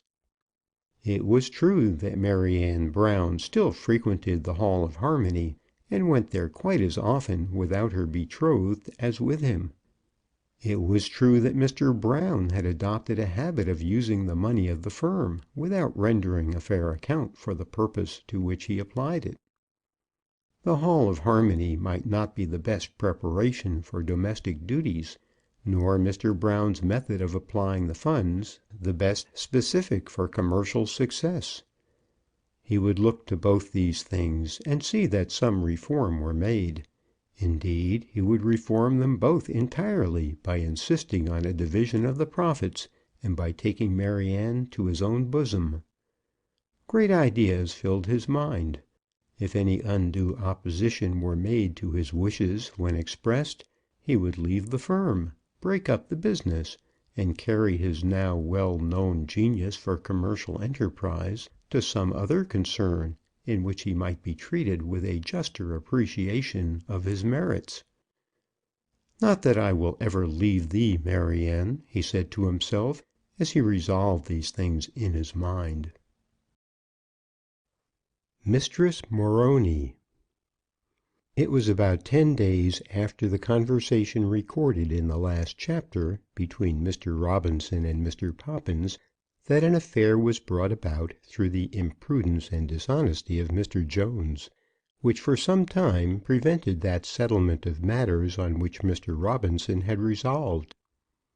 During those 10 days he had been occupied in bringing his resolution to a fixed point, and then, when the day and hour had come in which he intended to act, that event occurred which, disgraceful as it is to the annals of the firm, must now be told. There are certain small tricks of trade, well known to the lower class of houses in that business to which Brown, Jones, and Robinson had devoted themselves, which for a time may no doubt be profitable, but which are very apt to bring disgrace and ruin upon those who practise them. To such tricks as these Mr. Jones was wedded, and by none of the arguments which he used in favour of a high moral tone of commerce could Robinson prevail upon his partner to abandon them. Nothing could exceed the obstinacy and blindness of Mr. Jones during these discussions. When it was explained to him that the conduct he was pursuing was hardly removed, nay, it was not removed, from common swindling, he would reply that it was quite as honest as Mr. Robinson's advertisements. He would quote especially those Katakairion shirts which were obtained from Hodges, and of which the sale at 39 shillings 6 the half dozen had, by dint of a wide circulation of notices, become considerable. "If that isn't swindling, I don't know what is," said Jones. "Do you know what Katakairion means?" said Robinson. "No, I don't," said Jones, "and I don't want to know." "Katakairion means fitting," said Robinson, "and the purchaser has only to take care that the shirt he buys does fit, and then it is Katakairion." "But we didn't invent them." "We invented the price and the name, and that's as much as anybody does. But that is not all. It is a well understood maxim in trade that a man may advertise whatever he chooses. We advertise to attract notice, not to state facts. But it's a mean thing to pass off a false article over the counter. If you will ticket your goods, you should sell them according to the ticket." At first the other partners had not objected to this ticketing, as the practice is now common, and there is at first sight an apparent honesty about it which has its seduction. A lady, seeing 21 shillings 7 marked on a mantle in the window, is able to contemplate the desired piece of goods, and to compare it, in silent leisure, with her finances. She can use all her power of eye, but, as a compensation to the shopkeeper, is debarred from the power of touch, and then, having satisfied herself as to the value of the thing inspected, she can go in and buy without delay or trouble to the vendor. But it has been found by practice that so true are the eyes of ladies that it is useless to expose in shop windows articles which are not good of their kind and cheap at the price named. To attract customers in this way, real bargains must be exhibited, and when this is done, ladies take advantage of the unwary tradesman, and unintended sacrifices are made. George Robinson soon perceived this, and suggested that the ticketing should be abandoned. Jones, however, persevered, observing that he knew how to remedy the evil inherent in the system. Hence difficulties arose, and ultimately disgrace, which was very injurious to the firm, and went near to break the heart of Mr. Brown. According to Jones's plan, the articles ticketed in the window were not, under any circumstances, to be sold. The shopmen, indeed, were forbidden to remove them from their positions, under any entreaties or threats from the customers. The customer was to be at first informed, with all the blandishment at the shopman's command, that the goods furnished within the shop were exact counterparts of those exposed.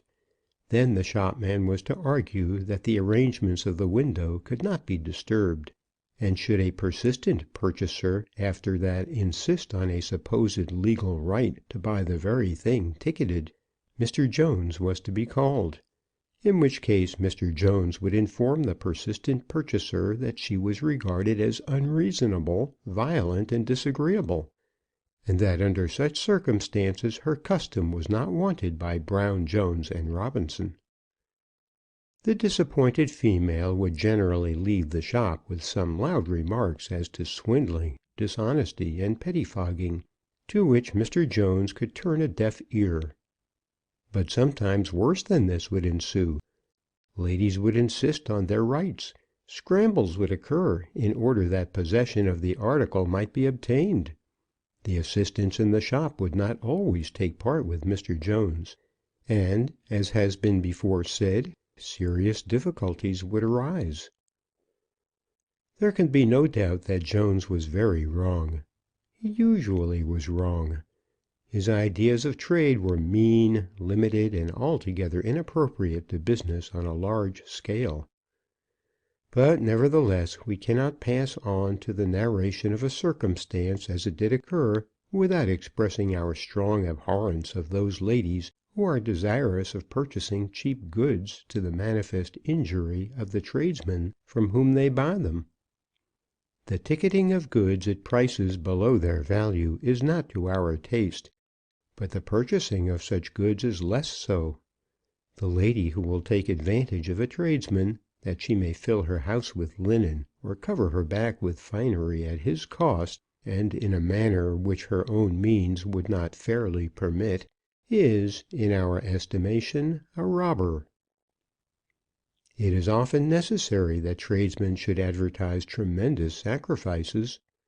It is sometimes necessary that they should actually make such sacrifices. Brown, Jones, and Robinson have, during their career, been driven to such a necessity. They have smiled upon their female customers, using their sweetest blandishments, while those female customers have abstracted their goods at prices almost nominal. Brown, Jones, and Robinson, in forcing such sales, have been coerced by the necessary laws of trade. But while smiling with all their blandishments, they have known that the ladies on whom they have smiled have been robbers. Why is it that commercial honesty has so seldom charms for women? A woman who would give away the last shawl from her back will insist on smuggling her gloves through the custom house. Who can make a widow understand that she should not communicate with her boy in the colonies under the dishonest cover of a newspaper? Is not the passion for cheap purchases altogether a female mania? And yet every purchase made at a rate so cheap as to deny the vendor his fair profit is, in truth, a dishonesty to which the purchaser is indirectly a party. Would that women could be taught to hate bargains! How much less useless trash would there be in our houses, and how much fewer tremendous sacrifices in our shops! Brown, Jones, and Robinson, when they had been established some 6 or 8 months, had managed to procure from a house in the silk trade a few black silk mantles of a very superior description. The lot had been a remnant, and had been obtained with sundry other goods at a low figure. But nevertheless the proper price at which the house could afford to sell them would exceed the mark of general purchasers in Bishopsgate Street. These came into Mr. Jones's hands, and he immediately resolved to use them for the purposes of the window.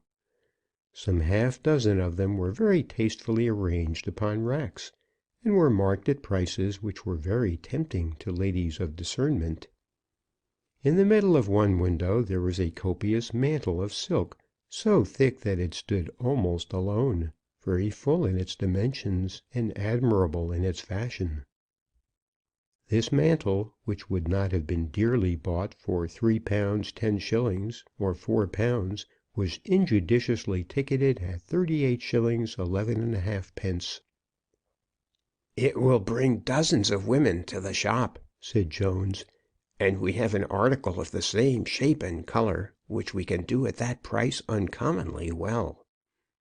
Whether or no the mantle had brought dozens of women into the shop cannot now be said, but it certainly brought one there whom Brown, Jones, and Robinson will long remember. Mrs. Morony was an Irishwoman who, as she assured the magistrates in Worship Street, had lived in the very highest circles in Limerick, and had come from a princely stock in the neighbouring county of Glare. She was a full-sized lady, not without a certain amount of good looks, though at the period of her intended purchase in Bishopsgate Street she must have been nearer 50 than 40. Her face was florid, if not red. Her arms were thick and powerful. Her eyes were bright, but as seen by Brown, Jones, and Robinson, not pleasant to the view, and she always carried with her an air of undaunted resolution. When she entered the shop she was accompanied by a thin, acrid, unmarried female friend, whose feminine charms by no means equalled her own. She might be of about the same age, but she had more of the air and manner of advanced years. Her nose was long, narrow, and red. Her eyes were set very near together. She was tall and skimpy in all her proportions, and her name was Miss Biles. Of the name and station of Mrs. Morony or of Miss Biles nothing was of course known when they entered the shop. But with all these circumstances B, J, and R were afterwards made acquainted. "I believe I'll just look at that pelisse, if you plaze," said Mrs. Morony, addressing herself to a young man who stood near to the window in which the mantle was displayed. "Certainly, ma'am," said the man. "If you'll step this way, I'll show you the article." "I see the article there," said Mrs. Morony, poking at it with her parasol. Standing where she did, she was just able to touch it in this way. "That's the one I mane, with the price. How much was it, Miss Biles?" "1.1811 1/2 penny," said Miss Biles, who had learned the figures by heart before she ventured to enter the shop. "If you'll do me the favour to step this way, I'll show you the same article," said the man, who was now aware that it was his first duty to get the ladies away from that neighbourhood. "It's the one there that I'm asking you for," said she, pointing again, and pointing this time with the hooked end of her parasol. "I'll trouble you, young man, to show me the article with the ticket." "The identical pelisse, if you please, sir," said Miss Biles, "which you there advertise as for sale at 1.1811 1/2 penny." And then she pressed her lips together, and looked at the shopman with such vehemence that her two eyes seemed to grow into one. The poor man knew that he was in for a difficulty, and cast his eyes across the shop for assistance. Jones, who in his own branch was ever on the watch, and let praise for that diligence be duly given to him, had seen from the first what was in the wind. From the moment in which the stout lady had raised her parasol he felt that a battle was imminent, but he had thought it prudent to abstain a while from the combat himself. He hovered near, however, as personal protection might be needed on behalf of the favourite ornament of his window. "I'll trouble you, if you plaze, sir, to rache me that pelisse," said Mrs. Morony. "We never disturb our window," said the man, "but we keep the same article in the shop." "Don't you be took in by that, Mrs. Morony," said Miss Biles. "I don't mane," said Mrs. Morony. "I shall insist, sir." Now was the moment in which, as Jones felt, the interference of the General himself was necessary. Mrs. Morony was in the act of turning herself well round toward the window, so as to make herself sure of her prey when she should resolve on grasping it. Miss Biles had already her purse in her hand, ready to pay the legal claim. It was clear to be seen that the enemy was of no mean skill, and of great valour. The intimidation of Mrs. Morony might be regarded as a feat beyond the power of man. Her florid countenance had already become more than ordinarily rubicund, and her nostrils were breathing anger. "Ma'am," said Mr. Jones, stepping up, and ineffectually attempting to interpose himself between her and the low barrier which protected the goods exposed to view. "The young man has already told you that we cannot disarrange that window. It is not our habit to do so. If you will do me the honour to walk to a chair, he shall show you any articles which you may desire to inspect." "Don't you be done," whispered Miss Biles. "I don't mane, if I know it," said Mrs. Morony, standing her ground manfully. "I don't desire to inspect anything, only that pelisse." "I am sorry that we cannot gratify you," said Mr. Jones. "But you must gratify me. It's for sale, and the money's on it." "You shall have the same article at the same price." And Mr. Jones, as he spoke, endeavoured to press the lady out of her position. "But positively you cannot have that. We never break through our rules." "Chating the public is the chief of your rules, I'm thinking," said Mrs. Morony. "But you'll not find it so aisy to chate me. Pay them the money down on the counter, Miss Biles, dear." and so saying she thrust forth her parasol and succeeded in her attempt to dislodge the prey. Knowing well where to strike her blow and obtain a hold, she dragged forth the mantle, and almost got it into her left hand. But Jones could not stand by and see his firm thus robbed. Dreadful as was his foe in spirit, size, and strength, his manliness was too great for this. So he also dashed forward, and was the first to grasp the silk. "Are you going to rob the shop?" said he. "Is it rob?" said Mrs. Morony. "By the powers, then, you're the biggest blackguard my eyes have seen since I've been in London, and that's saying a long word. Is it rob to me? I'll tell you what it is, young man. If you don't let your fingers off this pelisse that I've purchased, I'll have you before the magistrates for stailing it. Have you paid the money down, dear?" Miss Biles was busy counting out the cash, but no one was at hand to take it from her. It was clear that the two confederates had prepared themselves at all points for the contest, having no doubt more than once inspected the articles from the outside, for Miss Biles had the exact sum ready, done to the odd halfpenny. "There," said she, appealing to the young man who was nearest to her. 1, 18, 11 and a halfpenny. But the young man was deaf to the charmer, even though she charmed with ready money. "May I trouble you to see that the cash is right?" But the young man would not be troubled. "You'd a deal better leave it go, ma'am," said Jones, "or I shall be obliged to send for the police." "Is it the police? Faith, then, and I think you'd better send. Give me my mantilla, I say. It's bought and paid for at your own price." By this time there was a crowd in the shop, and Jones, in his anxiety to defend the establishment, had closed with Mrs. Morony, and was, as it were, wrestling with her.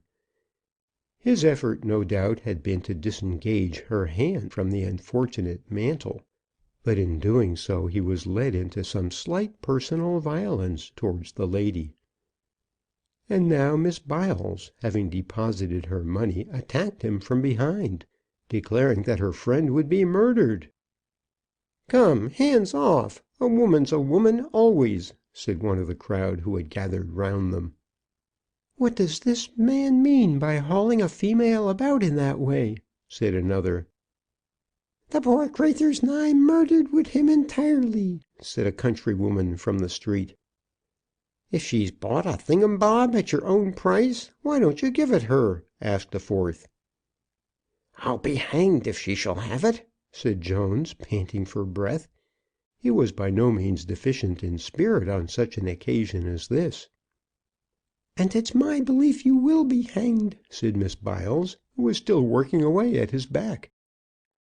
The scene was one which was not creditable to the shop of English tradesmen in the 19th century. The young men and girls had come round from behind the counter, but they made no attempt to separate the combatants. Mr. Jones was not loved among them, and the chance of war seemed to run very much in favour of the lady.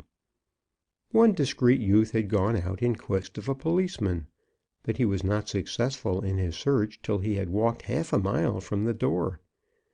Mr. Jones was at last nearly smothered in the encounter, for the great weight and ample drapery of Mrs. Morony were beginning to tell upon him. When she got his back against the counter, it was as though a feather bed was upon him. In the meantime the unfortunate mantle had fared badly between them, and was now not worth the purchase money which but 10 minutes since had been so eagerly tendered for it. Things were in this state when Mr. Brown slowly descended into the arena, while George Robinson, standing at the distant doorway in the back, looked on with blushing cheeks. One of the girls had explained to Mr. Brown what was the state of affairs, and he immediately attempted to throw oil on the troubled waters. "Wherefore all this noise?" he said, raising both his hands as he advanced slowly to the spot. "Mr. Jones, I implore you to desist." But Mr. Jones was wedged down upon the counter, and could not desist. "Madam, what can I do for you?" and he addressed himself to the back of Mrs. Morony, which was still convulsed violently by her efforts to pummel Mr. Jones. "I believe he's well nigh killed her. I believe he has," said Miss Biles. Then at last the discreet youth returned with 3 policemen, and the fight was at an end. That the victory was with Mrs. Morony nobody could doubt. She held in her hand all but the smallest fragment of the mantle, the price of which, however, Miss Biles had been careful to re-pocket, and showed no sign of exhaustion, whereas Jones was speechless. But nevertheless she was in tears, and appealed loudly to the police and to the crowd as to her wrongs. "I'm fairly murthered with him, then, so I am, the baste, the villain, the swindler. What am I to do at all, and my things all destroyed? Look at this, thin," and she held up the cause of war. "Did mortal man ever see the like of that? And I'm beaten black and blue with him, so I am." And then she sobbed violently.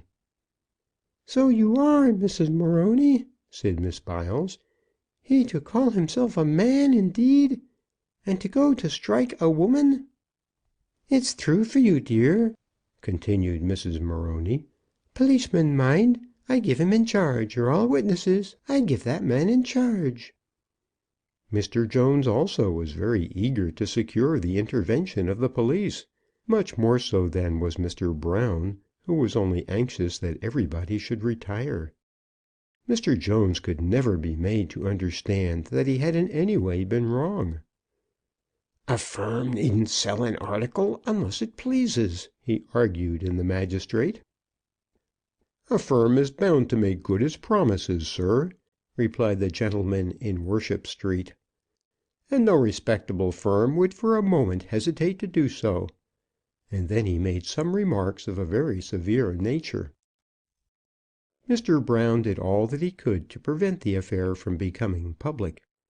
He attempted to bribe Mrs. Morony by presenting her with the torn mantle, but she accepted the gift, and then preferred her complaint. He bribed the policeman also, but nevertheless the matter got into the newspaper reports. The Daily Jupiter, of course, took it up, for what does it not take up in its solicitude for poor British human nature, and tore Brown, Jones, and Robinson to pieces in a leading article. No punishment could be inflicted on the firm, for, as the magistrate said, no offence could be proved. The lady also had certainly been wrong to help herself, but the whole affair was damaging in the extreme to Magenta House, and gave a terrible check to that rapid trade which had already sprang up under the influence of an extended system of advertising. Miss Brown names the day. George Robinson had been in the very act of coming to an understanding with Mr. Brown as to the proceeds of the business, when he was interrupted by that terrible affair of Mrs. Morony. For some days after that the whole establishment was engaged in thinking, talking, and giving evidence about the matter, and it was all that the firm could do to keep the retail trade going across the counter. Some of the young men and women gave notice and went away, and others became so indifferent that it was necessary to get rid of them. For a week it was doubtful whether it would be possible to keep the house open, and during that week Mr. Brown was so paralyzed by his feelings that he was unable to give any assistance. He sat upstairs moaning, accompanied generally by his 2 daughters, and he sent a medical certificate to Worship Street testifying his inability to appear before the magistrate. From what transpired afterwards, we may say that the magistrate would have treated him more leniently than did the young women. They were aware that whatever money yet remained was in his keeping, and now, at the time of their mother's death, it seemed fitting to them that a division should be made of the spoils. "George," he said one evening to his junior partner, "I'd like to be laid decent in Kensal Green. I know it will come to that soon." Robinson hereupon reminded him that care had killed a cat, and promised him all manner of commercial greatness if he could only rouse himself to his work. "The career of a merchant prince is still open to you," said Robinson, enthusiastically. "Not along with Maryanne and Sarah Jane, George." "Sarah Jane is a married woman, and sits at another man's hearth. Why do you allow her to trouble you?" "She is my child, George. A man can't deny himself to his child. At least I could not. And I don't want to be a merchant prince.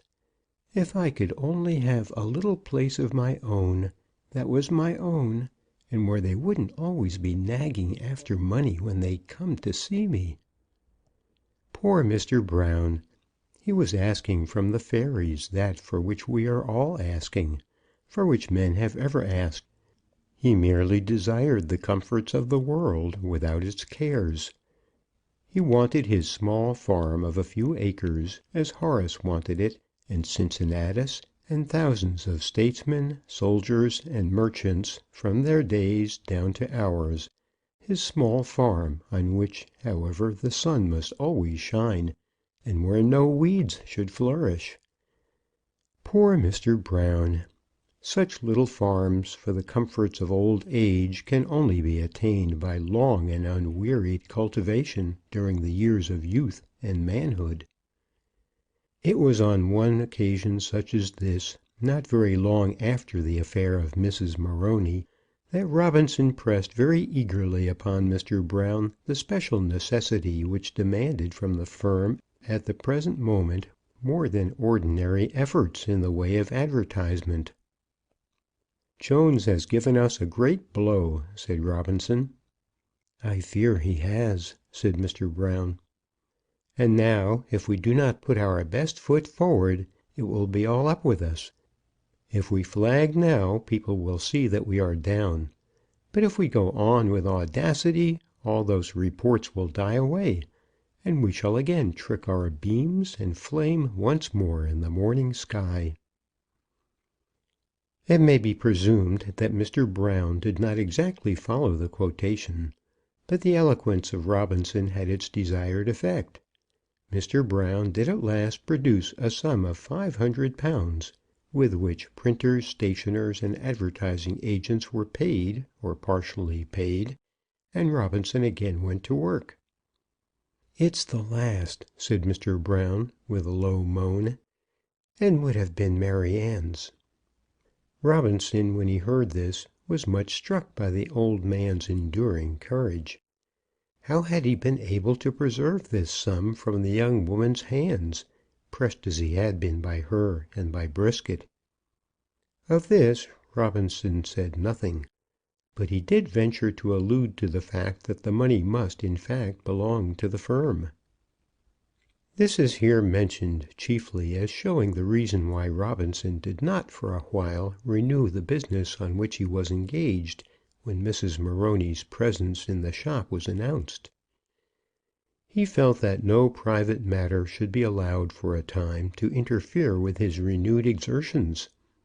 And he also felt that as Mr. Brown had responded to his entreaties in that matter of the £500, it would not become him to attack the old man again immediately.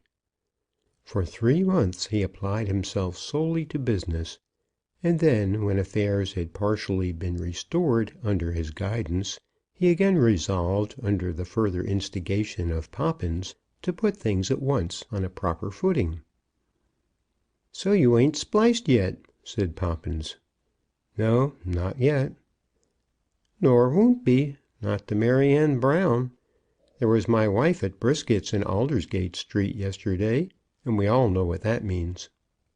"What does it mean?" demanded Robinson, scowling fearfully. "Would you hint to me that she is false?"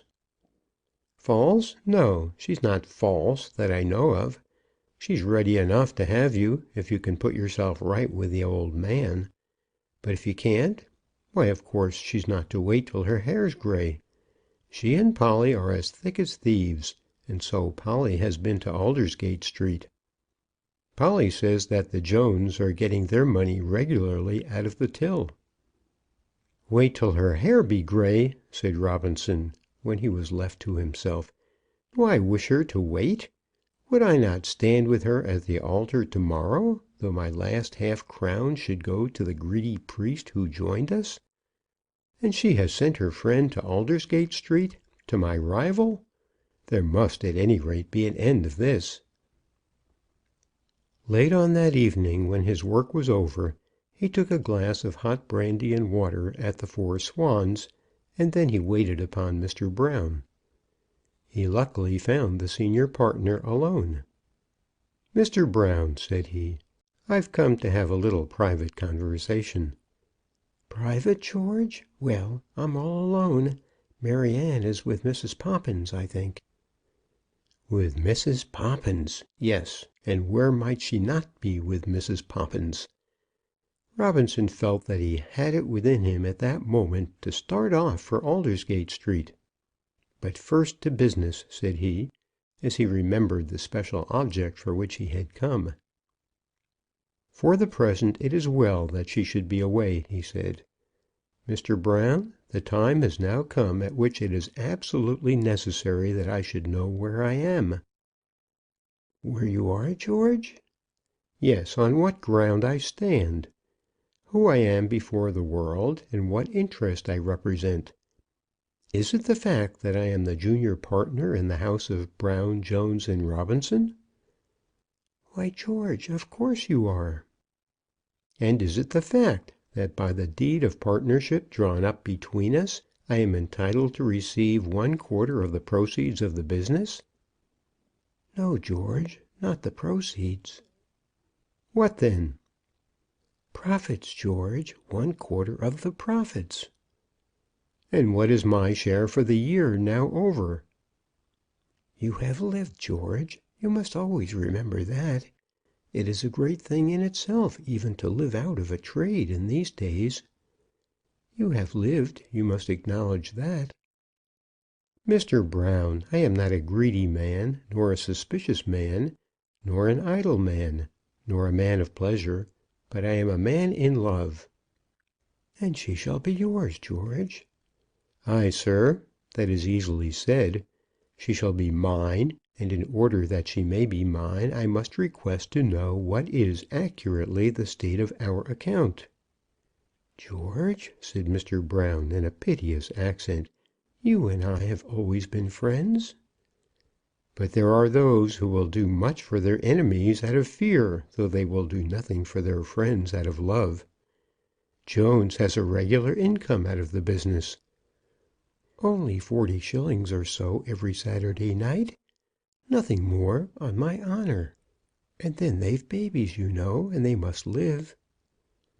"By the terms of our partnership I am entitled to as much as he."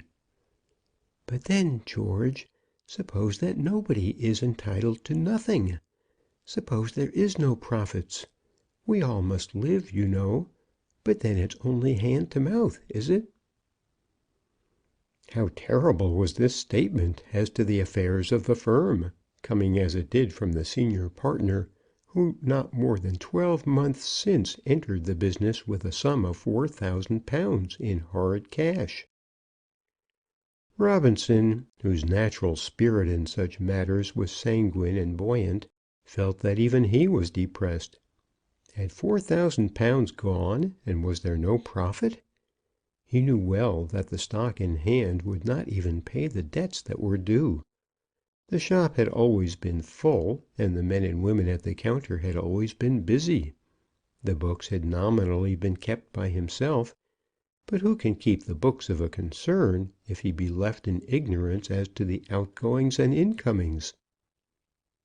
"That comes of attempting to do business on the basis of capital," he said in a voice of anger. "It comes of advertising, George. It comes of little silver books, and big wooden stockings, and men in armour, and cat's carrion shirts. That's what it's come from, George." "Never!" said Robinson, rising from his chair with energetic action. "Never! You may as well tell me that the needle does not point to the pole.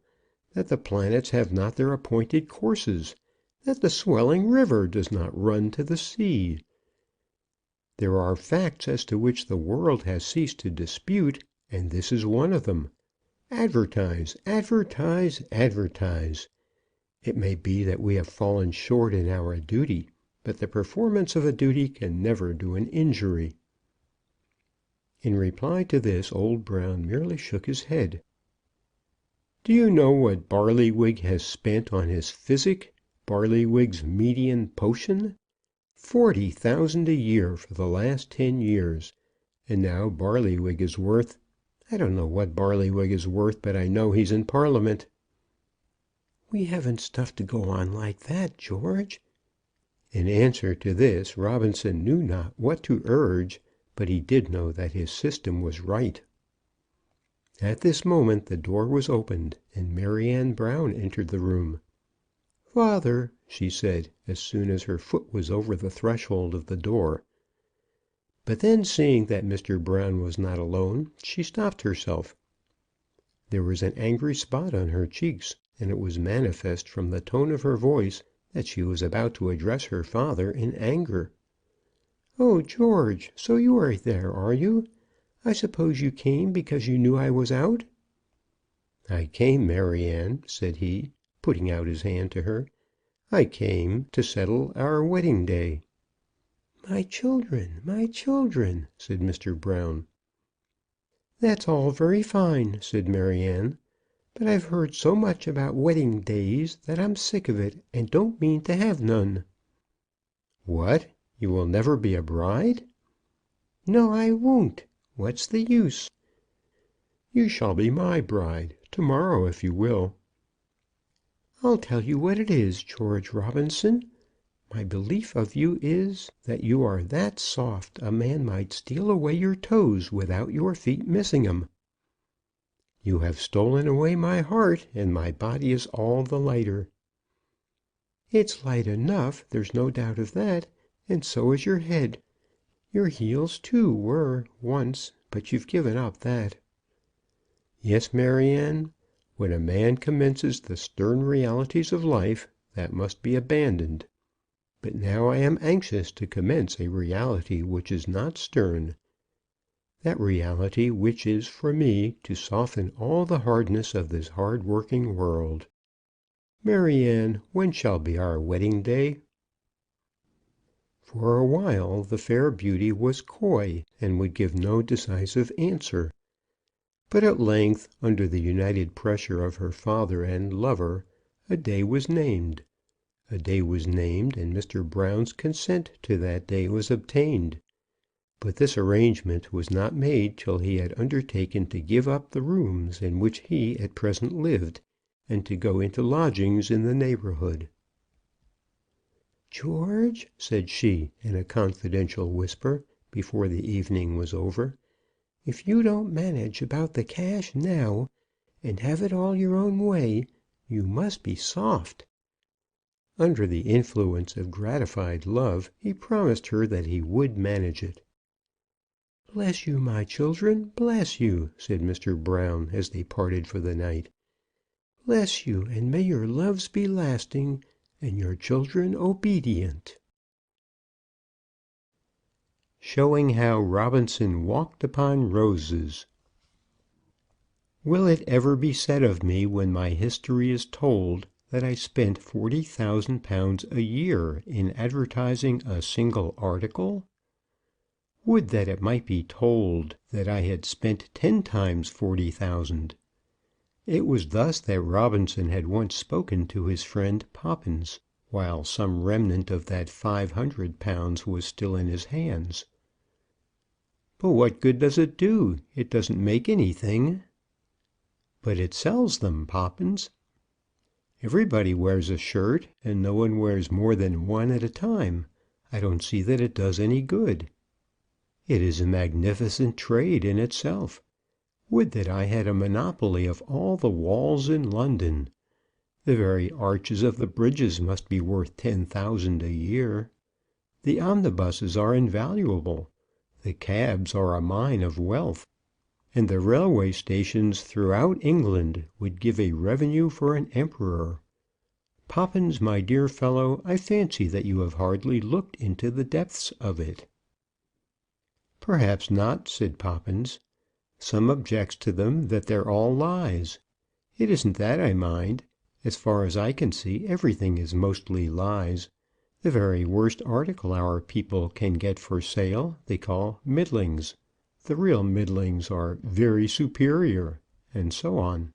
They're all lies, but they don't cost anything, and all the world knows what they mean. Bad things must be bought and sold, and if we said our things was bad, nobody would buy them. But I can't understand throwing away so much money and getting nothing." Poppins possessed a glimmering of light, but it was only a glimmering.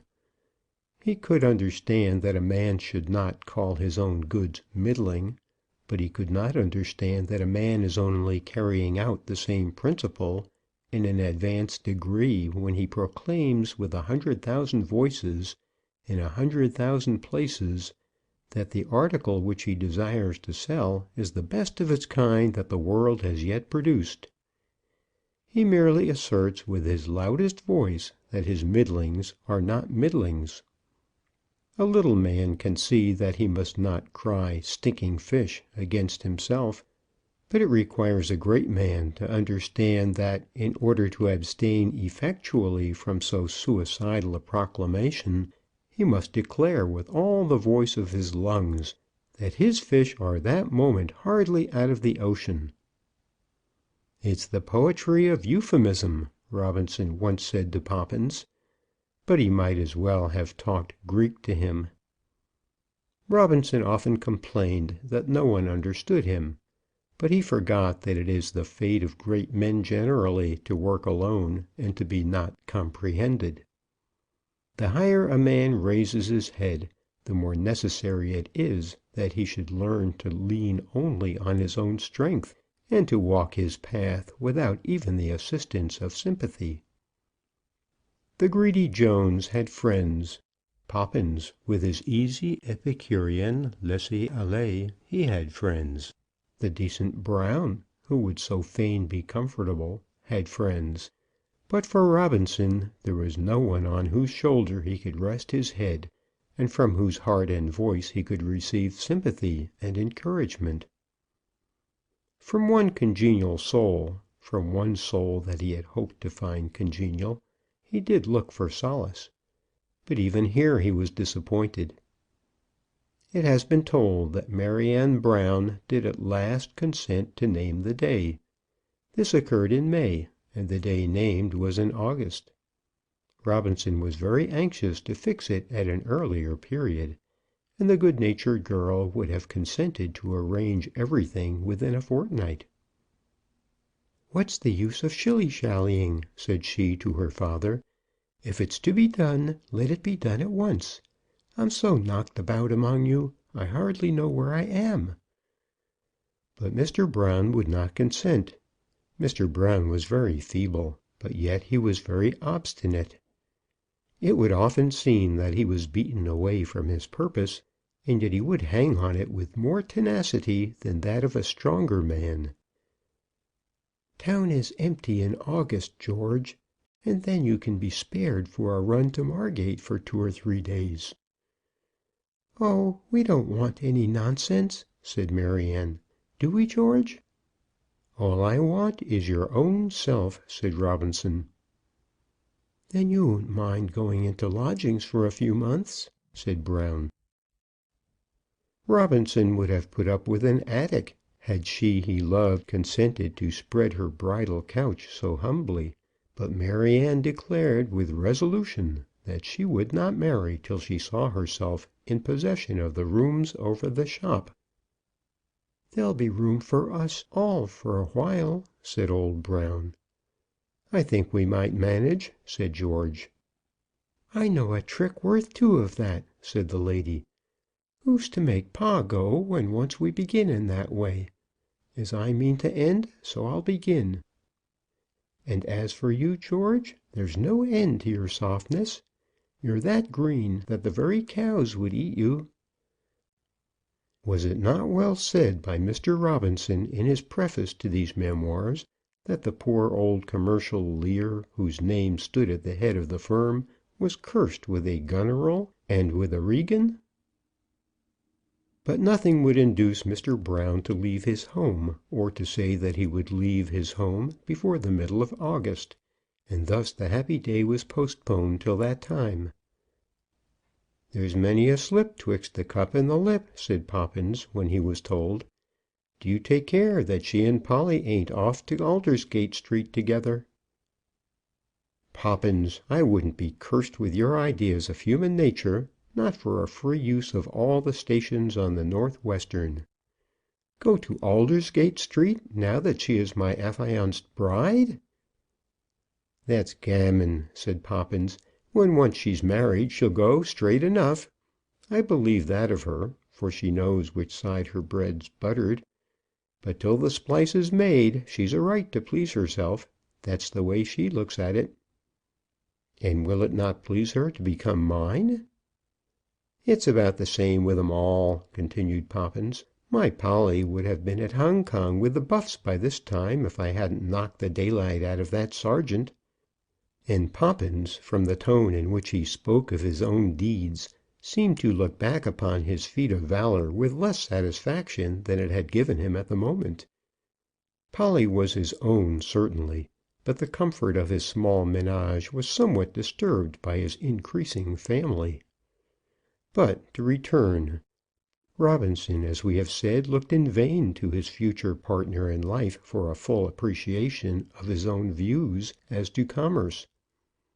"It's all very well, I dare say," said she, "but one should feel one's way." "When you launch your ship into the sea," he replied, "you do not want to feel your way. You know that the waves will bear her up, and you send her forth boldly. As wood will float upon water, so will commerce float on the ocean streams of advertisement." "But if you ran aground in the mud, where are you then? Do you take care, George, or your boat'll be waterlogged." It was during some of these conversations that Delilah cut another lock of hair from Samson's beard, and induced him to confess that he had obtained that sum of £500 from her father, and spent it among those who prepared for him his advertisements. "No!" said she, jumping up from her seat. "Then he had had it after all?"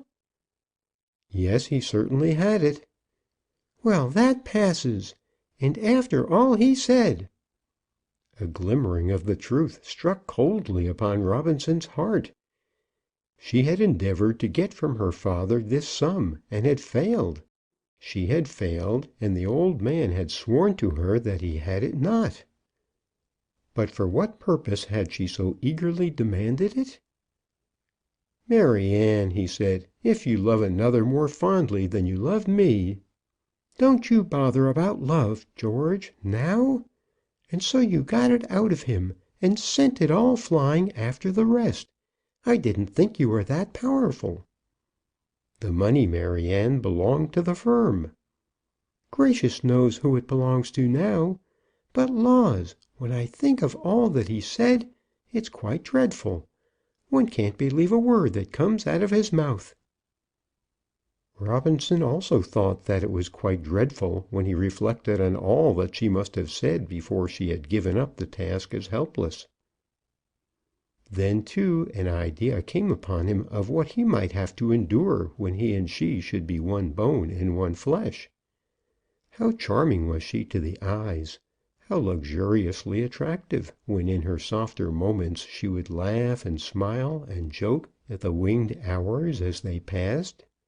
But already was he almost afraid of her voice, and already did he dread the fiercer glances of her eyes. Was he wise in this that he was doing?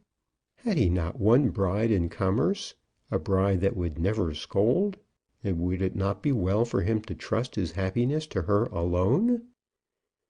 So he argued within his own breast. But, nevertheless, love was still the lord of all. "And the money's all gone?" said Maryanne. "Indeed it is. Would I had as many thousands to send after it." "It was like your folly, George, not to keep a little of it by you, knowing how comfortable it would have been for us at the beginning." "But, my darling, it belonged to the firm." "The firm! Aren't they all helping themselves hand over hand except you? There was Sarah Jane in the shop behind the counter all yesterday afternoon. Now I tell you what it is, if she's to come in, I won't stand it. She's not there for nothing, and she with children at home. No wonder she can keep a nursemaid, if that's where she spends her time. If you would go down more into the shop, George, and write less of them little books in verse, it would be better for us all." And so the time passed on towards August, and the 15th of that month still remained fixed as the happy day. Robinson spent some portion of this time in establishing a method of advertisement, which, he flattered himself, was altogether new; but it must be admitted in these pages that his means for carrying it out were not sufficient. In accordance with this project, it would have been necessary to secure the co-operation of all the tailors' foremen in London, and this could not be done without a douceur to the men. His idea was, that for a period of a month in the heart of the London season, no new coat should be sent home to any gentleman without containing in the pocket one of those alluring little silver books, put out by Brown, Jones, and Robinson. "The thing is to get them opened and looked at," said Robinson. "Now I put it to you, Poppins, whether you wouldn't open a book like that, if you found that somebody had put it into your tail coat?" "Well, I should open it." "You would be more or less than mortal, did you not? If it's thrown into your cab, you throw it out. If a man hands it to you in the street, you drop it. If it comes by post, you throw it into the waste paper basket. But I'll defy the sternest or the idlest man not to open the leaves of such a work as that when he first takes it out of his new dress coat. Surprise will make him do so. Why should his tailor send him the book of B, J, and R? There must be something in it. The name of B, J, and R becomes fixed in his memory, and then the work is done. If the tailors had been true to me, I might have defied the world." But the tailors were not true to him.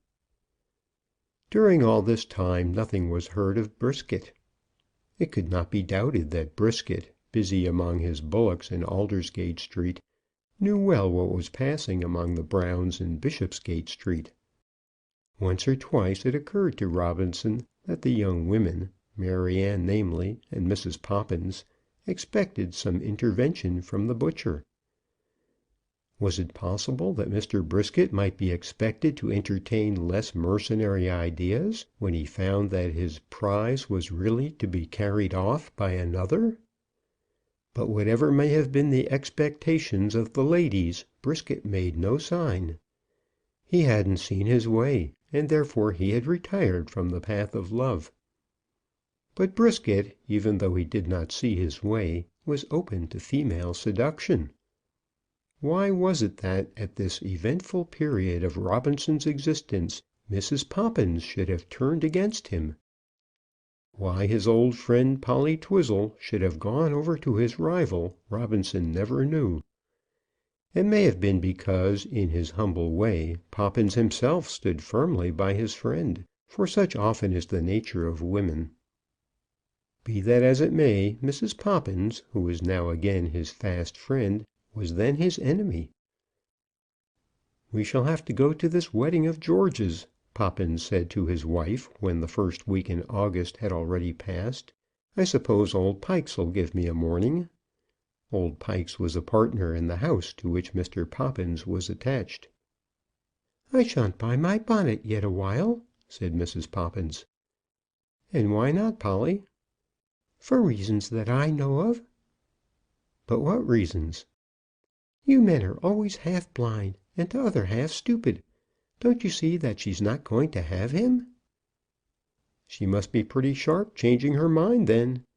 Here's Tuesday already, and next Tuesday's to be the day." "Then it won't be next Tuesday, nor yet any Tuesday this month. Brisket's after her again." "I don't believe it, Polly." "Then disbelieve it. I was with him yesterday, and I'll tell you who was there before me. Only don't you go to Robinson and say I said so." "If I can't make sport, I shan't spoil none," said Poppins. "Well, Jones was there. Jones was with Brisket, and Jones told him that if he'd come forward now he should have 100 down, and a promise from the firm for the rest of it." "Then Jones is a scoundrel." "I don't know about that," said Mrs. Poppins.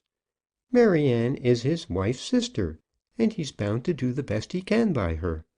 Brisket is a deal steadier man than Georgy Robinson, and won't have to look for his bread so soon, I'm thinking." "He hasn't half the brains," said Poppins.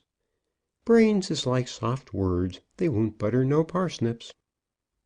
"And you've been with Brisket?" said the husband. "Yes; why not? Brisket and I was always friends. I'm not going to quarrel with Brisket because Georgy Robinson is afraid of him. I knew how it would be with Robinson when he didn't stand up to Brisket that night at the Hall of Harmony. What's a man worth if he won't stand up for his young woman? If you hadn't stood up for me, I wouldn't have had you." And so ended that conversation. "£100 down?" said Brisket to Jones the next day. "Yes, in our bill for the remainder." "The cash on the nail?" "Paid into your hand," said Jones. "I think I should see my way," said Brisket. "At any rate, I'll come up on Saturday." "Much better say to morrow or Friday." "Can't. It's Little Gogham Fair on Friday, and I always kills on Thursday." "Saturday will be very late." "There'll be time enough if you've got the money ready. You've spoken to old Brown, I suppose. I'll be up as soon after 6 on Saturday evening as I can come. If Maryanne wants to see me, she'll find me here. It won't be the first time." Thus was it that among his enemies the happiness of Robinson's life was destroyed. Against Brisket he breathes not a word. The course was open to both of them, and if Brisket was the best horse, why, let him win. But in what words would it be right to depict the conduct of Jones? A tea party in Bishopsgate Street. If it shall appear to those who read these memoirs that there was much in the conduct of Mr. Brown which deserves censure, let them also remember how much there was in his position which demands pity. In this short narrative it has been our purpose to set forth the commercial doings of the house of Brown, Jones, and Robinson, rather than the domestic life of the partners, and therefore it has been impossible to tell of all the trials through which Mr. Brown passed with his children. Though those trials were very severe, and if Mr. Brown was on certain points untrue to the young partner who trusted him, allowances for such untruth must be made. He was untrue, but there is one man who, looking back upon his conduct, knows how to forgive it. The scenes upstairs at Magenta House during that first week in August had been very terrible. Mr. Brown, in his anxiety to see his daughter settled, had undoubtedly pledged himself to abandon the rooms in which he lived, and to take lodgings elsewhere. To this promised self-sacrifice Maryanne was resolved to keep him bound, and when some hesitation appeared on his part, she swore to him that nothing should induce her to become Mrs. Robinson till he had packed his things and was gone. Mr. Brown had a heart to feel, and at this moment he could have told how much sharper than a serpent's tooth is a child's ingratitude. But he would have gone. He would have left the house, although he had begun to comprehend that in leaving it he must probably lose much of his authority over the money taken in the shop. He would, however, have done so had not Mrs. Jones come down upon him with the whole force of her tongue, and the full violence of her malice. When Robinson should have become one with Maryanne Brown, and should also have become the resident partner, then would the influence of Mrs. Jones in that establishment have been brought to a speedy close. The reader shall not be troubled with those frightful quarrels in which each of the family was pitted against the others. Sarah Jane declared to her father, in terms which no child should have used to her parent, that he must be an idiot and doting if he allowed his youngest daughter and her lover to oust him from his house, and from all share in the management of the business. Brown then appealed piteously to Maryanne, and begged that he might be allowed to occupy a small closet as his bedroom. But Maryanne was inexorable. He had undertaken to go, and unless he did go, she would never omit to din into his ears this breach of his direct promise to her. Maryanne became almost great in her anger, as with voice raised so as to drown her sister's weaker tones, she poured forth her own story of her own wrongs. "It has been so from the beginning," she said. "When I first knew Brisket, it was not for any love that I had for the man, but because mother took him up. Mother promised him money, and then I said I'd marry him, not because I cared for him, but because he was respectable and all right. And then mother hadn't the money when the pinch came, and of course Brisket wasn't going to be put upon. Why should he? So I took up with Robinson, and you knew it, father." "I did, Maryanne, I did." "Of course you did. I wasn't going to make a fool of myself for no man. I've got myself to look to, and if I don't do it myself, they who is about me won't do it for me." "Your old father would do anything for you." "Father, I hate words. What I want is deeds. Well, then, Robinson came here and was your partner, and meanwhile I thought it was all right. And who was it interfered? Why, you did. When Brisket went to you, you promised him the money, and then he went and upset Robinson. And we had that supper in Smithfield, and Robinson was off, and I was to be Mrs. Brisket out of hand. But then again the money wasn't there." "I couldn't make the money, Maryanne." "Father, it's a shame for you to tell such falsehoods before your own daughters." "Oh, Maryanne, you wicked girl!" said Sarah Jane. "If I'm wicked, there's two of us so, Sarah Jane. You had the money, and you gave it to Robinson for them notices of his. I know all about it now. And then what could you expect of Brisket? Of course he was off. There was no fal lal about love and all that with him. He wanted a woman to look after his house, but he wanted something with her.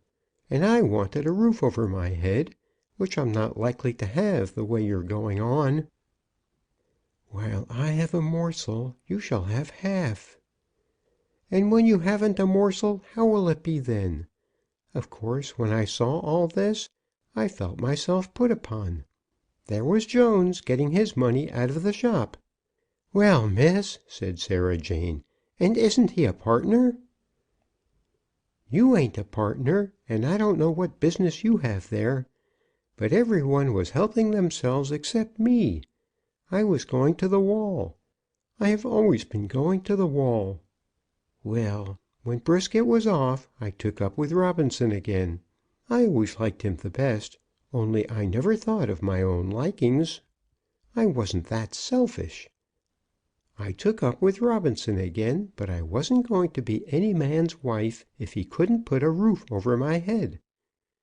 Well, father, you know what was said then, and now you're going back from it."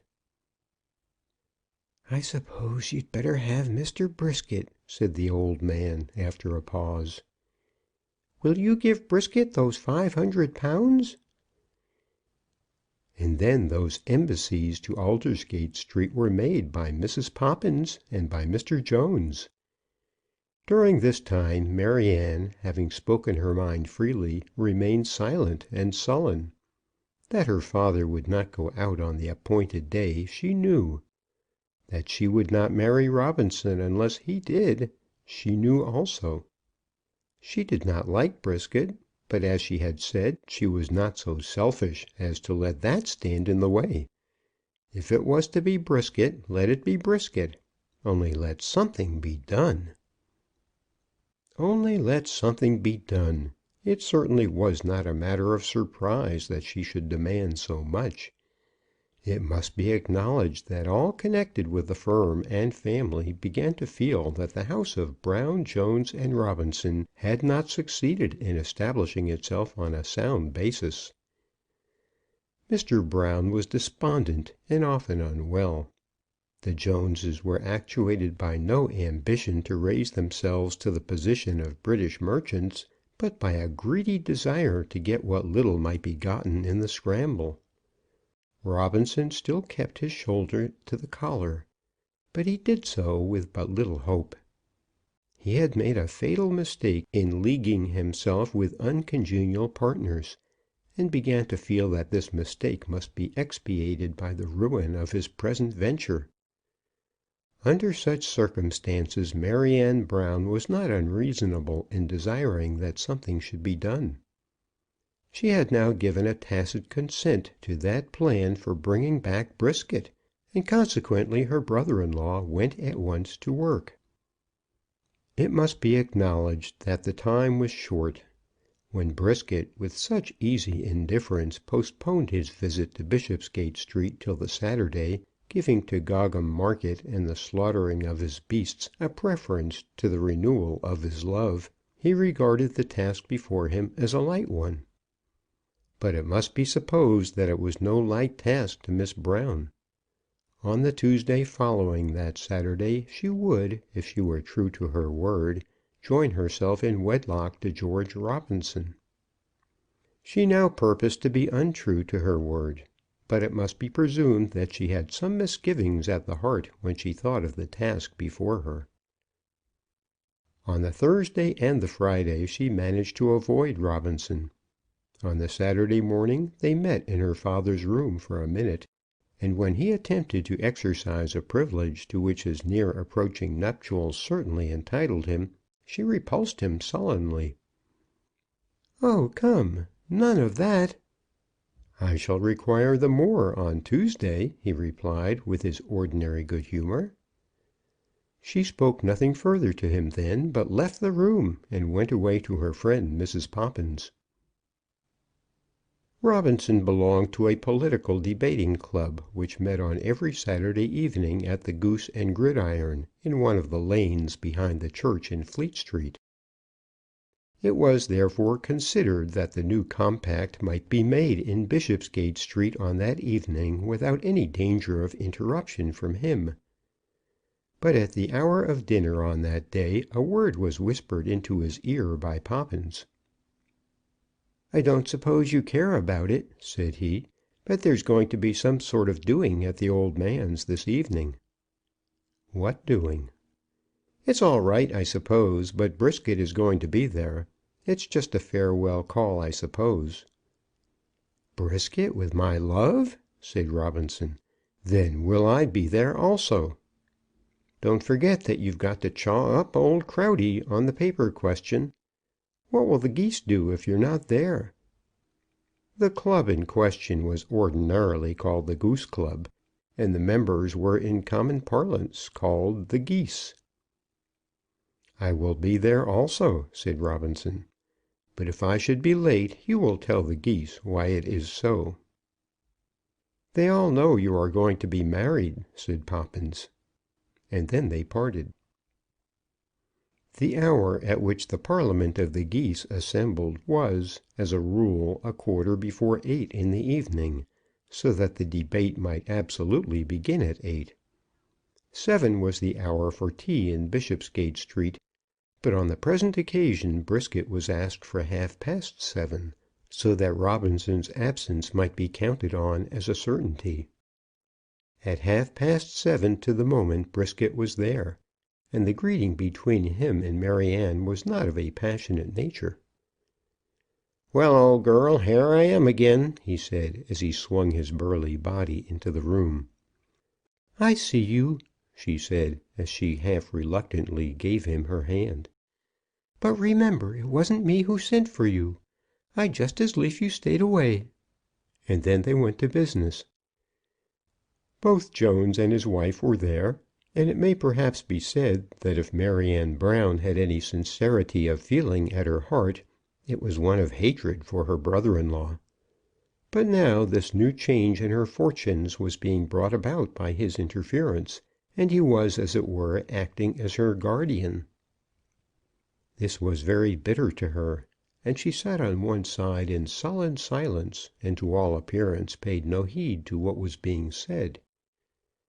The minds of them all were so intent on the business part of the transaction that the banquet was allowed to remain untouched till all the preliminaries were settled.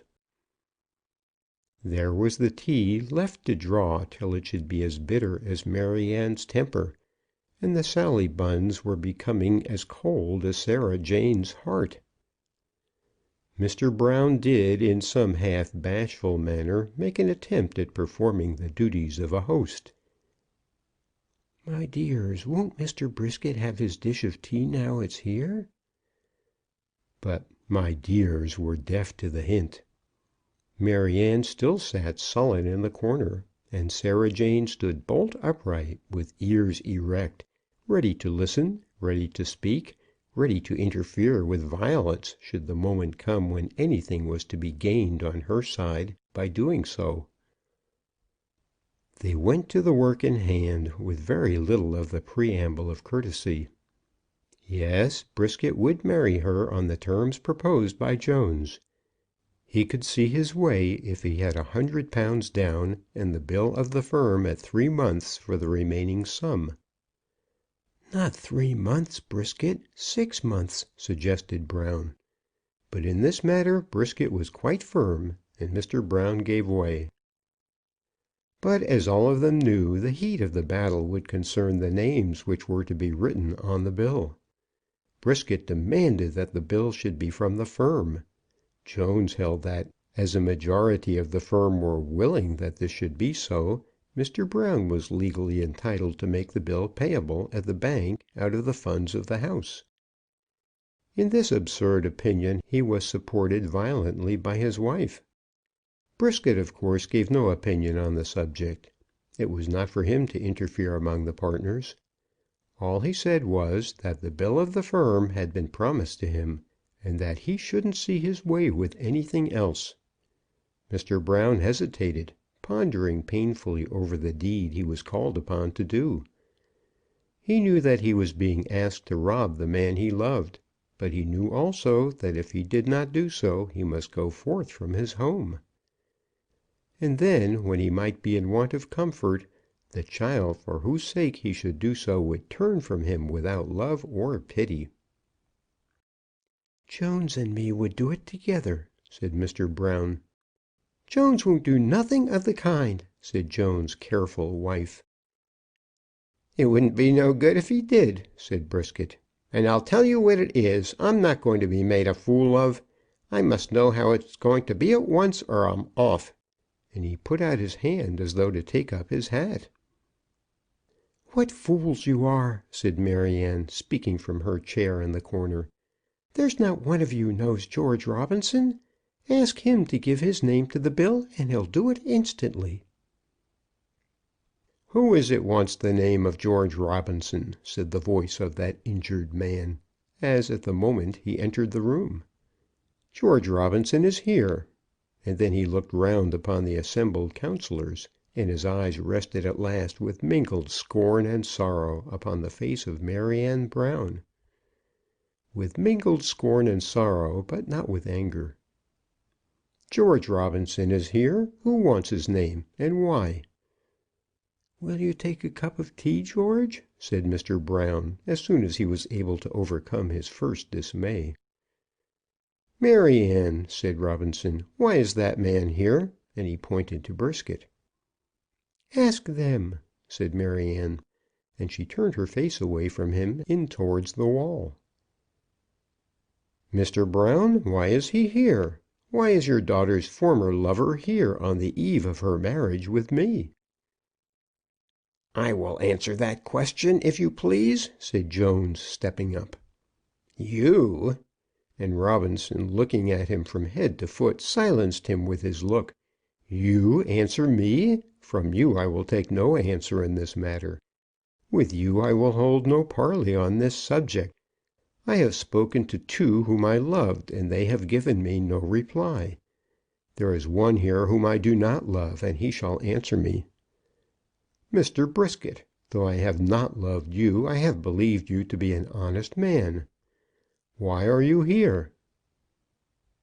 "To see if we can agree about my marrying that young woman," said Brisket, nodding at her with his head, while he still kept his hands in his trouser pockets. "Ah, is it so? There she is, Mr. Brisket, and now for the third time I shall go out from your presence, renouncing her charms in your favour. When first I did so at the dancing room I was afraid of your brute strength, because the crowd was looking on, and I knew that you could carry out your unmanly threat. And when I wrote that paper the second time you had again threatened me, and I was again afraid. My heart was high on other matters, and why should I have sacrificed myself? Now I renounce her again, but I am not afraid, for my heart is high on nothing."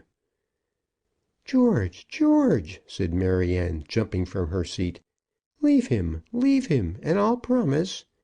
And then she seized hold of his arm. For the moment some touch of a woman's feeling had reached her heart. At that instant she perhaps recognized, if only for the instant, that true love is worth more than comfort, worth more than well-assured rations of bread and meat and a secure roof. For that once she felt rather than understood that an honest heart is better than a strong arm. But it was too late. "No," said he, "I'll have no promise from you. Your words are false. I've humbled myself as the dust beneath your feet because I loved you, and therefore you have treated me as the dust. The man who will crawl to a woman will ever be so treated." "You are about right there, old fellow," said Brisket. "Leave me, I say," for still she held his arm. She still held his arm, for she saw by his eye what he intended, though no one else had seen. "You have twitted me with my cowardice," he said, "but you shall see that I am no coward. He is the coward," and he pointed with his finger to Brisket. "He is the coward, for he will undergo no risk." And then, without further notice, George Robinson flew at the butcher's throat. It was very clear that Brisket himself had suspected no such attack, for till the moment at which he felt Robinson's fingers about his cravat, he had still stood with his hands in the pockets of his trousers. He was very strong, and when his thoughts were well made up to the idea of a fight, could, in his own way, be quick enough with his fists. But otherwise he was slow in action, nor was he in any way passionate. "Hallo!" he said, striving to extricate himself, and hardly able to articulate as the handkerchief tightened itself about his neck. "Ugh!" And getting his arms round Robinson's ribs, he tried to squeeze his assailant till he should drop his hold. "I will have his tongue from his mouth!" shouted Robinson, and as he spoke he gave another twist to the handkerchief. "Oh, laws!" said Mrs. Jones. "The poor man will be choked." And she laid hold of the tail of Robinson's coat, pulling at it with all her strength. "Don't, don't!" said Mr. Brown. "George, George, you shall have her, indeed you shall. Only leave him." Maryanne the while looked on as ladies of yore did look on when knights slaughtered each other for their smiles. And perhaps of yore the hearts of those who did look on were as cold and callous as was hers. For one moment of enthusiasm she had thought she loved, but now again she was indifferent. It might be settled as well this way as any other. At length Brisket succeeded in actually forcing his weak assailant from him, Mrs. Jones the while lending him considerable assistance. And then he raised his heavy fist. Robinson was there opposite to him, helpless and exhausted, just within his reach, and he raised his heavy fist to strike him down. He raised his fist, and then he let it fall. "No," said he, "I'm blowed if I hit you. You're better stuff than I thought you was. And now look here, young man, there she is. If she'll say that she'll have you, I'll walk out, and I won't come across you or she any more." Maryanne, when she heard this, raised her face and looked steadily at Robinson. If, however, she had any hope, that hope was fruitless. "I have renounced her twice," said he, "and now I renounce her again. It is not now from fear, Mr. Brown, you have my authority for accepting that bill in the name of the firm." Then he left the room and went forth into the street. An evening at the Goose and Gridiron. Those political debaters who met together weekly at the Goose and Gridiron were certainly open to the insinuation that they copied the practices of another debating society which held its sittings farther west. In some respects they did so, and were perhaps even servile in their imitation. They divided themselves into parties, of which each had an ostensible leader. But then there was always some ambitious but hardly trustworthy member who endeavoured to gather round him a third party which might become dominant by trimming between the other two, and he again would find the ground cut from beneath his feet by new aspirants. The members never called each other by their own names, but addressed each always as the worthy Goose, speaking at such moments with the utmost courtesy. This would still be done, though the speaker were using all his energy to show that the other Goose was in every sense unworthy. They had a perpetual chairman, for whom they affected the most unbounded respect. He was generally called the Grand, his full title being the Most Worthy Grand Goose, and members on their legs, when they wished to address the meeting with special eloquence, and were about to speak words which they thought peculiarly fit for public attention, would generally begin by thus invoking him. "Most worthy Grand," they would say. But this, when done by others than well accustomed speakers, was considered as a work either of arrogance or of ignorance. This great officer was much loved among them, and familiarly he was called "My Grand." Though there was an immensity of talk at these meetings, men speaking sometimes by the half hour, whose silence the club would have been willing to purchase almost at any price, there were not above 4 established orators. There were 4 orators, of each of whom it was said that he copied the manner and tone of some great speaker in that other society. There was our friend Robinson, who in the elegance of his words and the brilliancy of his ideas far surpassed any other Goose. His words were irresistible, and his power in that assembly unequalled. But yet, as many said, it was power working only for evil. The Liberal party, to which he had joined himself, did not dare to stand without him. But yet, if the whispers that got abroad were true, they would only too gladly have dispensed with him. He was terrible as a friend, but then he could be more terrible as a foe. Then there was Crowdy, whose high-flown ideas hardly tallied with the stern realities of his life. Crowdy was the leader of those who had once held firmly by protection. Crowdy had been staunchly true to his party since he had a party, though it had been said of him that the adventures of Crowdy in search of a party had been very long and very various.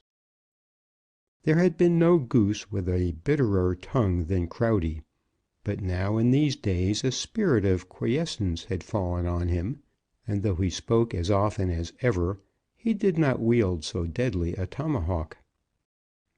Then there was the burly Buggins, than whom no Goose had a more fluent use of his vernacular. He was not polished as Robinson, nor had he ever possessed the exquisite keenness of Crowdy.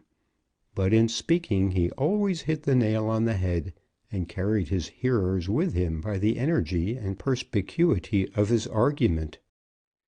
But by degrees the world of the Goose and Gridiron had learned that Buggins talked of things which he did not understand, and which he had not studied. His facts would not bear the light. Words fell from his mouth sweeter than honey, but sweet as they were of no avail. It was pleasant to hear Buggins talk, but men knew that it was useless. But perhaps the most remarkable Goose in that assembly, as decidedly he was the most popular, was old Pan. He traced his birth to the mighty blood of the great Pancabinets, whose noble name he still proudly bore. Every one liked old Pancabinet, and though he did not now possess, and never had possessed, those grand oratorical powers which distinguish so highly the worthy Geese above mentioned, no Goose ever rose upon his legs more sure of respectful attention. The sway which he bore in that assembly was very wonderful, for he was an old man, and there were there divers Geese of unruly spirit. Lately he had associated himself much with our friend Robinson, for which many blamed him. But old Pancabinet generally knew what he was about, and having recognized the tremendous power of the young merchant from Bishopsgate Street, was full sure that he could get on better with him than he could against him. It was pleasant to see my Grand, as he sat in his big arm-chair with his beer before him and his long pipe in his mouth. A benign smile was ever on his face, and yet he showed himself plainly conscious that authority lived in his slightest word, and that he had but to nod to be obeyed. That pipe was constant in his hand, and was the weapon with which he signified his approbation of the speakers. When any great orator would arise and address him as most worthy Grand, he would lay his pipe for an instant on the table, and crossing his hands on his ample waistcoat, would bow serenely to the Goose on his legs. Then, not allowing the spark to be extinguished on his tobacco, he would resume the clay, and spread out over his head and shoulders a soft cloud of odorous smoke. But when any upstart so addressed him, any Goose not entitled by character to use the sonorous phrase, he would still retain his pipe and simply wink his eye. It was said that this distinction quite equalled the difference between big type and little. Perhaps the qualification which was most valued among the Geese, and most specially valued by the worthy Grand, was a knowledge of the forms of the room, as it was called. These rules or formulas, which had probably been gradually invented for the complication of things which had once been too simple, were so numerous that no Goose could remember them all who was not very constant in his attention and endowed with an accurate memory. And in this respect they were no doubt useful, that when young and unskilled Geese tried to monopolize the attention of the room, they would be constantly checked and snubbed, and at last subdued and silenced by some reference to a forgotten form. No Goose could hope to get through a lengthy speech without such interruption till he had made the forms of the room a long and painful study. On the evening in question, that same evening on which Robinson had endeavoured to tear out the tongue of Brisket, the Geese were assembled before 8 o'clock. A motion had been made elsewhere for the repeal of the paper duties which was to be discussed. It was known that the minds of many Geese were violently set against a measure which they presumed to be most deleterious to the country. But old Pan, under the rigorous instigation of Robinson, had given in his adhesion, and was prepared to vote for the measure, and to talk for it also, should there be absolute necessity. Buggins also was on the same side, for Buggins was by trade a Radical. But it was felt by all that the debate would be nothing unless Robinson should be there to chaw up Crowdy, as had been intimated to our friend by that worthy Goose, the young Poppins. But at 8 o'clock, and at 8:15, Robinson was not there. Crowdy, not wishing to lacerate his foe till that foe should be there to feel the wounds, sat silent in his usual seat. Pancabinet, who understood well the beauty of silence, would not begin the fray. Buggins was ever ready to talk, but he was cunning enough to know that a future opportunity might be more valuable than the present one. Then up jumped Poppins. Now Poppins was no orator, but he felt that as the friend of Robinson he was bound to address the meeting on the present occasion. There were circumstances which should be explained. "Most worthy Grand," he began, starting suddenly to his legs, whereupon the worthy Grand slightly drew back his head, still holding his pipe between his lips, and winked at the unhappy Poppins. "As the friend of the absent Robinson," he went on, but he was at once interrupted by loud cries of "Order!" from every side of the room. And worse than that, the Grand frowned at him. There was no rule more established than that which forbade the name of any Goose to be mentioned. "I beg the Grand's pardon," continued Poppins. "I mean the absent worthy Goose. As his friend, I rise to say a few words. I know he feels the greatest interest about this measure which has been brought forward in the House of Commons." But again he was interrupted. "Order! Order! Order!" was shouted at him by vociferous Geese on every side, and the Grand frowned at him twice. When the Grand had frowned at a member 3 times, that member was silenced for the night. In this matter the assembly at the Goose and Gridiron had not copied their rule from any other body, but it is worthy of consideration whether some other body might not do well to copy theirs. "I beg the Grand's pardon again," said the unhappy Poppins, "but I meant in another place." Hereupon a worthy Goose got up and suggested that their numbers should be counted.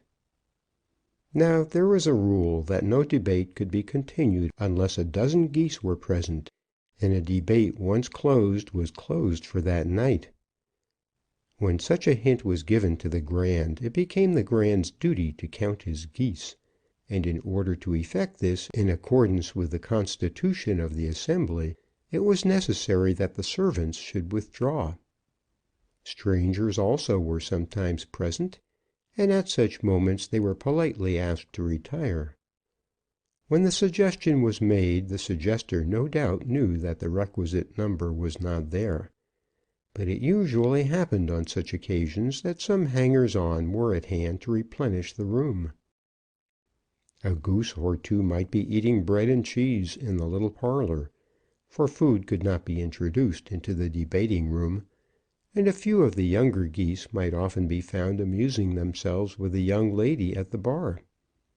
Word would be passed to them that the Grand was about to count, and indeed they would hear the tap of his tobacco stopper on the table. Then there would be a rush among these hungry and amorous Geese, and so the number would be made up. That they called making a flock. When the suggestion was given on the present occasion, the Grand put down his tankard from his hand and proceeded to the performance of his duty. Turning the mouthpiece of his long clay pipe out from him, he pointed it slowly to one after another, counting them as he so pointed. First he counted up old Pancabinet, and a slight twinkle might be seen in the eyes of the 2 old men as he did so. Then, turning his pipe round the room, he pointed at them all, and it was found that there were 15 present. "There is a flock, and the discreet and worthy Goose is in possession of the room," he said, bowing to Poppins. And Poppins again began his speech. It was but a blundering affair, as was too often the case with the speeches made there, and then when Poppins sat down, the great Crowdy rose slowly to his legs. We will not attempt to give the speech of this eloquent Goose at length, for the great Crowdy often made long speeches. It may suffice to say that, having a good cause, he made the best of it, and that he pitched into our poor Robinson most unmercifully, always declaring, as he did so, that as his friend the enterprising and worthy Goose was absent, his own mouth was effectually closed. It may be noted here that whenever a Goose was in commerce, the epithet enterprising was always used when he was mentioned, and if he held, or ever had held, a service of trust, as Poppins did, he was called the discreet Goose. And then, just as Crowdy finished his speech, the swinging door of the room was opened, and Robinson himself started up to his accustomed place.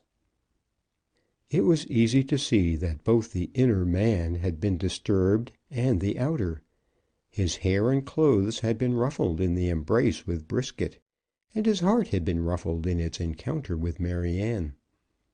He had come straight from Bishopsgate Street to the Goose and Gridiron, and now, when he walked up to his seat, all the Geese remained silent, waiting for him to declare himself.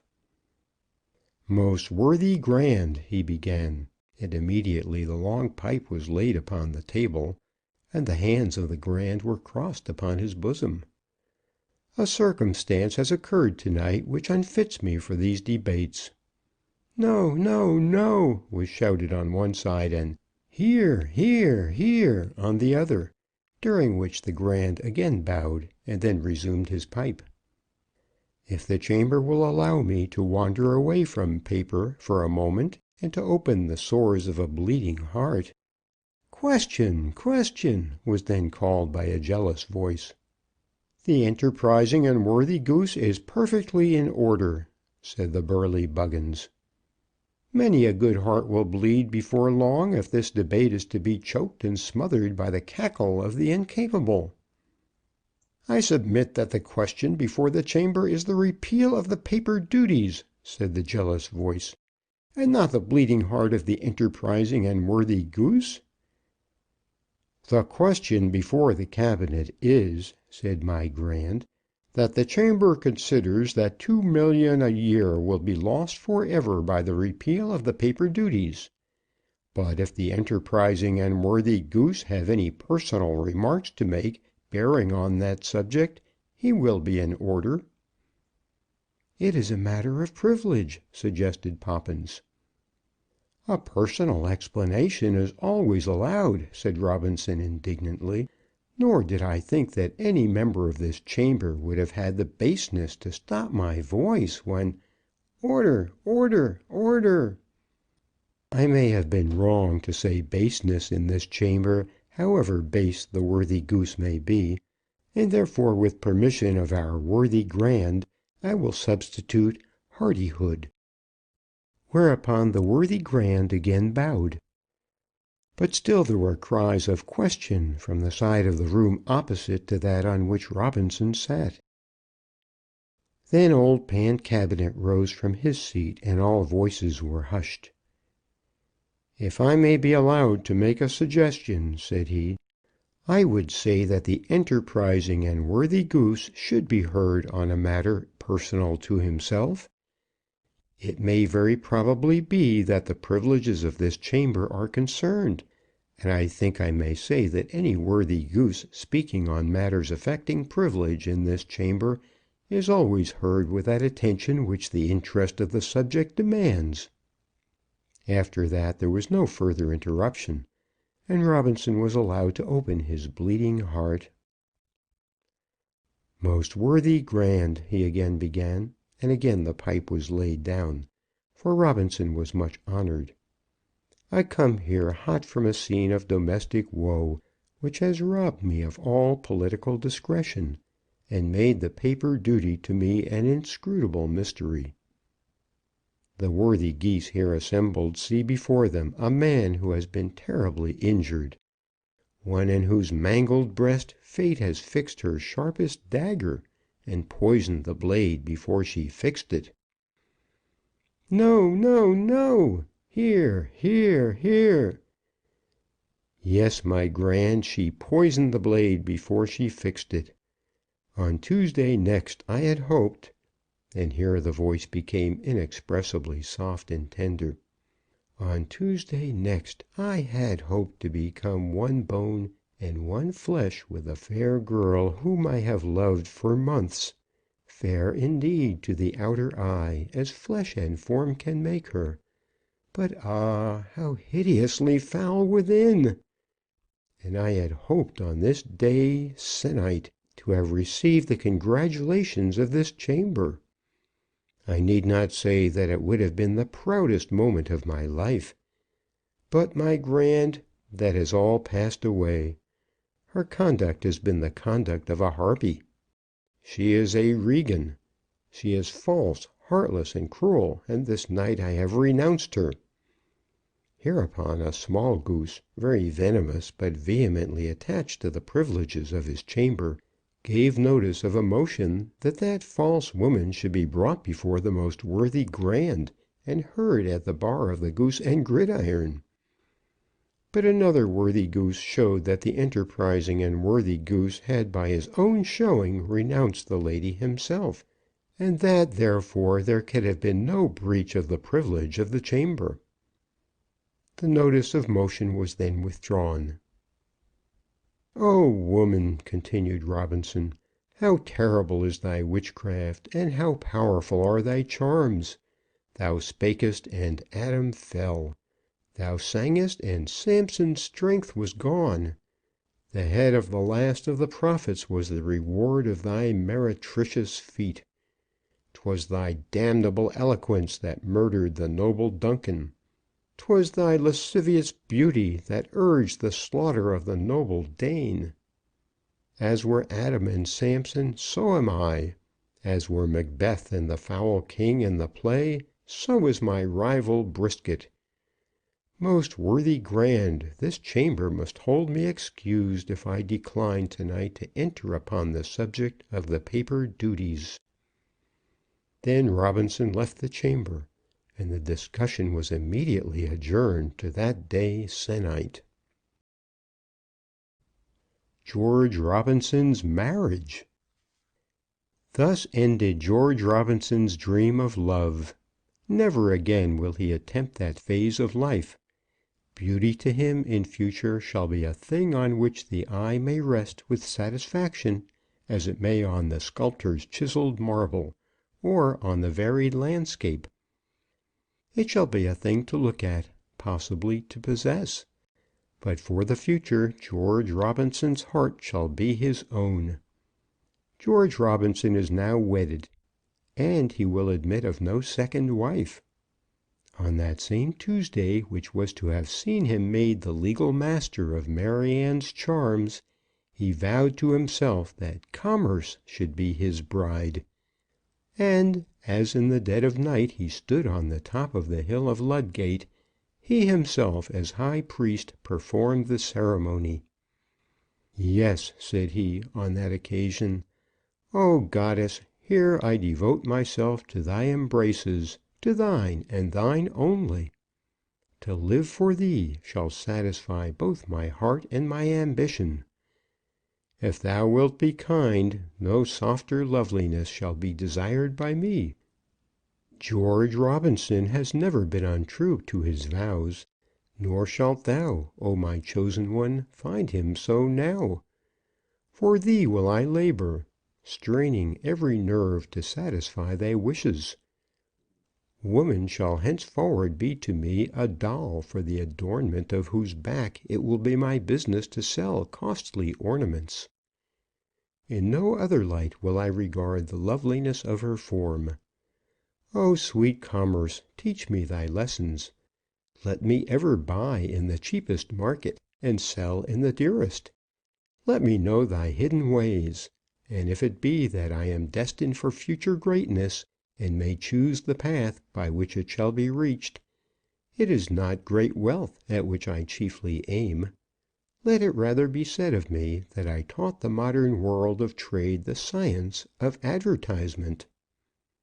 Thus did he address his new celestial bride, and as he spoke a passing cloud rolled itself away from before the moon's face, and the great luminary of the night shone down upon his upturned face.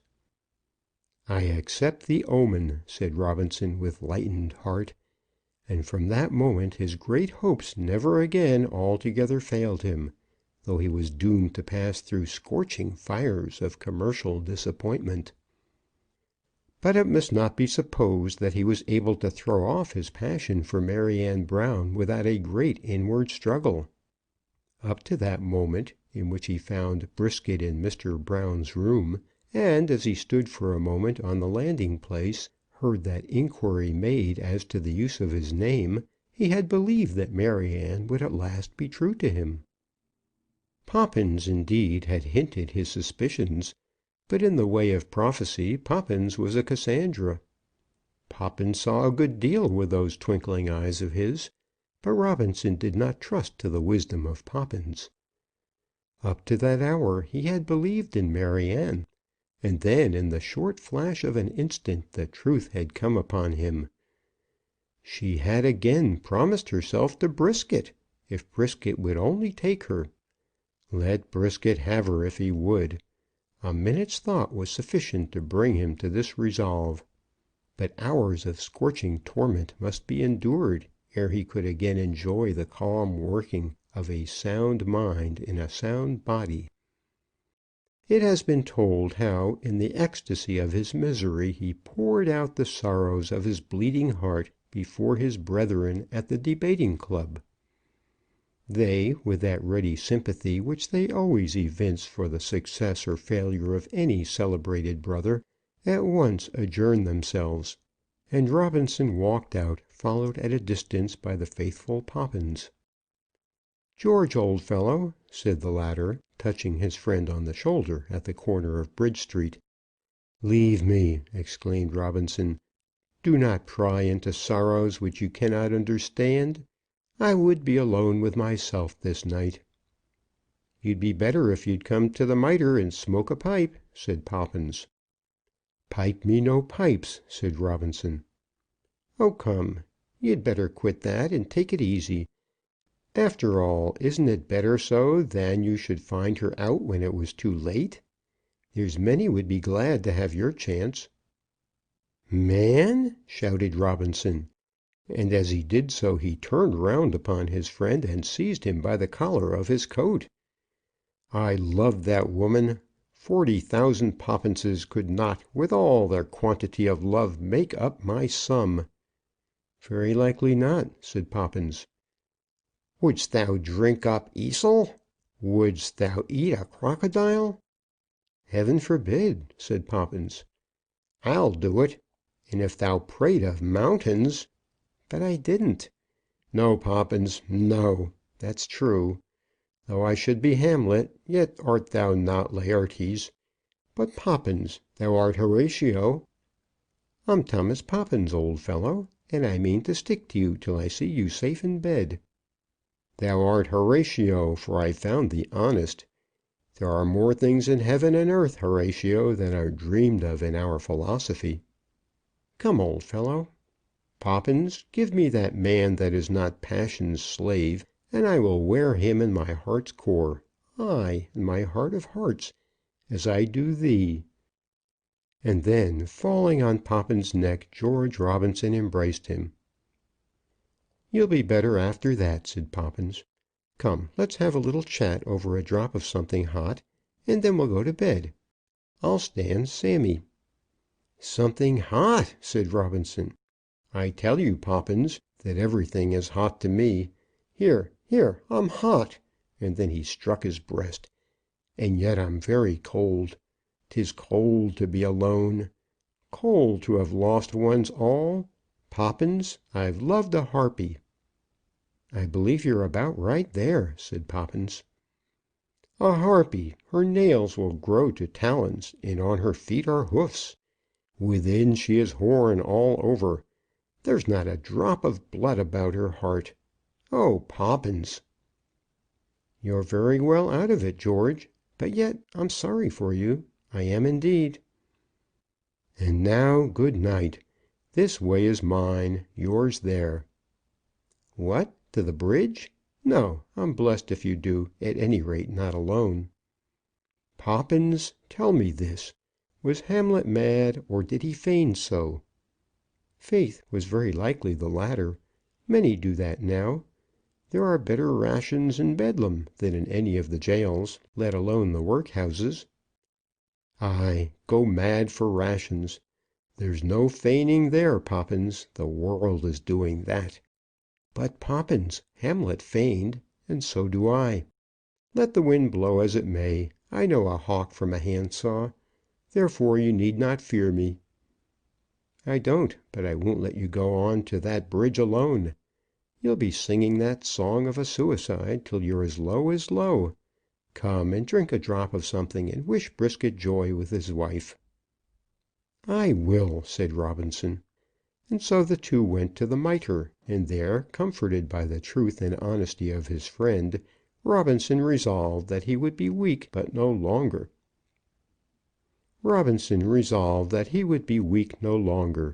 But, returning at once to his work, would still struggle on to rescue the house of Brown, Jones, and Robinson from that bourne of bankruptcy to which it was being hurried by the incompetency of his partners. The following day was Sunday, and he rose at 12 with a racking headache. He had promised to take a chop with his friend at 2, and at that hour he presented himself with difficulty at Mrs. Poppins' room. She was busy laying the cloth as he entered, but his friend was seated, half dressed, unshorn, pale, and drooping, in an old arm-chair near the window. "It's a shame for you, George Robinson," said the lady as he entered. "So it is. Look at that. For a father of a family, coming home at 3 o'clock in the morning, and not able to make his way upstairs till I went down and fetched him." "I told her that we were obliged to sit out the debate," said Poppins, winking eagerly at his friend. "Debate, indeed! A parcel of geese, as you call yourself. Only geese go to bed betimes, and never get beastly drunk as you was, Poppins." "I took a bit of stewed cheese, which always disagrees with me." "Stewed cheese never disagrees with you when I'm with you. I'll tell you what it is, Poppins. If you ain't home and in bed by 11 o'clock next Saturday, I'll go down to the Goose and Gridiron, and I'll have that old Grandy out of his chair. That's what I will.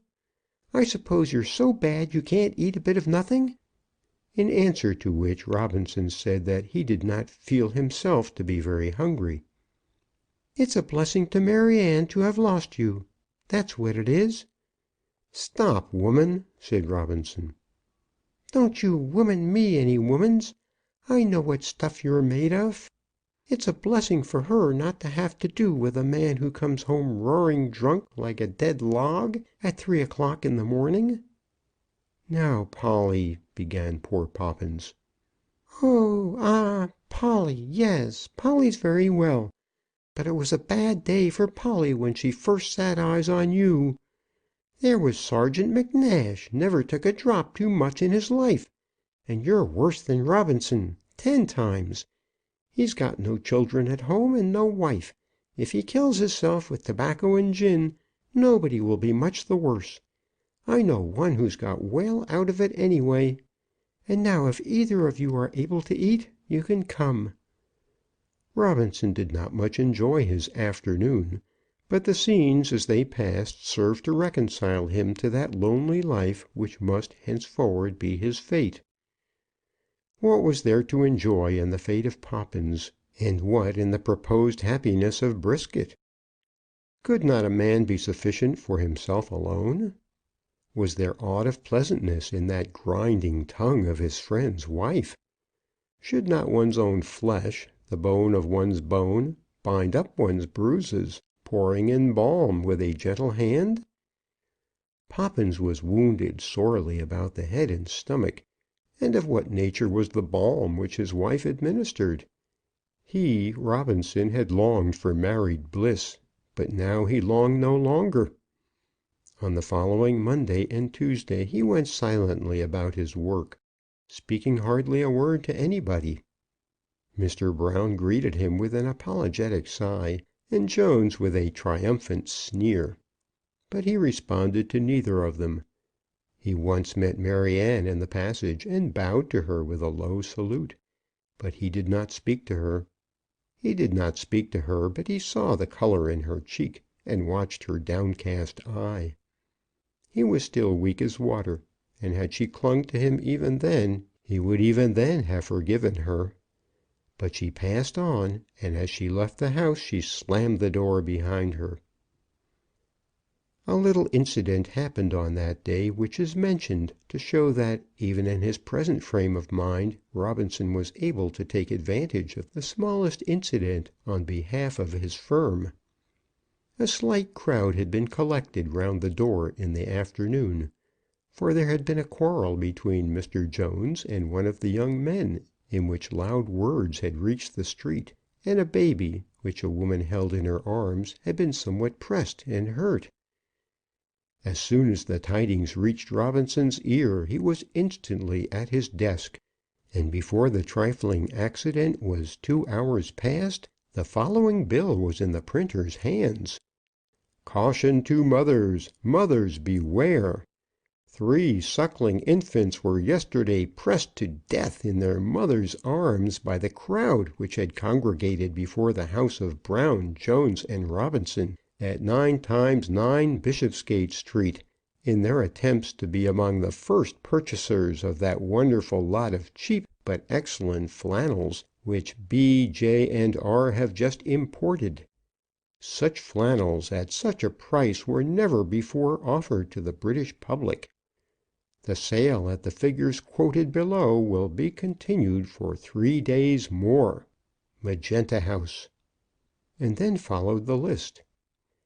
It had chanced that Mr. Brown had picked up a lot of remnants from a wholesale house in Houndsditch, and the genius of Robinson immediately combined that fact with the little accident above mentioned.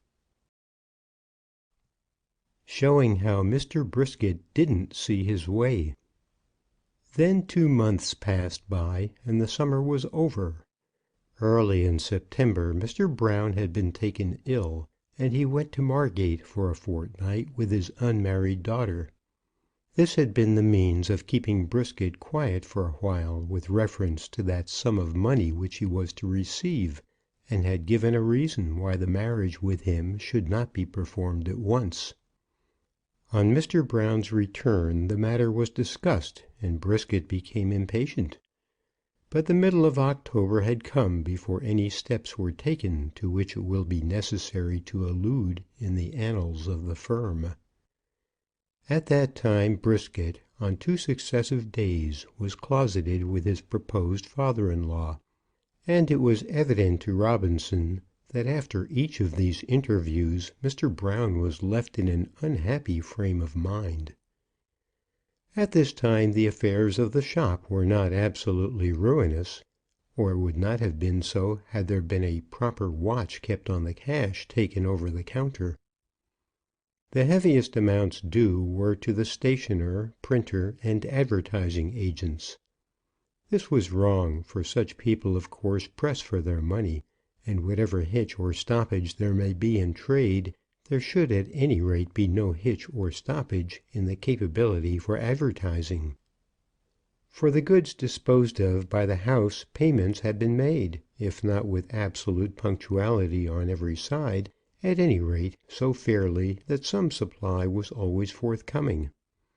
The account at the bank had always been low, and though a few small bills had been discounted, nothing like a mercantile system of credit had been established.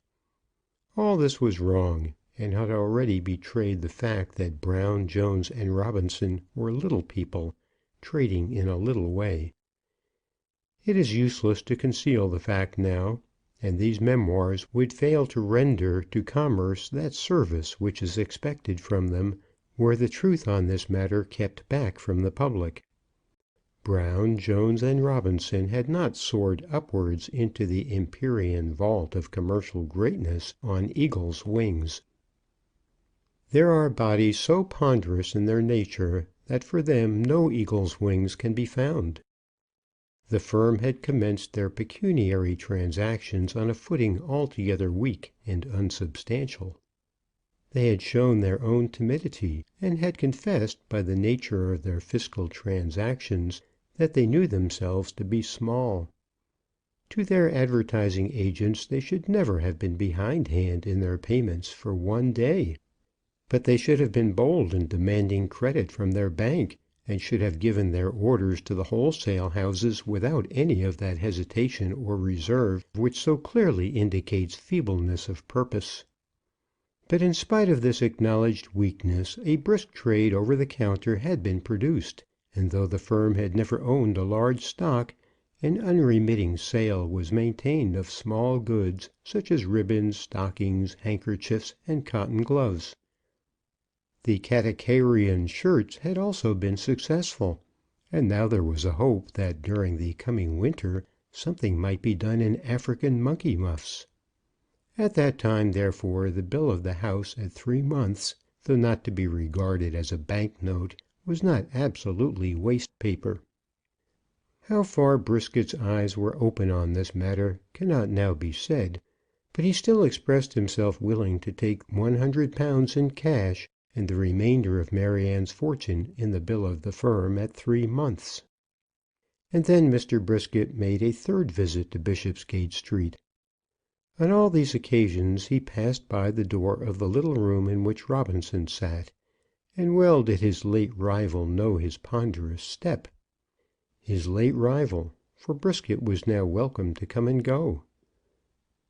"Mr. Brown," said he on one occasion, "I have come here to have a settlement about this thing at once." "I've been ill, Brisket, very ill, you know," said Mr. Brown pleadingly, "and I'm not strong now." "But that can't make no difference about the money. Maryanne is willing, and me also. When Christmas is coming on, it's a busy time in our trade, and I can't be minding that sort of thing then. If you've got the cash ready, and that bit of paper, we'll have it off next week." "I've never spoken to him about the paper," and Mr. Brown, as he uttered these words, pointed down towards the room in which Robinson was sitting. "Then you'd better," said Brisket, "for I shan't come here again after to day. I'll see it out now one way or the other, and so I've told Maryanne." Mr. Brown's sigh, when he heard these words, was prolonged and deep. "You heard what he said that night," continued Brisket. "You ask him. He's game for anything of that sort." All these words Robinson had overheard, for the doors of the 2 rooms were close together, and neither of them had been absolutely closed. Now was the moment in which it behoved him to act. No false delicacy as to the nature of the conversation between his partner and that partner's proposed son-in-law withheld him, but rising from his seat he walked straight into the upper room. "Here he is, by jingo!" said Brisket. "Talk of the—" "Speak of an angel, and behold his wings," said Robinson, with a faint smile. "I come on a visit which might befit an angel. Mr. Brown, I consent that your daughter's dowry shall be paid from the funds of the firm." But Mr. Brown, instead of expressing his thankful gratitude, as was expected, winked at his partner. The dull Brisket did not perceive it, but Robinson at once knew that this act of munificence on his part was not at the moment pleasing to the lady's father. "You're a trump," said Brisket. "And when we're settled at home, like, Maryanne and I, that is, I hope you'll let bygones be bygones, and come and take pot luck with us sometimes. If there's a tender bit of steak about the place, it shall be sent to the kitchen fire when you show your face." "Brisket," said Robinson, "there's my hand. I've loved her, I don't deny it. But you're welcome to her. No woman shall ever sit at the hearth of George Robinson, but at her hearth George Robinson will never sit." "You shall be as welcome as if you did," said Brisket, "and a man can't say no fairer." But in the meantime Mr. Brown still continued to wink, and Robinson understood that his consent to that bill transaction was not in truth desired. "Perhaps, Mr. Brisket," said he, As this is a matter of business, I and my partner had better discuss it for a moment together. We can go down into my room, Mr. Brown." "With all my heart," said Brisket. "But remember this, both of you, if I don't see my way before I leave the house, I don't come here any more. I know my way pretty well from Aldersgate Street, and I'm sick of the road. I've been true to my word all along, and I'll be true to the end. But if I don't see my way before I leave this house, remember I'm off." "You shouldn't have said that," whispered Brown to his partner, as soon as the two were together. "Why not?" "The money won't be there at the end of 3 months, not if we pay them other things. And where's the £100 of ready to come from?" "That's your look out." "I haven't got it, George. Jones has it, I know, but I can't get it out of him." "Jones got £100! And where should Jones have gotten it?" "I know we have been wrong, George. I know we have. But you can't wonder at me, George, can you? I did bring £4,000 into it, didn't I?" "And now you haven't got £100!" "If I have, it's as much as I can say. But Jones has it, and ever so much more. If Brisket will wait, we can frighten it out of Jones." "If I know anything of human nature," said Robinson, "Brisket will not wait." "He would, if you hadn't spoken to him in that way. He'd say he wouldn't, and go away, and Maryanne would blow up. But I should have worked the money out of Jones at last, and then Brisket would have waited." When Mr. Brown had made this disclosure, whispering all the time as he leaned his head and shoulder on Robinson's upright desk, they both remained silent for a while. "We have been wrong," he had said. "I know we have." And Robinson, as he heard the words, perceived that from the beginning to the end he had been a victim. No wonder that the business should not have answered, when such confessions as these were wrung from the senior partner.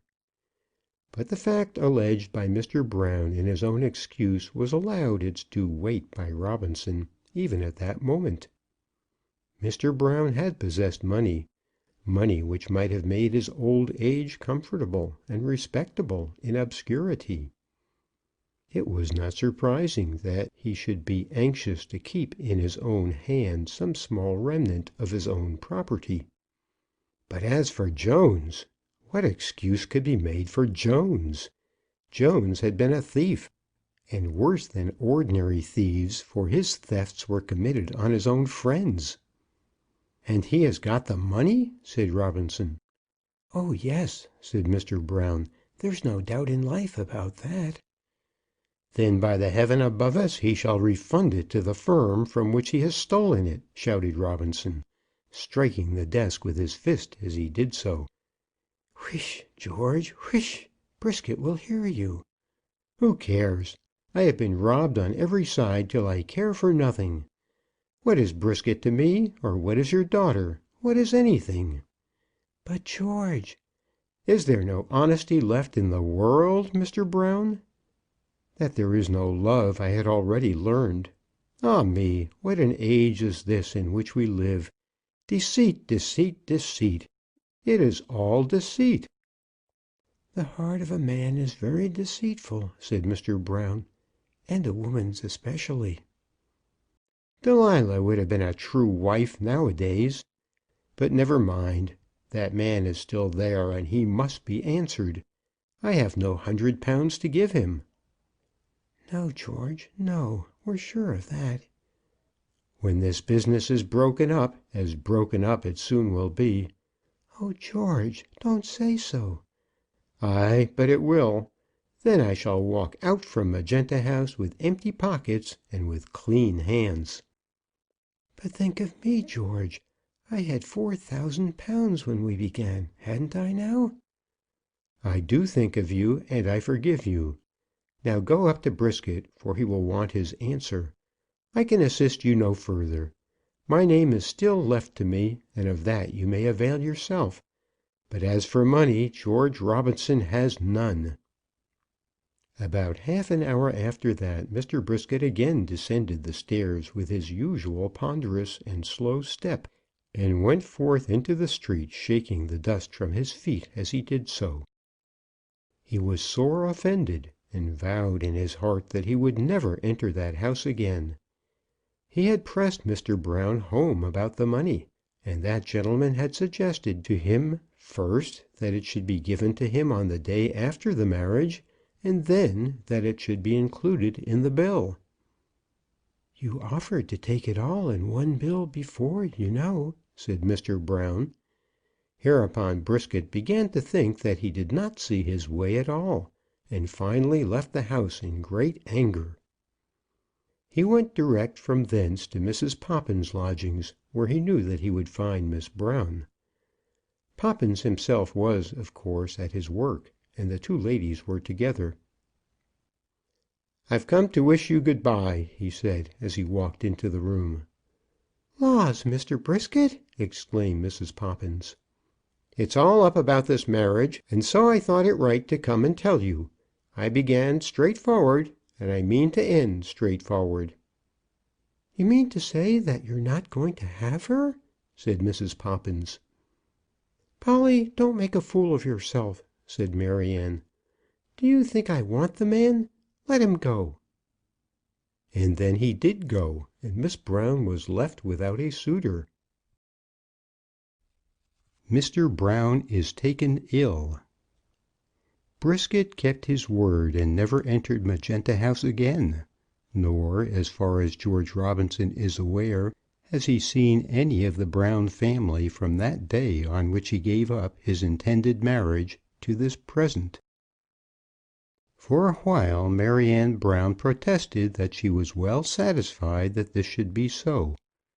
She declared to Mrs. Poppins that the man was mercenary, senseless, uninteresting, heavy, and brutal; and though in the bosom of her own family she did not speak out with equal freedom, yet from time to time she dropped words to show that she was not breaking her heart for William Brisket.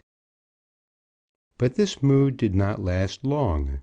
Before winter had come round, the bitterness of gall had risen within her heart, and when Christmas was there her frame of mind was comfortable neither to herself nor to her unfortunate father. During this time the house still went on. Set a business going, and it is astonishing how long it will continue to move by the force of mere daily routine. People flocked in for shirts and stockings, and young women came there to seek their gloves and ribbons, although but little was done to attract them, either in the way of advertisement or of excellence of supply. Throughout this wretched month or two Robinson knew that failure was inevitable, and with this knowledge it was almost impossible that he should actively engage himself in his own peculiar branch of business. There was no confidence between the partners. Jones was conscious of what was coming, and was more eager than ever to feather his own nest. But in these days Mr. Brown displayed a terrible activity. He was constantly in the shop, and though it was evident to all eyes that care and sorrow were heaping upon his shoulders a burden which he could hardly bear, he watched his son-in-law with the eyes of an Argus. It was terrible to see him, and terrible, alas, to hear him, for at this time he had no reserve before the men and women engaged behind the counters. At first there had been a pretence of great love and confidence, but this was now all over. It was known to all the staff that Mr. Brown watched his son-in-law, and known also that the youngest partner had been treated with injustice by them both. They in the shop, and even Jones himself, knew little of what in these days was going on upstairs. But Robinson knew, for his room was close to that in which Mr. Brown and his daughter lived; and, moreover, in spite of the ill feeling which could not but exist between him and Miss Brown, he passed many hours in that room with her father. The bitterness of gall had now risen within her breast, and she had begun to realize that truth which must be so terrible for a woman, that she had fallen to the ground between two stools. It is a truth terrible to a woman. There is no position in a man's life of the same aspect. A man may fail in business, and feel that no further chance of any real success can ever come in his way. Or he may fail in love, and in the soreness of his heart may know that the pleasant rippling waters of that fountain are for him dried for ever. But with a woman the two things are joined together. Her battle must be fought all in one.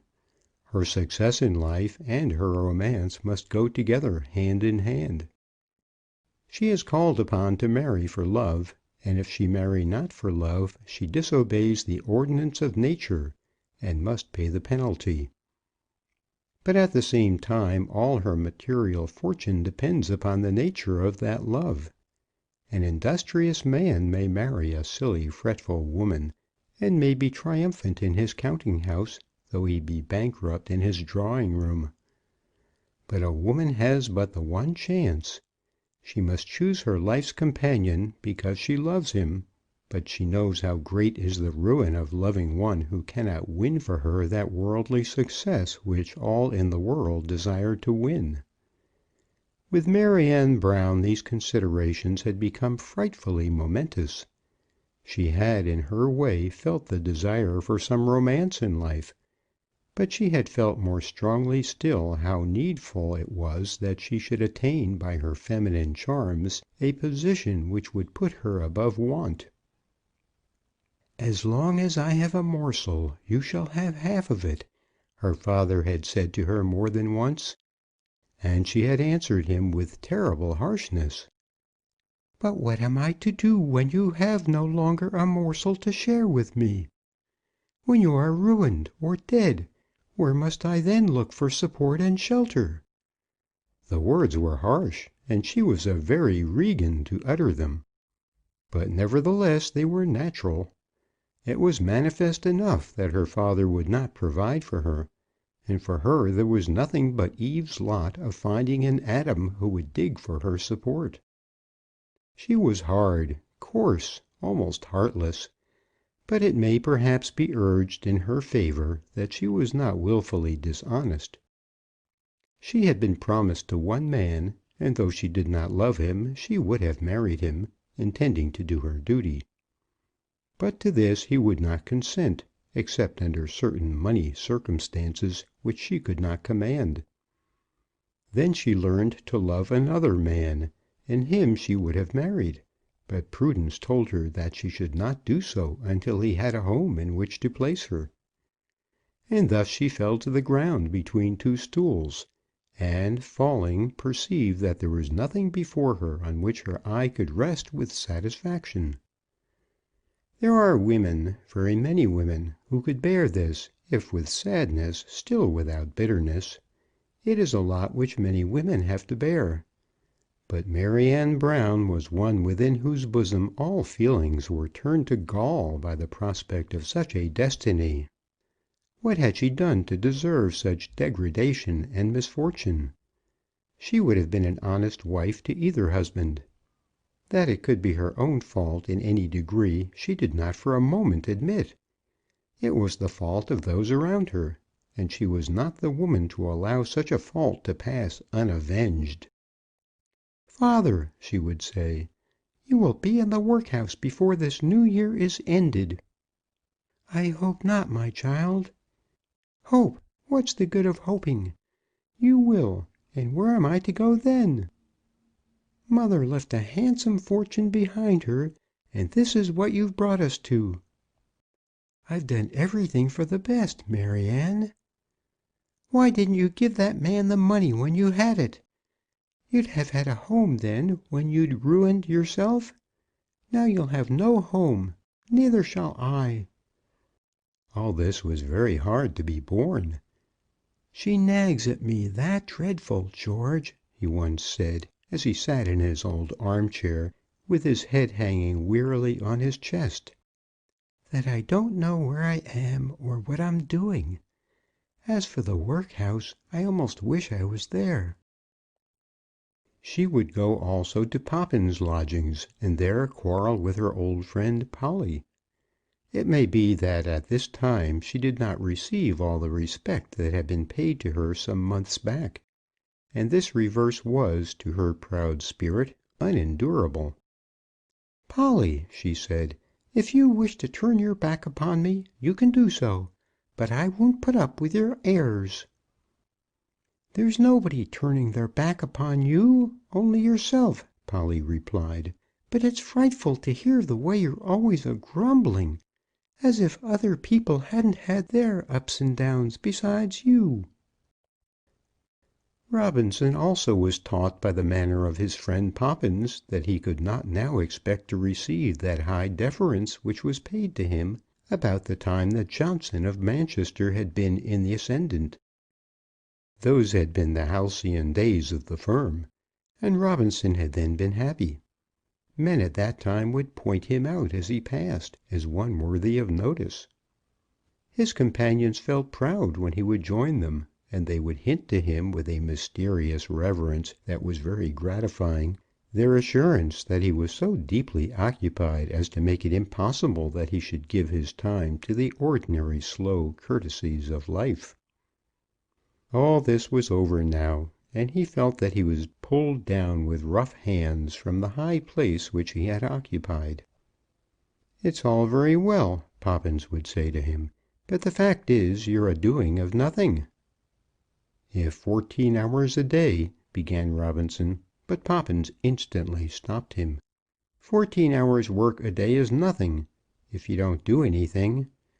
A man may sweat hard digging holes and filling them up again, but what I say is he does not do any good. You've been making out all these long stories about things that never existed, but what's the world the better for it? That's what I want to know. When a man makes a pair of shoes—" And so he went on. Coming from such a man as Poppins, this was hard to be borne, but nevertheless Robinson did bear it. Men at the Goose and Gridiron also would shoulder him nowadays rather than make way for him. Geese whose names had never been heard beyond the walls of that room would presume to occupy his place, and on one occasion, when he rose to address the chamber, the Grand omitted the courtesy that had ever been paid to him, and forgot to lay down his pipe. This also he bore without flinching. It was about the middle of February when a catastrophe happened which was the immediate forerunner of the fall of the house. Robinson had been at his desk early in the morning, for, though his efforts were now useless, he was always there, and had been struck with dismay by the loudness of Maryanne's tone as she rebuked her father. Then Mrs. Jones had joined them, and the battle had raged still more furiously. The voice of the old man, too, was heard from time to time. When roused by suffering to anger, he would forget to speak in his usual falsetto treble, and break out in a few natural words of rough, impassioned wrath. At about 10 Mr. Brown came down into Robinson's room, and seating himself on a low chair, remained there for a while without moving, and almost without speaking. "Is she gone, George?" he asked at last. "Which of them?" said Robinson. "Sarah Jane. I'm not so used to her, and it's very bad." Then Robinson looked out and said that Mrs. Jones was gone, whereupon Mr. Brown returned to his own room. Again and again throughout the day Robinson heard the voices, but he did not go up to the room.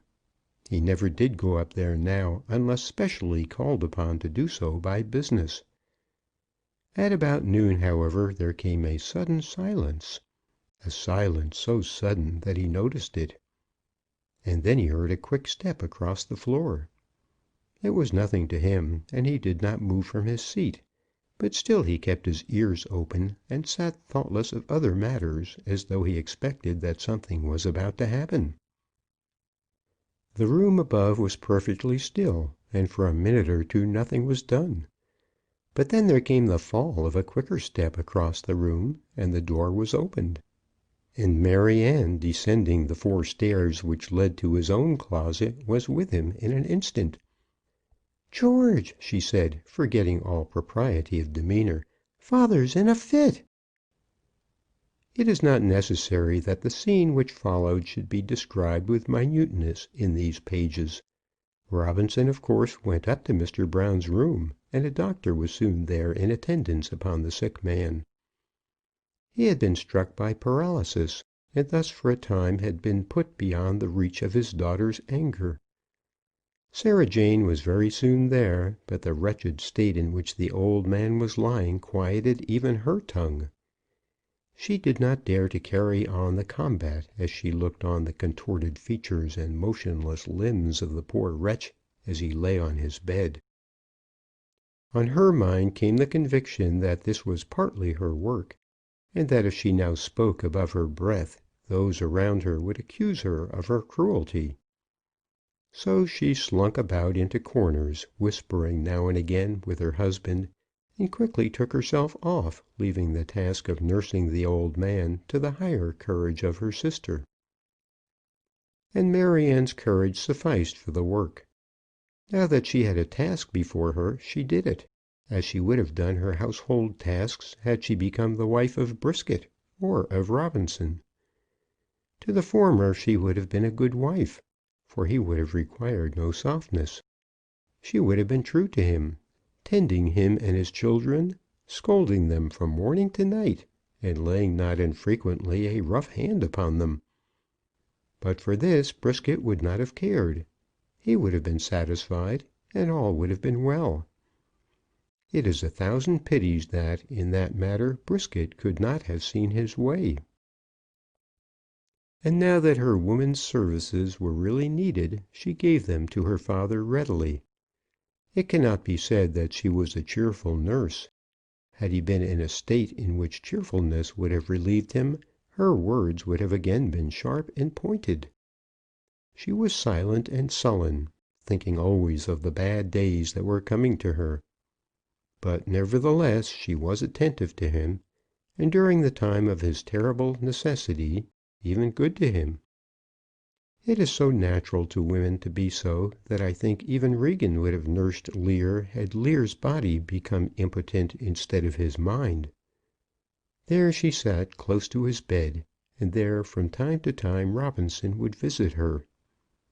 In those days they always called each other George and Maryanne, and were courteous to each other, speaking solely of the poor old sick man who was so near to them both. Of their former joint hopes no word was spoken then, nor at any rate as regards the lady was there even a thought of love. As to Jones, he very rarely came there. He remained in the shop below, where the presence of some member of the firm was very necessary, for in these days the number of hands employed had become low. "I suppose it's all up down there," she said one day, and as she spoke she pointed towards the shop. At this time her father had regained his consciousness, and had recovered partially the use of his limbs. But even yet he could not speak so as to be understood, and was absolutely helpless. The door of his bedroom was open, and Robinson was sitting in the front room to which it opened.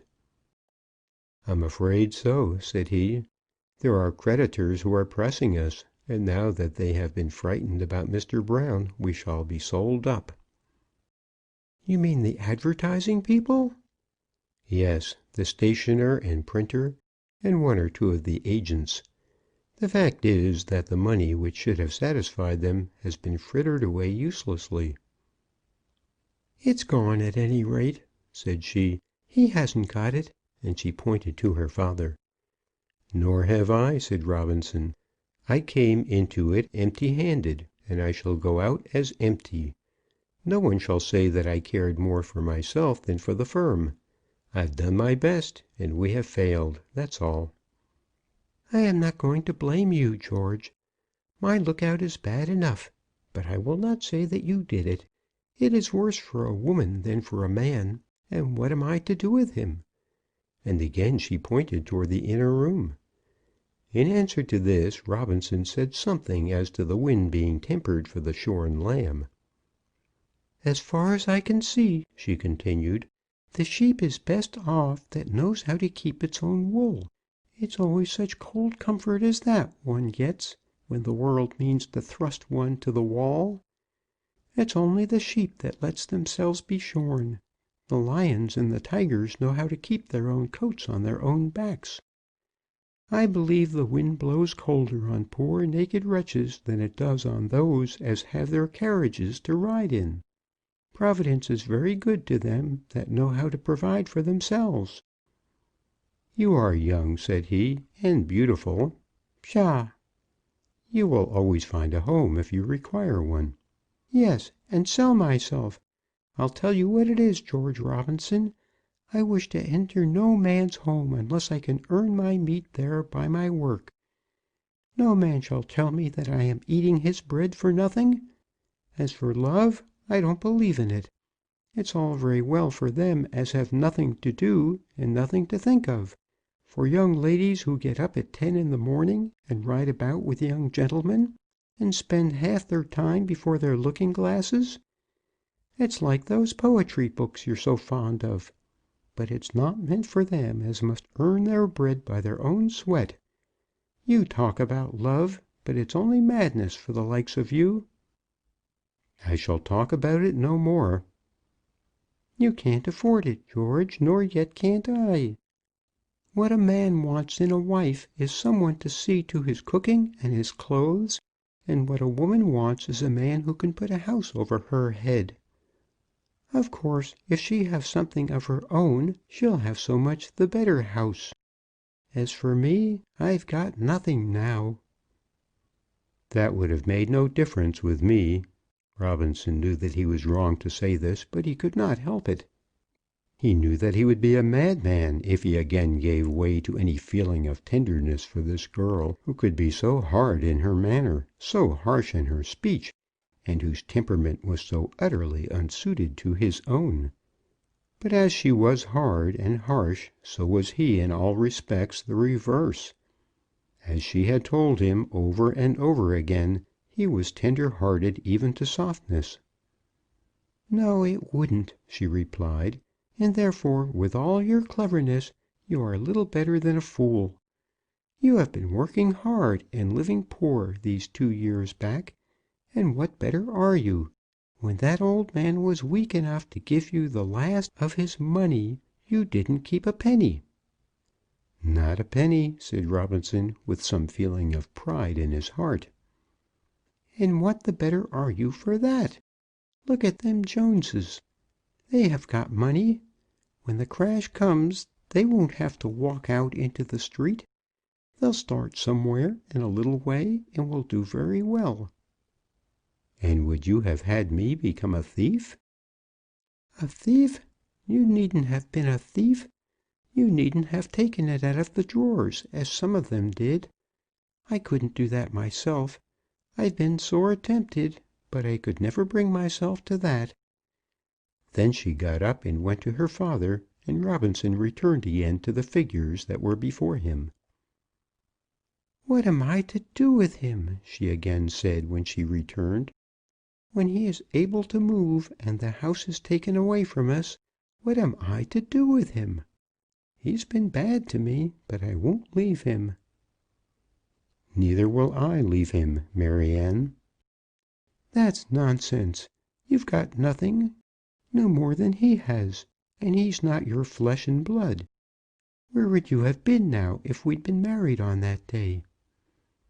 "I should have been nearer to him in blood, but not truer to him as a partner." "It's lucky for you that your sort of partnership needn't last for ever. You've got your hands and your brain, and at any rate you can work. But who can say what must become of us? Looking at it all through, George, I have been treated hard, haven't I now?" He could only say that of such hard treatment none of it rested on his conscience. At such a moment as this he could not explain to her that had she herself been more willing to trust in others, more prone to believe in Providence, less hard and worldly, things would have been better with her. Even now, could she have relaxed into tenderness for half an hour, there was one at her elbow who would have taken her at once, with all that burden of a worn-out pauper parent, and have poured into her lap all the earnings of his life. But Maryanne Brown could not relax into tenderness, nor would she ever deign to pretend that she could do so. The first day on which Mr. Brown was able to come out into the sitting-room was the very day on which Brown, Jones, and Robinson were declared bankrupts. Craddock and Giles, the stationers of St. Mary's Axe, held bills of theirs as to which they would not, or probably could not, wait; and the City and West End Commercial and Agricultural Joint Stock Bank refused to make any further advances. It was a sad day, but one at least of the partners felt relieved when the blow had absolutely fallen, and the management of the affairs of the shop was taken out of the hands of the firm. "And will we be took to prison?" asked Mr. Brown. They were almost the first articulate words which he had been heard to utter since the fit had fallen on him, and Robinson was quick to assure him that no such misfortune would befall him. "They are not at all bitter against us," said Robinson. "They know we have done our best." "And what will they do with us?" again asked Mr. Brown.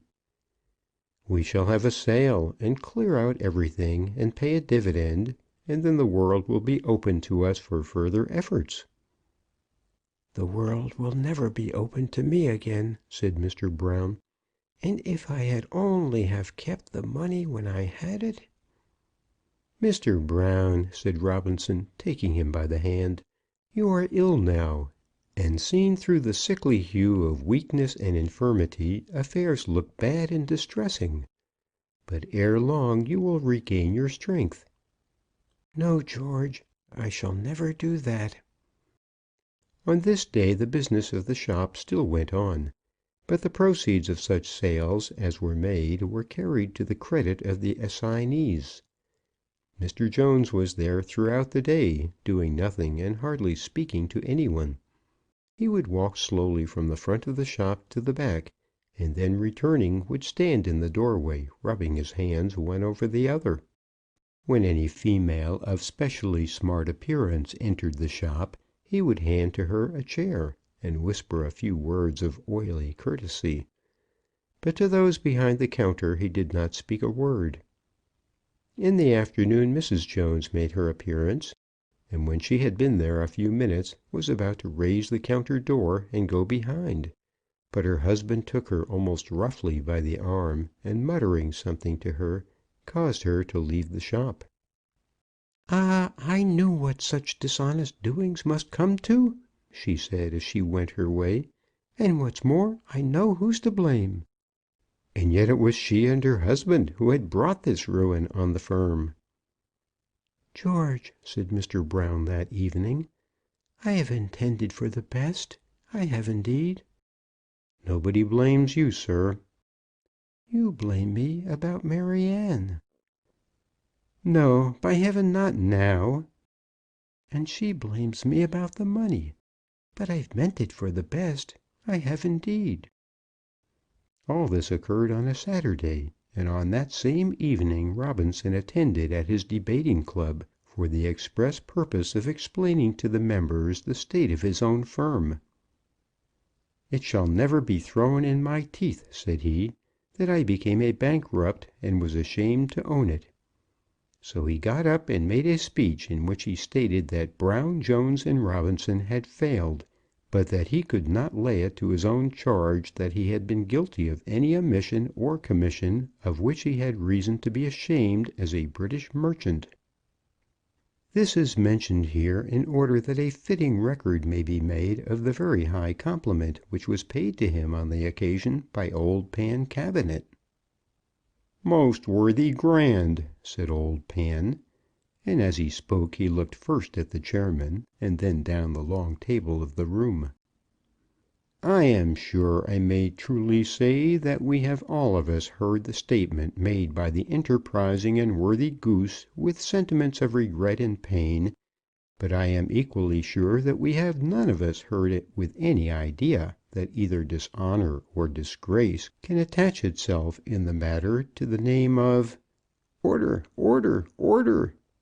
Worthy Geese are a little too quick, continued the veteran debater with a smile, to the name of one whom we all so highly value. Hear, hear, hear. And then old Pancabinet moved that the enterprising and worthy Goose was entitled to the full confidence of the chamber.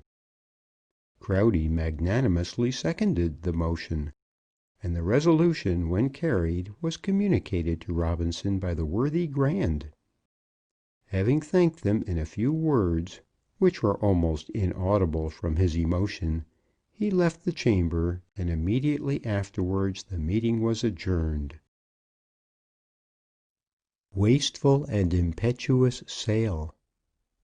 There is no position in life in which a man receives so much distinguished attention as when he is bankrupt. A bankrupt, that is, of celebrity. It seems as though he had then realized the legitimate ends of trade, and was brought forth in order that those men might do him honour with whom he had been good enough to have dealings on a large scale.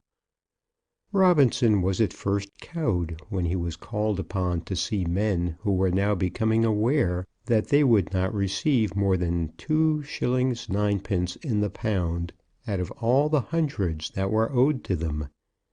But this feeling very soon wore off, and he found himself laughing and talking with Giles the stationer, and Burrows the printer, and Sloman the official assignee, as though a bankruptcy were an excellent joke, and as though he, as one of the bankrupts, had by far the best of it. These men were about to lose, or rather had lost, large sums of money, but nevertheless they took it all as a matter of course, and were perfectly good-humoured. No word of reproach fell from their lips, and when they asked George Robinson to give them the advantage of his recognized talents in drawing up the bills for the sale, they put it to him quite as a favour, and Sloman, the assignee, went so far as to suggest that he should be remunerated for his work. "If I can only be of any service to you," said Robinson, modestly. "Of the greatest service," said Mr. Giles. "A tremendous sacrifice, you know, enormous liabilities, unreserved sale, regardless of cost, and all that sort of thing." "Lord bless you," said Mr. Burrows, "do you think he doesn't understand how to do all that better than you can tell him? You'll draw out the headings of the posters, won't you, Mr. Robinson?" "And put the numbers and figures into the catalogue," suggested Mr. Sloman. "The best way is to put 'em down at about cost price. We find we can generally do 'em at that if we can only get the people to come sharp enough." And then, as the evening had fallen upon them at their labours, they adjourned to the Four Swans opposite, and Robinson was treated to his supper at the expense of his victims. On the next day the house was closed.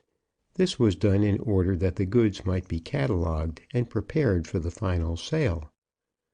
The shop would then be again open for a week, and after that there would be an end of Brown, Jones, and Robinson.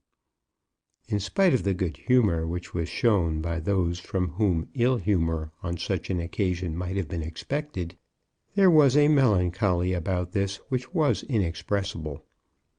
It has been said that there is nothing so exciting in trade as a grand final sacrificial sale, but it is like the last act of a tragedy. It is very good while it lasts, but what is to come after it? Robinson, as he descended into the darkened shop, and walked about amidst the lumber that was being dragged forth from the shelves and drawers, felt that he was like Marius on the ruins of Carthage. Here had been the scene of his glory, And then he remembered with what ecstasy he had walked down the shop when the crowd without were anxiously inquiring the fate of Johnson of Manchester. That had been a great triumph. But to what had such triumphs led him? The men and women had gone away to their breakfast, and he was standing there alone, leaning against one of the counters. He heard a slight noise behind him, and turning round saw Mr. Brown, who had crept down from his own room without assistance. It was the first time since his illness that he had left the floor on which he lived, and it had been intended that he should never go into the shop again. "Oh, Mr. Brown, is this prudent?" said he, going up to him that he might give him the assistance of his arm. "I wish to see it all once more, George." "There it is, then. There isn't much to see." "But a deal to feel, isn't there, George? A deal to feel. It did look very pretty that day we opened it, very pretty. The colours seem to have got dirty now." "Bright colours will become dull and dirty, Mr. Brown. It's the way of the world. The brighter they are in their brightness, the more dull will they look when the tinsel and gloss are gone." "But we should have painted it again this spring if we'd stopped here." "There are things, Mr. Brown, which one cannot paint again." "Iron and wood you can, or anything of the like of that." "Yes, Mr. Brown, you may repaint iron and wood. But who can restore the faded colours to broken hopes and a bankrupt ambition? You see these arches here, which with so light a span bear the burden of the house above them. So was the span of my heart on that opening day. No weight of labour then seemed to be too much for me. The arches remain and will remain. But as for the human heart—" "Don't, George, don't. It will kill me if I see you down in the mouth." "These will be repainted," continued Robinson, "and other breasts will glow beneath them with hopes as high as those we felt when you and the others stood here to welcome the public. But what artist can ever repaint our aspirations? The soiled columns of these windows will be regilded, and all here will be bright and young again. But for man, when he loses his glory, there is no regilding. Come, Mr. Brown, we will go upstairs. They will be here soon, and this is no place for you now." Then he took him by the hand and led him tenderly to his apartment. There is something inexpressibly melancholy in the idea of bankruptcy in trade, unless, indeed, when it may have been produced by absolute fraud, and in such a form as to allow of the bankrupts going forth with their pockets full. But in an ordinary way I know nothing more sad than the fate of men who have embarked all in a trade venture and have failed. It may be, and probably is, the fact that in almost all such cases the failure is the fault of the bankrupts.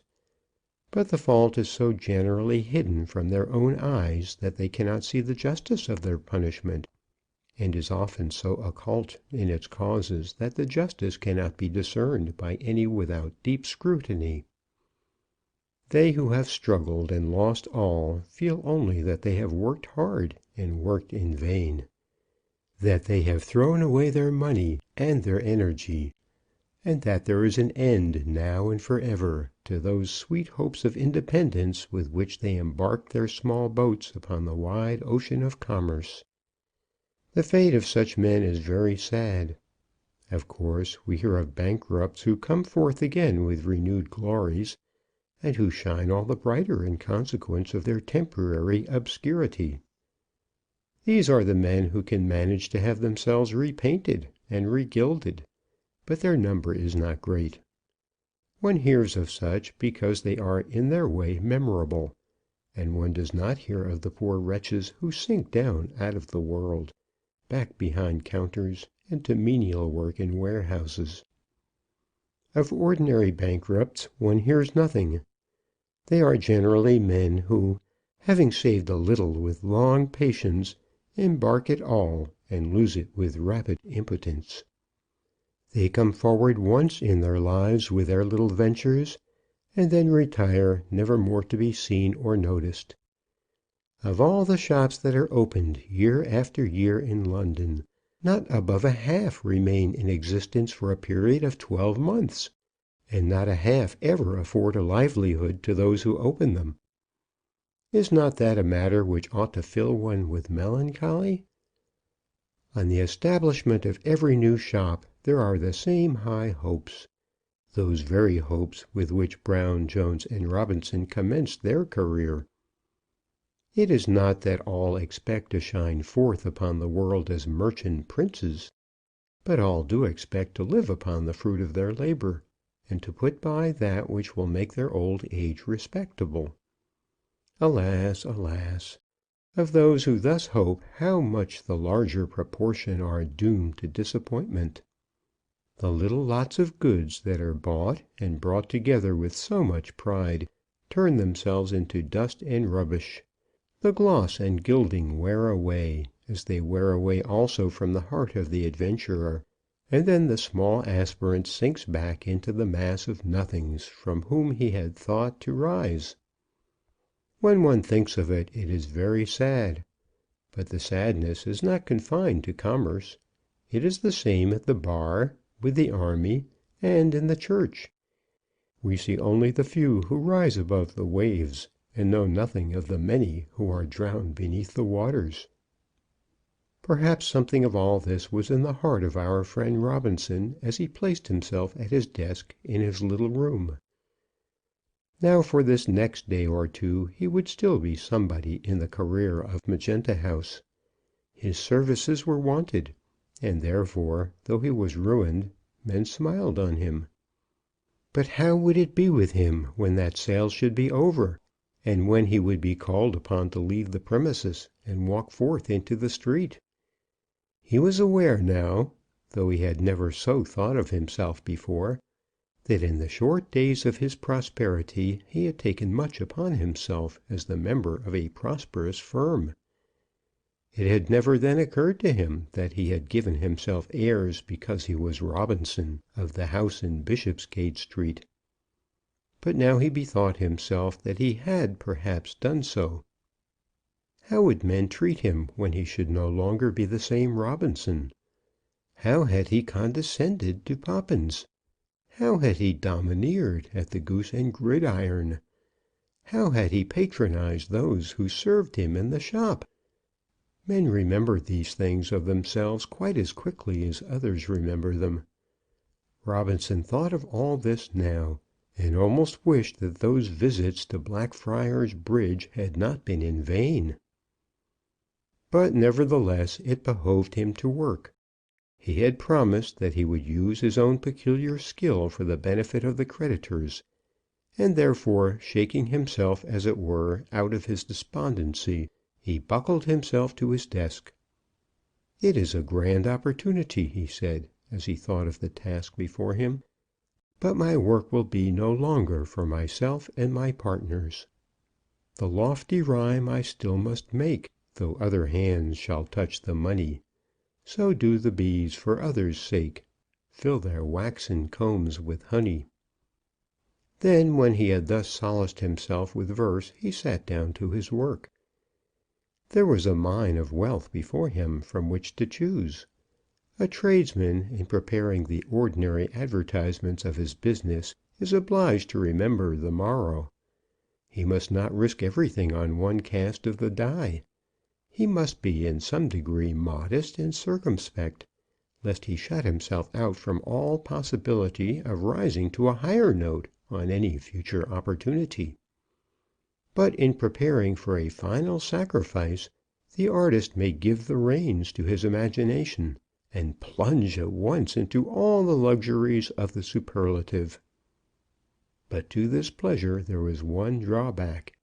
The thing had been done so often that superlatives had lost their value, and it had come to pass that the strongest language sounded impotently in the palled ears of the public.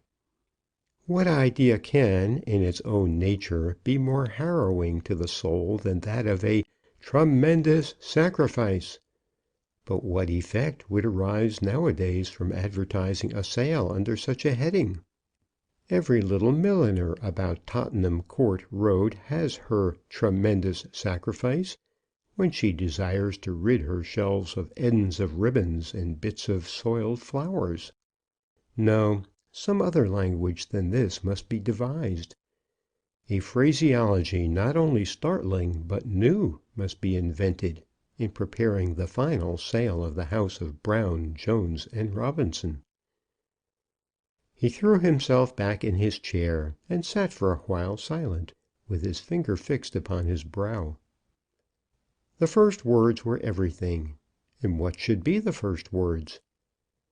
At last, in a moment, they came to him, and he wrote as follows: Ruin, ruin, ruin!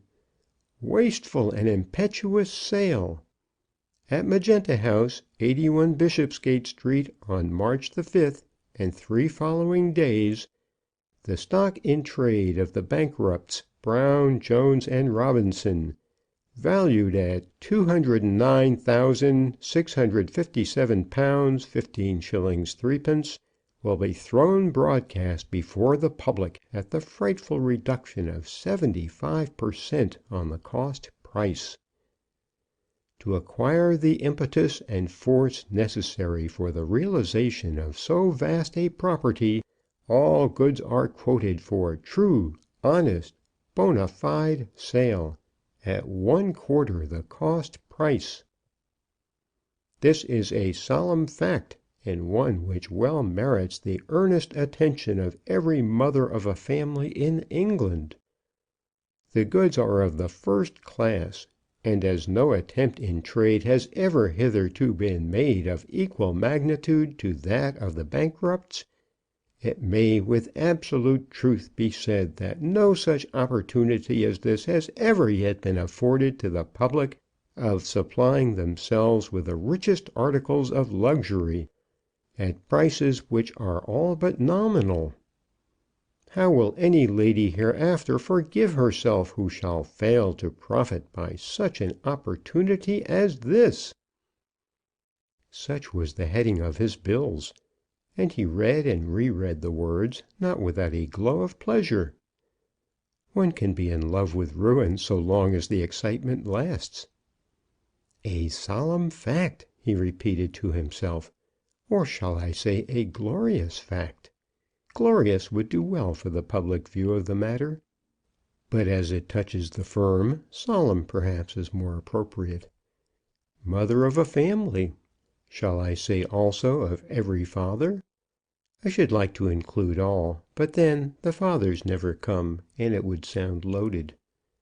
Again he looked at the bill, again read it, and then proceeded to describe with great accuracy on a fly-leaf the dimensions of the paper to be used, the size of the different types, and the adaptation of various colors. "That will do," said he. "I think that will do."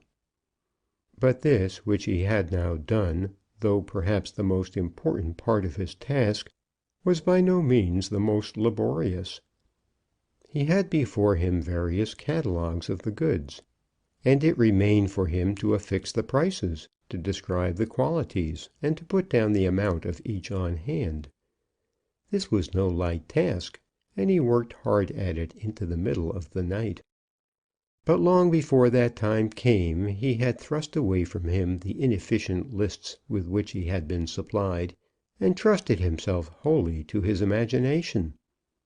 So may be seen the inspired schoolmaster who has beneath his hands the wretched verses of a dull pupil. For a while he attempts to reduce to reason and prosody the futile efforts of the scholar, but anon he lays aside in disgust the distasteful task, and turning his eyes upward to the muse who has ever been faithful, he dashes off a few genial lines of warm poetry.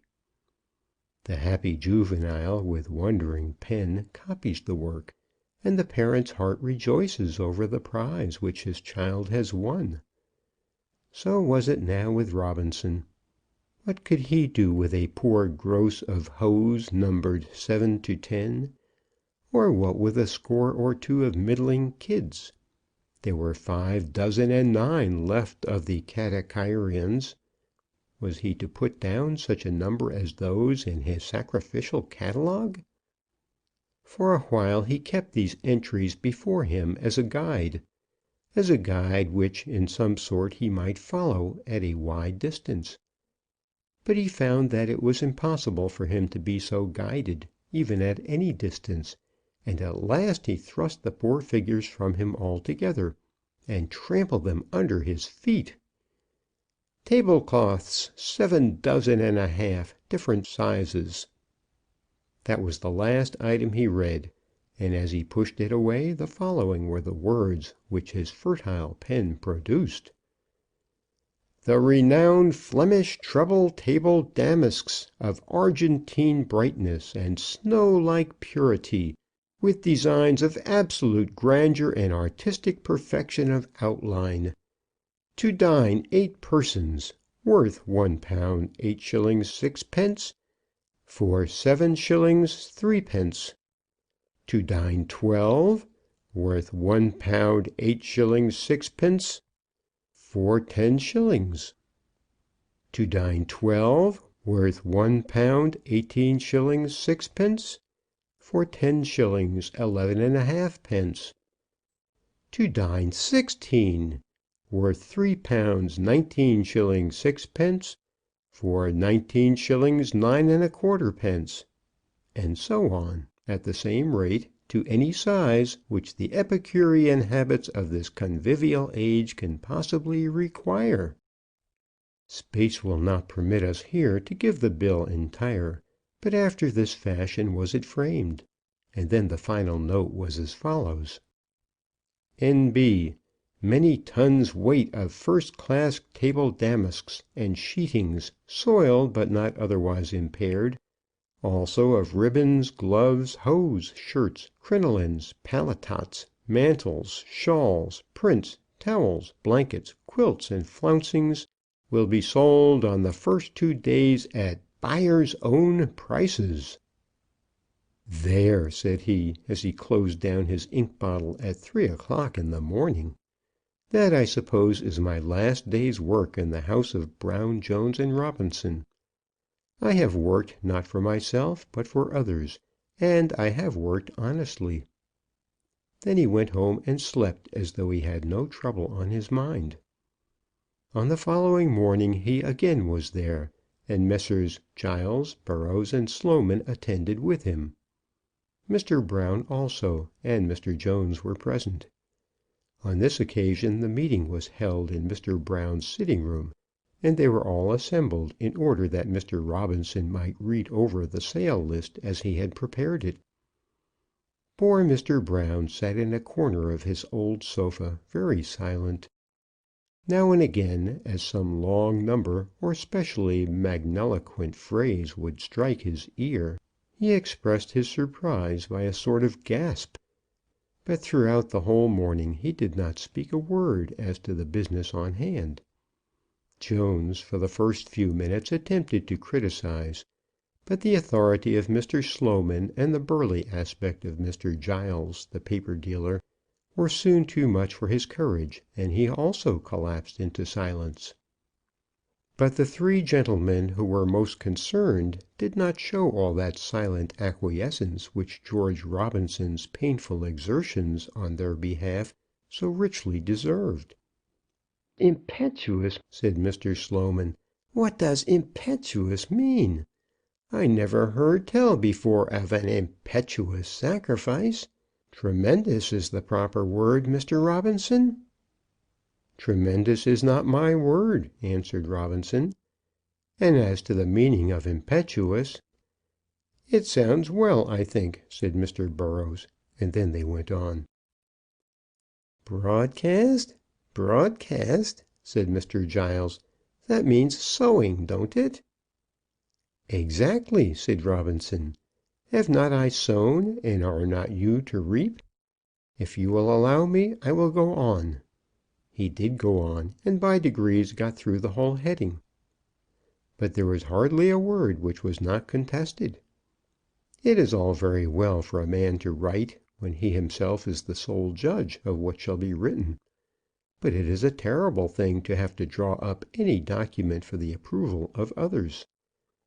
One's choicest words are torn away, one's figures of speech are maltreated, one's stops are misunderstood, and one's very syntax is put to confusion. And then at last whole paragraphs are cashiered as unnecessary. First comes the torture, and then the execution.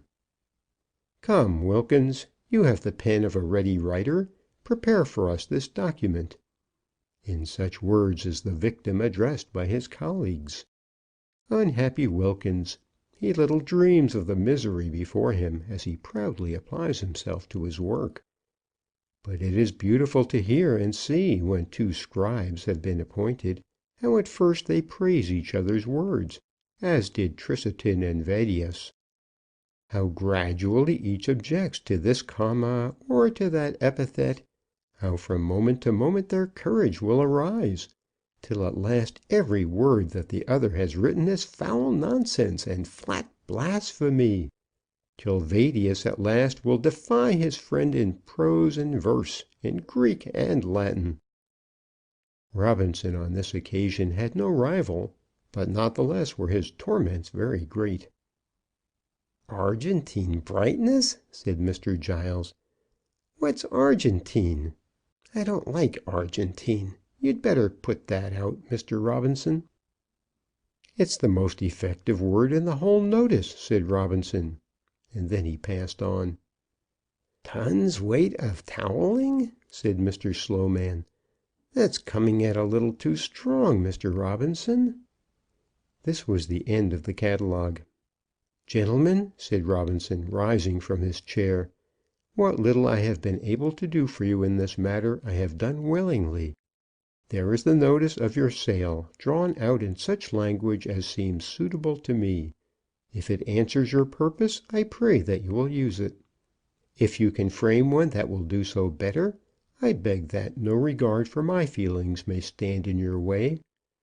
My only request to you is this, that if my words be used, they may not be changed or garbled." Then, bowing to them all, he left the room.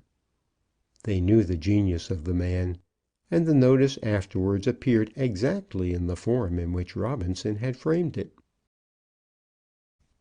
Farewell. For the 4 appointed days the sale was continued, and it was wondrous to see with what animation the things went off. It seemed as though ladies were desirous of having a souvenir from Magenta House, and that goods could be sold at a higher price under the name of a sacrifice than they would fetch in the ordinary way of trade. "If only we could have done as well," Robinson said to his partner Jones, wishing that, if possible, there might be good humour between them in these last days. "We did do quite as well and better," said Jones, "only the money was thrown away in them horrid advertisements." After that, George Robinson made no further effort to maintain friendly relations with Mr. Jones. "George," said Mr. Brown, "I hope they'll allow me something. They ought, oughtn't they? There wouldn't have been nothing only for my £4,000. Robinson did not take the trouble to explain to him that had he kept his £4,000 out of the way, the creditors would not now have any lost money to lament. Robinson was careful to raise no hopes by his answer, but nevertheless he resolved that when the sale was over he would do his best. On the 5th day, when the shop had been well nigh cleared of all the goods, the premises themselves were sold. Brown, Jones, and Robinson had taken them on a term of years, and the lease with all the improvements was put up to auction. When we say that the price which the property fetched exceeded the whole sum spent for external and internal decorations, including the magenta paint and the plate glass, we feel that the highest possible testimony is given to the taste and talent displayed by the firm. It was immediately after this that application was made to the creditors on behalf of Mr. Brown. "He brought £4,000 into the business," said Robinson, "and now he hasn't a penny of his own." "And we have none of us got a penny," whined out Mr. Jones, who was standing by. "Mr. Jones and I are young, and can earn our bread," said Robinson. "But that old man must go into the workhouse if you do not feel it possible to do something for him." "And so must my poor babbies," said Jones. "As to work, I ain't fit for it." But he was soon interrupted, and made to understand that he might think himself lucky if he were not made to disgorge that which he already possessed. As to Mr. Brown, the creditors, with much generosity, agreed that an annuity of 20 shillings a week should be purchased for him out of the proceeds of the sale. "I ain't long for this world, George," he said, when he was told, "and they ought to get it cheap. Put 'em up to that, George, do now." 20 shillings a week was not much for all his wants, but nevertheless he might be more comfortable with that than he had been for many a year, if only his daughter would be kind to him. Alas, alas! Was it within the nature of things that his daughter should be kind? It was on this occasion, when the charitable intention of the creditors was communicated to Mr. Brown by Robinson, that conversation took place to which allusion has been made in the opening chapter of these memoirs. Of course it was necessary that each member of the firm should provide in some way for his future necessities. Mr. Jones had signified his intention of opening a small hairdresser's shop in Gray's Inn Lane. "I was brought up to it once," he said, "and it don't require much ready money." Both Mr. Brown and Robinson knew that he was in possession of money, but it was not now worth their while to say more about this. The fox had made good his prey, and who could say where it was hidden? "And what will you do, George?" asked Mr. Brown.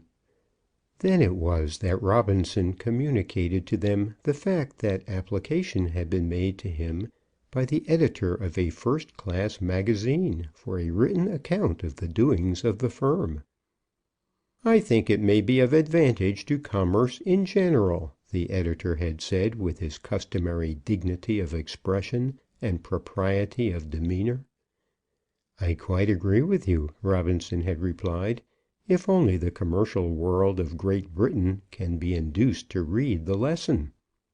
The editor seemed to think that the commercial world of Great Britain did read the Cornhill magazine, and an arrangement was quickly made between them.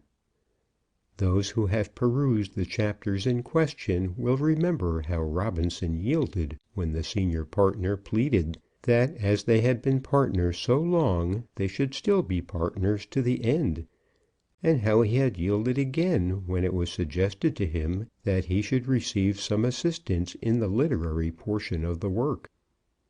That assistance has been given, and George Robinson hopes that it may have been of advantage. "I suppose we shall see each other sometimes, George?" Maryanne said to him when she came down to his little room to bid him farewell. "I hope we shall, Maryanne." "I don't suppose we shall ever dance together again at the Hall of Harmony." "No, Maryanne, never. That phase of life is for me over. Neither with you nor with any other fair girl shall I again wanton away the flying hours. Life is too precious for that, and the work which falls upon a man's shoulders is too exacting. The Hall of Harmony is for children, Maryanne, for grown children, perhaps, but still for children." "You used to like it, George." "I did, and could again. So could I again stop with longing mouth at the window of that pastry cook whose tarts in early life attracted all my desires. I could again be a boy in everything, did I not recognize the stern necessity which calls me to be a man. I could dance with you still, whirling swiftly round the room to the sweet sound of the music, stretching the hours of delight out to the very dawn, were it not for Adam's doom. In the sweat of my brow must I eat my bread. There is a time for all things, Maryanne, but with me the time for such pastimes as those is gone. You'll keep company with some other young woman before long, George, and then you'll be less gloomy. Never. That phase of life is also over. Why should I? To what purpose? To be married, of course. Yes, and become a woman's slave like poor Poppins, or else have my heart torn again with racking jealousy, as it was with you. No, Maryanne, let those plotting creatures link themselves with women whose bodies require comforting, but whose minds never soar. The world must be populated, and therefore let the Briskets marry. I suppose you've heard of him, George? Not a word. La, now, I declare you've no curiosity to inquire about any one. If I was dead and buried to morrow, I believe you'd never ask a word about me. I would go to your grave, Maryanne, and sit there in silence. Would you now? I hope you won't, all the same. But about Brisket, you remember when that row was, and you were so nigh choking him? Do I remember? Ay, Maryanne. When shall I forget it? It was the last hour of my madness. I never admired you so much as I did then, George. But never mind. That's all done and over now, isn't it? All done and over, said Robinson, mournfully repeating her words. Of course it is. But about Brisket. Immediately after that, the very next day, he went out to Gogham, where he was always going, you know, with that cart of his, to buy sheep. Sheep, indeed. And wasn't it for sheep? No, George. Brisket was the sheep, and there was a little she-wolf that has got him at last into her claws. Brisket is married, George. What? Another Poppins? Ha, ha, ha! We shall not want for children. He has seen his way at last. She was a drover's daughter, and now he's married her and brought her home. A drover's daughter? Well, he says a grazier's, but it's all the same. He never would have done for me, George, never. And I'll tell you more. I don't think I ever saw the man as would. I should have taken either of you, I was so knocked about among 'em. But I should have made you miserable, whichever it was. It's a consolation to me when I think of that.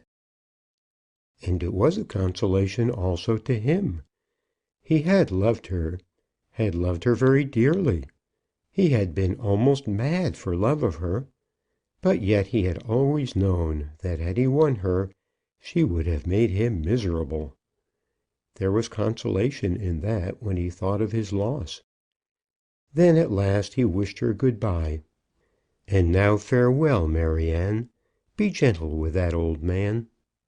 George, she said, as long as he wants me, I'll stick to him. He's never been a good father to me, but if he wants me, I'll stick to him. As to being gentle, it's not in me. I wasn't brought up gentle, and you can't teach an old dog new tricks. Those were the last words she spoke to him, and they had at any rate the merit of truth. And then, before he walked out for the last time from the portals of Magenta House, he bade adieu to his old partner, Mr. Brown. God bless you, George, said the old man. God bless you. Mr. Brown, said he, I cannot part from you without acknowledging that the loss of all your money sits very heavy on my heart. Never think of it, George. But I shall think of it. You were an old man, Mr. Brown, and the money was enough for you. Or, if you did go into trade again, the old way would have suited you best. Well, George, now you mention it, I think it would. It was the same mistake, Mr. Brown, that we have so often heard of, putting old wine into a new bottle. The bottle is broken and the wine is spilt. For myself, I've learned a lesson, and I am a wiser man. But I'm sorry for you, Mr. Brown." "I shall never say a word to blame you, George." "As to my principles, that system of commerce which I have advocated, as to that, I am still without a doubt. I am certain of the correctness of my views. Look at Barlywig and his colossal fortune, and £40,000 a year spent in advertising." "But then you should have your £40,000 a year." "By no means. But the subject is a long one, Mr. Brown, and cannot now be discussed with advantage. This, however, I do feel, that I should not have embarked your little all in such an enterprise. It was enough for you, but to me, with my views, it was nothing, less than nothing. I will begin again with unimpeded wings, and you shall hear of my success. But for your sake, Mr. Brown, I regret what is past." Then he pressed the old man's hand, and went forth from Magenta House. From that day to this present one he has never again entered the door. "And so Brisket is married. Brisket is right. Brisket is a happy man," he said to himself as he walked slowly down the passage by St. Botolph's Church. "Brisket is certainly right. I will go and see Brisket." So he did, and continuing his way along the back of the bank in the narrow street which used to be called Lad Lane. I wish they would not alter the names of the streets. Was it not enough that the Swan with Two Necks should be pulled down, foreshadowing perhaps in its ruin the fate of another bird with two necks from which this one took its emblematic character? And so making his way out into Aldersgate Street. He had never before visited the lairs of Brisket, for Brisket had been his enemy. But Brisket was his enemy no longer, and he walked into the shop with a light foot and a pleasant smile. There, standing at some little distance behind the block, looking with large wondering eyes at the carcasses of the sheep which hung around her, stood a wee little woman, very pretty, with red cheeks and red lips and short, thick, clustering curls. This was the daughter of the grazier from Gogham. "The shopman will be back in a minute," said she.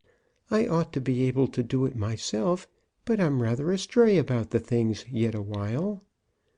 Then George Robinson told her who he was. She knew his name well, and gave him her little plump hand in token of greeting. "Laws a mercy! Are you George Robinson? I've heard such a deal about you. He's inside, just tidying hisself a bit for dinner. Who do you think there is here, Bill?" And she opened the door leading to the back premises. "Here's George Robinson that you're always so full of." Then he followed her out into a little yard, where he found Brisket in the neighbourhood of a pump, smelling strongly of yellow soap, with his sleeves tucked up, and hard at work with a rough towel. "Robinson, my boy," cried he, "I'm glad to see you, and so is Mrs. B. Ain't you, Em'ly?" Whereupon Em'ly said that she was delighted to see Mr. Robinson. "And you're just in time for a tidy bit of roast veal, as you won't see again in a hurry. Fed down at Gogham by Em'ly's mother. I killed it myself with my own hands, didn't I, Em'ly?" Robinson stopped and partook of the viands which were so strongly recommended to him, and then, after dinner, he and Brisket and the bride became very intimate and confidential over a glass of hot brandy and water. "I don't do this kind of thing only when I've got a friend," said Brisket, tapping the tumbler with his spoon. "But I really am glad to see you. I've took a fancy to you now, ever since you went so nigh throttling me. By Jove! Though I began to think it was all up with me, only for Sarah Jane." "But he didn't," said Em'ly, looking first at her great husband, and then at Robinson's slender proportions. "Didn't he, though? But he just did. And what do you think, Em'ly?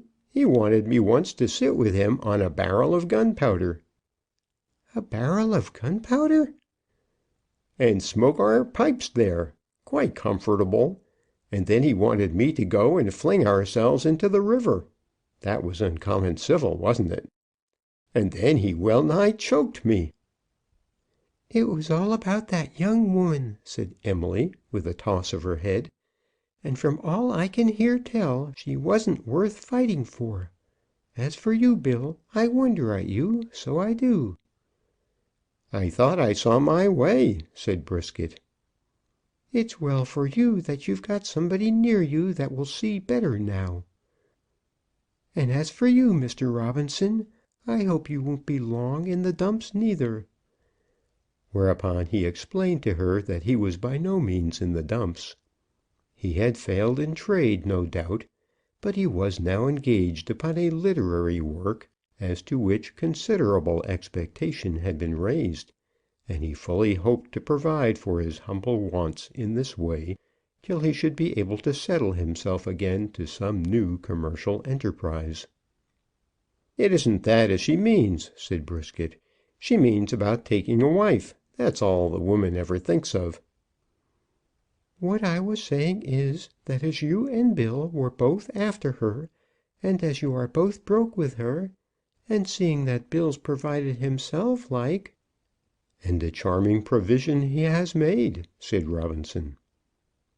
"I did see my way," said Brisket, with much self-content. "Still, you ought to look elsewhere as well as he," continued Emily. "According to all accounts, you've neither of you lost so very much in not getting Maryanne Brown." "Maryanne Brown is a handsome young woman," said Robinson. "Why, she's as red as red," said Mrs. Brisket. "Quite carroty, they tell me. And as for handsome, Mr. Robinson, handsome is as handsome does. That's what I say. If I had two sweethearts going about talking of gunpowder, and throwing themselves into rivers along of me, I'd never forgive myself. So, Mr. Robinson, I hope you'll suit yourself soon. Bill, don't you take any more of that brandy. Don't now, when I tell you not." Then Robinson rose and took his leave, promising to make future visits to Aldersgate Street. And as Brisket squeezed his hand at parting, all the circumstances of that marriage were explained in a very few words. "She had 300 down, you know, really down. So I said done and done, when I found the money wasn't there with Maryanne. And I think that I've seen my way." Robinson congratulated him, and assured him that he thought that he had seen it very clearly. George Robinson's dream. George Robinson, though his present wants were provided for by his pen, was by no means disposed to sink into a literary hack. It was by commerce that he desired to shine. It was to trade in the highest sense of the word, that his ambition led him. Down at the Crystal Palace he had stood by the hour together before the statue of the great Cheetham, ominous name, of him who 3 centuries ago had made money by dealing in Manchester goods. Why should not he also have his statue? But then how was he to begin? He had begun and failed. With hopeful words he had declared to Mr. Brown that not on that account was he daunted. But still there was before him the burden of another commencement. Many of us know what it is to have high hopes, and yet to feel from time to time a terrible despondency when the labours come by which those hopes should be realized. Robinson had complained that he was impeded in his flight by Brown and Jones. Those impediments had dropped from him now, and yet he knew not how to proceed upon his course. He walked forth one evening after his daily task, pondering these things as he went. He made his solitary way along the Kingsland Road, through Tottenham, and on to Edmonton, thinking deeply of his future career. What had John Gilpin done that had made him a citizen of renown? Had he advertised? Or had he contented himself simply with standing behind his counter till customers should come to him? In John Gilpin's time the science of advertisement was not born, or, if born, was in its earliest infancy. And yet he had achieved renown, and Cheetham, but probably Cheetham had commenced with a capital. Thus he walked on till he found himself among the fields, those first fields which greet the eye of a Londoner, in which wheat is not grown, but cabbages and carrots for the London market. And here, seating himself upon a gate, he gave his mind up to a close study of the subject. First he took from his pocket a short list which he always carried, and once more read over the names and figures which it bore. Barlywig, £40,000 per annum. How did Barlywig begin such an outlay as that? He knew that Barlywig had, as a boy, walked up to town with 2d. in his pocket, and in his early days had swept out the shop of a shoemaker. The giants of trade all have done that. Then he went on with the list. Holloway, £30,000 per annum. Moses, £10,000. Macassar oil, £10,000. Dr. De Jong, £10,000. What a glorious fraternity! There were many others that followed with figures almost equally stupendous. Revalenta, Arabica, bedsteads, paletos, food for cattle. But then how did these great men begin? He himself had begun with some money in his hand, and had failed. As to them, he believed that they had all begun with 2d. As for genius and special talent, it was admitted on all sides that he possessed it. Of that he could feel no doubt, as other men were willing to employ him. "Shall I never enjoy the fruits of my own labour?" said he to himself. "Must I still be as the bee whose honey is robbed from him as soon as made? The lofty rhyme I still must build, though other hands shall touch the money. Will this be my fate for ever? The patient oxen till the furrows, but never eat the generous corn. Shall the corn itself never be my own?"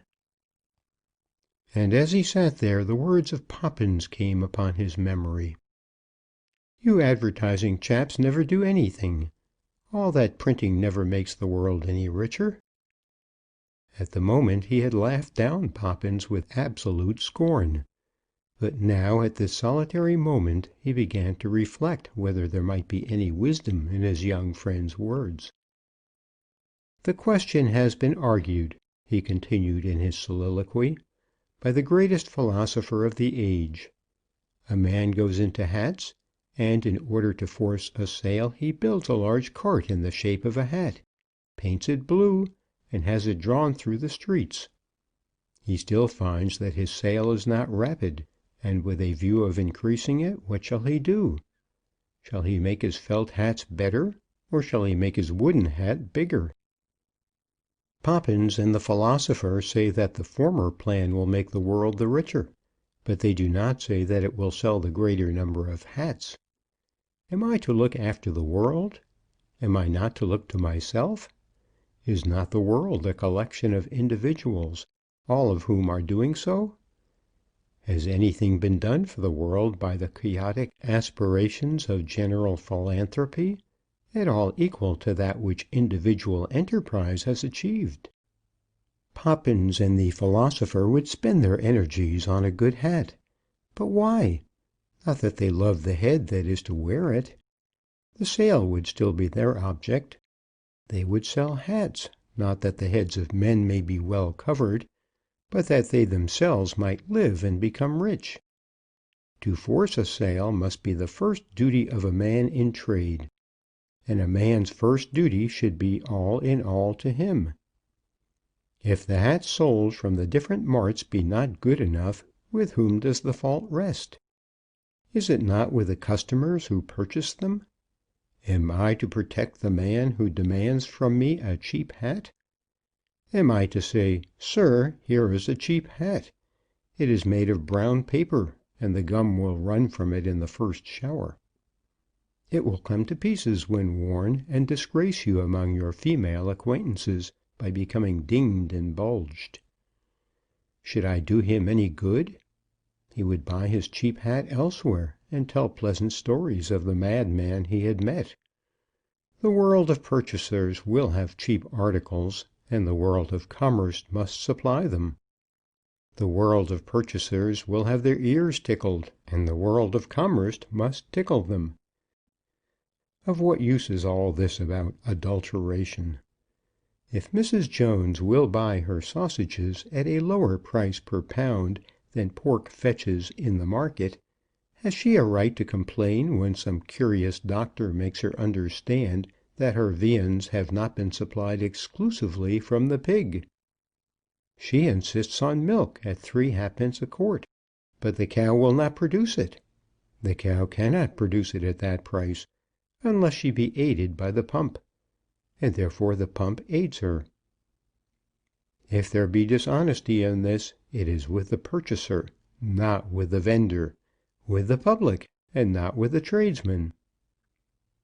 But still, as he sat upon the gate, thus arguing with himself, a dream came over him, a mist of thought, as it were, whispering to him strangely that even yet he might be wrong.